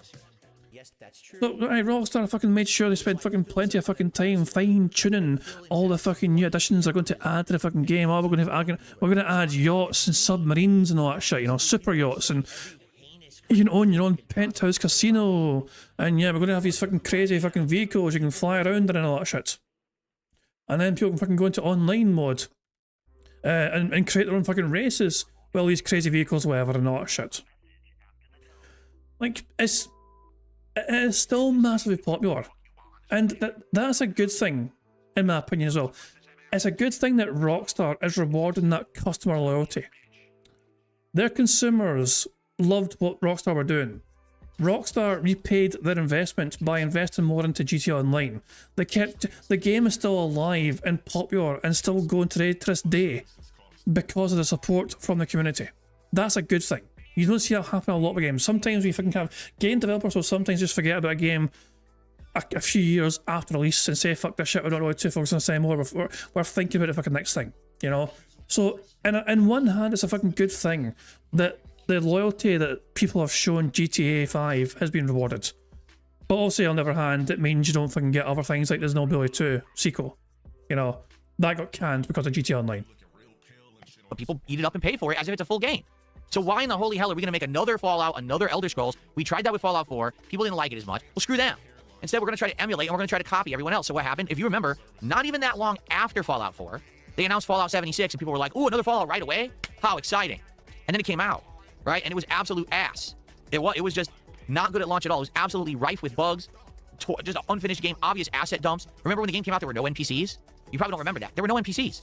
The only way you did anything in the game, you went to a console and interacted with the console. No one told you a story. No one gave you a mission. No one sent you on your way or even helped you with that. It was all console. Like, what the fuck is this? It was totally rushed out as a way to say, well, Fallout 4 isn't going to be the money generator like we had hoped, so we have to find a way to milk the customer to make up for it. Okay? In addition, they had already been doing Elder Scrolls Online for a while, and they continued that money train as well, and that's what they've been focusing on. Yeah, did they work on Starfield? Sure they did. But you might wonder, gee, I wonder why it hasn't been more of a story over the last 2 to 3 years that Starfield actually hasn't done that well. Because it didn't. Even though you might think it didn't. Starfield was on Game Pass, so a lot of people never even bought it. Okay? Those who did, huge flop. They thought it was going to sell more, it didn't. They thought people would want to buy DLCs, they don't. Okay? Starfield, again, should have been the next big thing after Fallout 4, and it did not do well. But you might not hear Bethesda complaining or hearing much about it. You want to know why? Because they're still printing money from Fallout 76 and Elder Scrolls Online. It's literally the way that they are financing all of their flops. Because people are stupid, and they sink money into crap that isn't worth playing. I'm sorry, it's not worth playing. I can tell you, I played 76, it's ass. I saw my wife play Elder Scrolls Online, it's ass. They're nowhere near as good as the real games, but people sink money into crap when it's all that you get. If you're a tried and true fan of Fallout, or a tried and true fan of Elder Scrolls, would you rather have a watered down crappy version of them, or nothing at all? So that's what's happened. People now go and play watered down. Fuck off. Thank you very much to Dapper Dragon for popping their 15-month bingo Baddie membership message saying, end this. I would end it, but we need to have one more square ticked. If we get 2 more members, either new or renewed, we get a free space. If we get 3 more super chats, we get a free space. If we get 75 likes, we get free spaces. Which would mean 2 more carry over to tomorrow. So there we go. Those are the ways we get free spaces. Also, and one more thing. If Phil finally says hi to Jade. Jade was in Phil's stream chat and Phil did not say hi to Jade. That would give us a free space. But Phil refuses to say hi to Jade. Because he's a dick. So yeah, there we can go. Fallout 76 had no humans, plenty of NPCs. Since they've added a ton of story, 2 new world spaces, several raids. There you go. So, I think Jade fucked off. Member bomb. My biggest fans are idiots. Oh shit, thank you very much. Ozzy's Game Room has gifted 5 members to the channel and has therefore freed us from the bad man's rambling and raving. So thank you very much, Ozzy's Game Room, for that. Very kindly indeed. Congratulations to the following people for getting a membership. Congratulations to Jaime Lello, Yami the Cute Bun Bun, Seagruz 2, Twilight, and Demon of Japan. If you just got a membership there, make sure you thank Ozzy's Game Room for gifting you a membership, and of course thank you very much Ozzy's Game Room for getting us a free space and helping us win bingo today. Very kinny indeed to fucking end our suffering from the bad man's rambling and raving. Good stuff indeed. So let us tick off these 8 squares. Burger, burger, burger, burger, burger, burger, burger, burger. There we go. Full house. Oh boy, how exciting. Anyway, all these protein-filled burgers, you know. You won't find any of these fucking fake protein cupcakes here. They're all just burgers everywhere. Good stuff indeed. All right, Victorious and Bingo, we're at a fucking full house on Bingo. Great stuff indeed. Let's go to, at this point in time, where we've paused Phil here on $40. So $40 at this point in time, that's not including the anonymous $30 tip he got though. So let's go to live DSP, who is 1 hour and 40 minutes in the future, and see how he's doing now. I'm crap. $94. And he's getting attacked. He's getting attacked. Oh, annoying assholes. Oh, okay. Is he under attack by somebody? I'm kind of curious. This guy Mono is in my range where I can hear him, but I don't hear him at all. Do you hear any voices? I don't.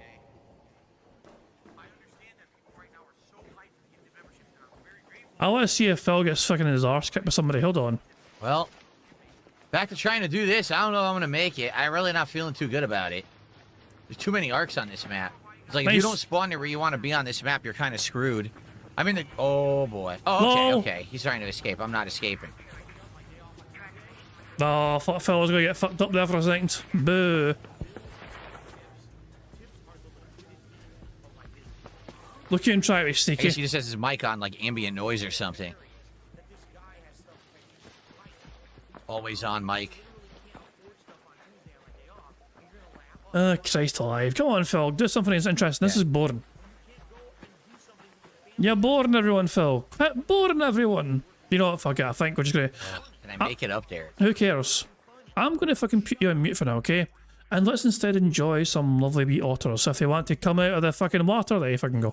Good stuff indeed. Guys, I am going to now get the marble race all set up and going, of course. Remember, there is a brand new community post for the year. So, in the start of January, I made a brand new community post for marbles. If you've not yet left a comment on that community post, do so now. The sooner your name is added to us to marbles, the better. In fact, I would argue the sooner you do it, the better for you, because you got a better chance of winning. The fewer marbles there are, the more your odds increase of you potentially winning a marble race, because there's less competition. So, if you've not yet left a comment on the brand new community post that was set up at the start of the month, do so now. I will be right back. I'm going to get marbles all set up, and in the meantime you guys can enjoy some more otters. These ones are Scottish, so we call them some Scottish otters, otherwise known as Scotters. We will be right back, and when we return we'll have a robust marble race to see who wins for today's marble bingo win.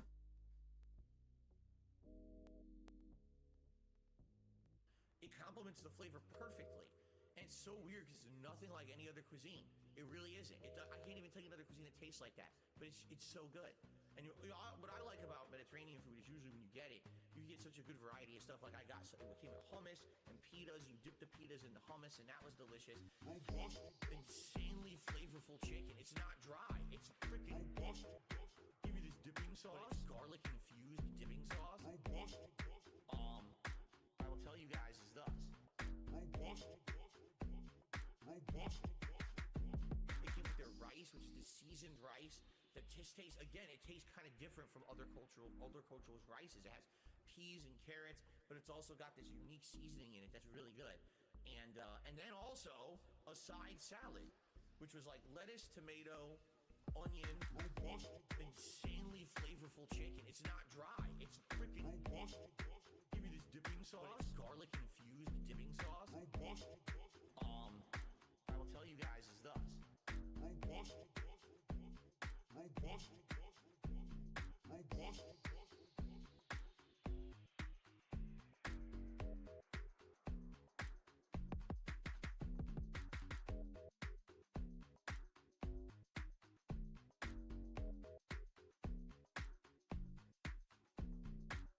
We went and got dinner. Now, this was a double-edged sword.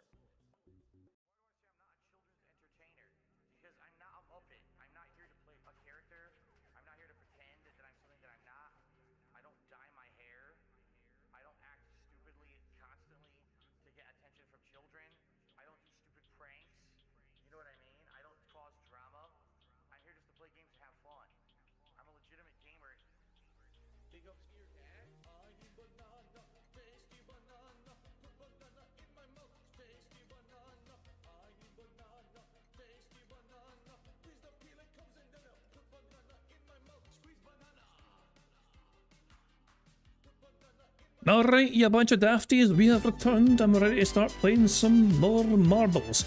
I've hit a random indirect raise marble map. The marble map we have for today is called Abstract Colourful Stream. It is made by Madrak CC Neva. I don't know, which is a fucking big weird name. But there you go. And it has a 32% elimination rate, and its average finish time is just over 3 minutes long. We have 90 marbles competing today. Will your marble be the one to win today? Who fucking knows? I'll have to wait and see. Oh, hello. Colourful stream. Yeah, okay, there's a colour. I was going to say there wasn't much fucking colour here. Turned around, hello. It's like a rainbow. What the fuck's this fire that's fucking just shooting over the fucking place? There's like fucking lasers sort of fucking firing all the way back here. What the fuck's going on here? Random fucking solar flares. There's a big massive finish line at the fucking end there over there. There's a big bastard laser which is just like randomly shooting like these 4 different targets. This fucking laser over here seems to fucking setting things on fire. There's fucking random wee fiery flashes open. What the fuck? So yeah. So Interesting looking course, to say the least. Let's see what happens. Let's just fucking start. Let's fucking go. Let's go. So, who is going to be the first marble to make it all the way down here? Oh, okay, go for the... Hold on. I'm gonna try to think what happens here. This seems like it goes back and forth in a very strange convoluted way. So it starts off down here. Oh, I see. So who's going to be the first marble to come down? All the marbles are spinning right now. Hard to tell who's going to win at this point in time. Dipso has dropped down first, it looks like. Dips is the front running marble. But he's been caught up. People going left and right here. I think you want to go in the middle. The middle seems to be the best one to fucking go for. And would you look at that? This guy is going in the middle here. This is Zhao Huli, I believe, the fox. They have gone up the middle, even though they're not the first marble to get to the bottom here. They're up the middle, so I think they're on. Teresa Young's gone somehow. I don't know if I'm actually... I assume that I'm fucking, like... Is this winning? I don't know if this is winning. In fact, Major of India, I think, is winning instead. Yeah, and Twilight across the other side is also winning here. So yeah, these are the front running marbles right here. Larry and, hold on, to and Mookie, so what are you doing, Mookie? Fucking Mookie trying to fucking win. Hello there. No. No. This is the fucking show. No. No. This is the fucking show. No. Get fucking screwed! There you fucking go. Oh, and Mookie almost did that actually because he almost fucking got blown up here. Oh no, they had this, they had the arrows, they got the, oh balls, poor Mookie. And now Windows 96 is the front running marble. Mookie was winning very briefly and temporarily. Captain Murphy's gone, got blown away, it looks like. Beans for You is gone as well. But we have Windows 96, Dashi, and Dips 2, I believe. The front three marbles here. A whole bunch of our marbles not far behind, but the finish line is in sight over there. Dreamland is gone, Schroyer's gone. We are currently following Dips right now as we go down the left hand side. Dashi's not far behind. That is a very good transition for Dashi. Not for Dashi, sorry, for Dips. Actually, am I following Windows 96? I'm actually following Windows. This is Windows 96. Dips is on the other side, I think. Wait. No, Dips is there. Shit, I was following Windows. My bad. We are following Dips now. And their marble is winning. They've won. There you go. After all that, it's just like they're about to win and they've won. Dips wins in first place. Their marble defeated all of our marbles. So well done to you. Dips second place was Windows 96. Third place was Dashi. Fourth place was Josh Fraser. Fifth place was Fox Where Fox. The sixth place was The Fox, Zhao Huli. Seventh place was Never Blowing Bubba. Eighth place was Bacon Pancakes. Ninth place was Alexandra C. And 10th place was Dio. So there you go indeed. So these are the top 10 marbles you have for today. For the stream anyway for the race. Cell should have got thrown in there. Whistler White's in there as well. David Ray was there. So all these are marbles just getting to the finish line here. Trying to fucking beat the fire that could summon. Jesus Christ, they fucking get thrown in at a fucking fast rate, don't they? The fire's coming, but P-Call Gaming is about to make it to the very end before that happens, it looks like. So there we go. Well done to you, Dips, for winning the bingo today. And winning the marbles. As you can see, there's a list of everyone that finished afterwards. Damien was 11th, Warren was 12th, Stan was 13th, Larry was 14th, Darkside Ranter, Ira, Mookie, Daniel Cannon, Slinks, Wild Bill. Then you got Shane Lawson, Sack says played, Sunny, Disco 23, SD 1593, Hi Ams 2, but there you go. What matters, of course, is the first place marble, and that first place marble was Dips. So there you go. What did I finish? Did I survive? Am I alive? Did I fucking die? Oh, you bastard. I did. Fuck. This race was shit then. I died, so it wasn't worth it. Fuck this shit. Get out of here. Anyway, well done, Dips, for winning that shite race. Yeah, stuff indeed. So, hold on. So how's Phil doing? He's still running for his life? Yeah, he is.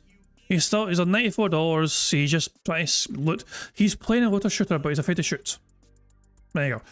Anyway, Let's spin this wheel and see what prize that Dips could potentially win. Will Dips win a full house ticket, which is valid for 1 week? Will he win an intro shoutout? Will he win a Scottish soundboard pass for a week? Which would mean I've got to press the Scottish soundboard button whenever they can request me to do it. And she's a big fucking bitch. For example. Or will he win one of his special bonus prizes of a $10 Amazon voucher or a $10 console voucher? Let's spin the wheel and find out what Dips has won. It looks like Dips has indeed won the Scottish soundboard pass, which will be valid for 1 week. Well done to you, Dips, for winning that most robust of prizes.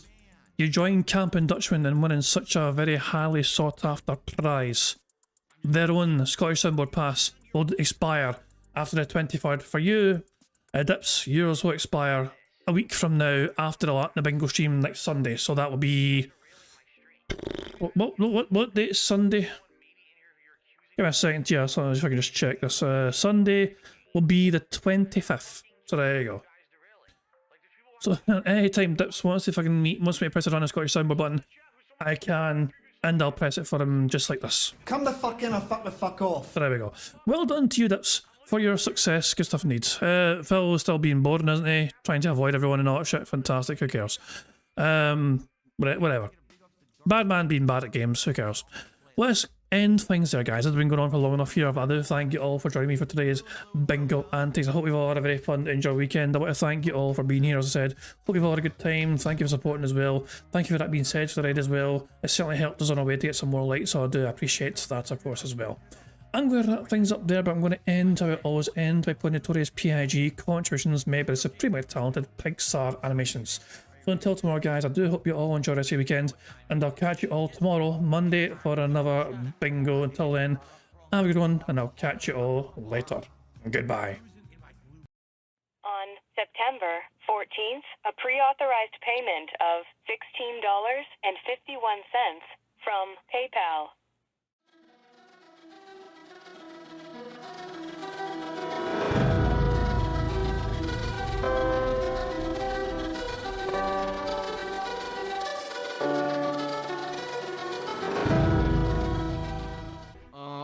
Luna Mills has tipped me $1.30.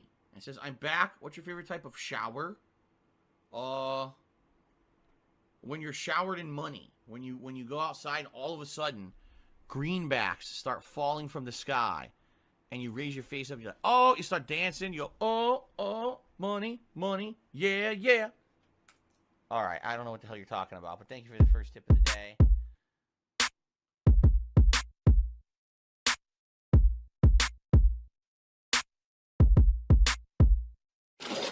Money, money, yeah, yeah. Money, money, oh, money, money, yeah, yeah. Money, money, money, money, yeah, yeah. Money, money, oh, money, money, yeah, yeah. These contributions are mandatory. Money, money, yeah, yeah. Money, money, oh, money, money, yeah, yeah. Money, money, money, money, yeah, yeah. Money, money, oh, money, money, yeah, yeah. These contributions are mandatory.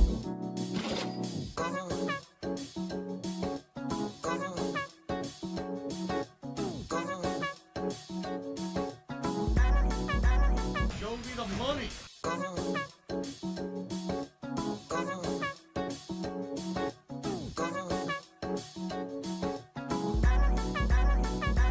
Free. Money, money, yeah, yeah. Money, money, oh, money, money, yeah, yeah. Money, money, money, money, yeah, yeah.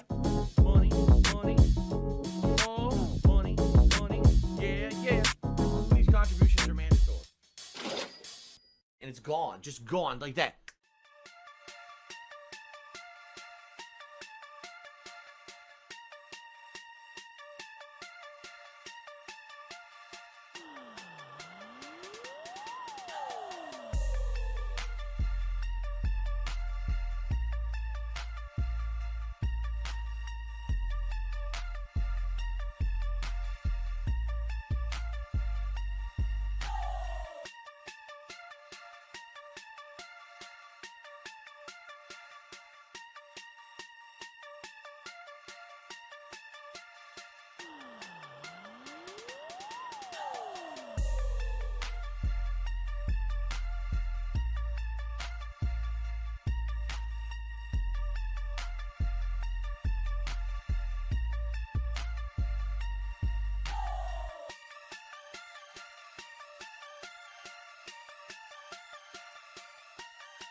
Did Sonny seriously wait until the very end to fucking show up so I can fucking win the last charter standing show?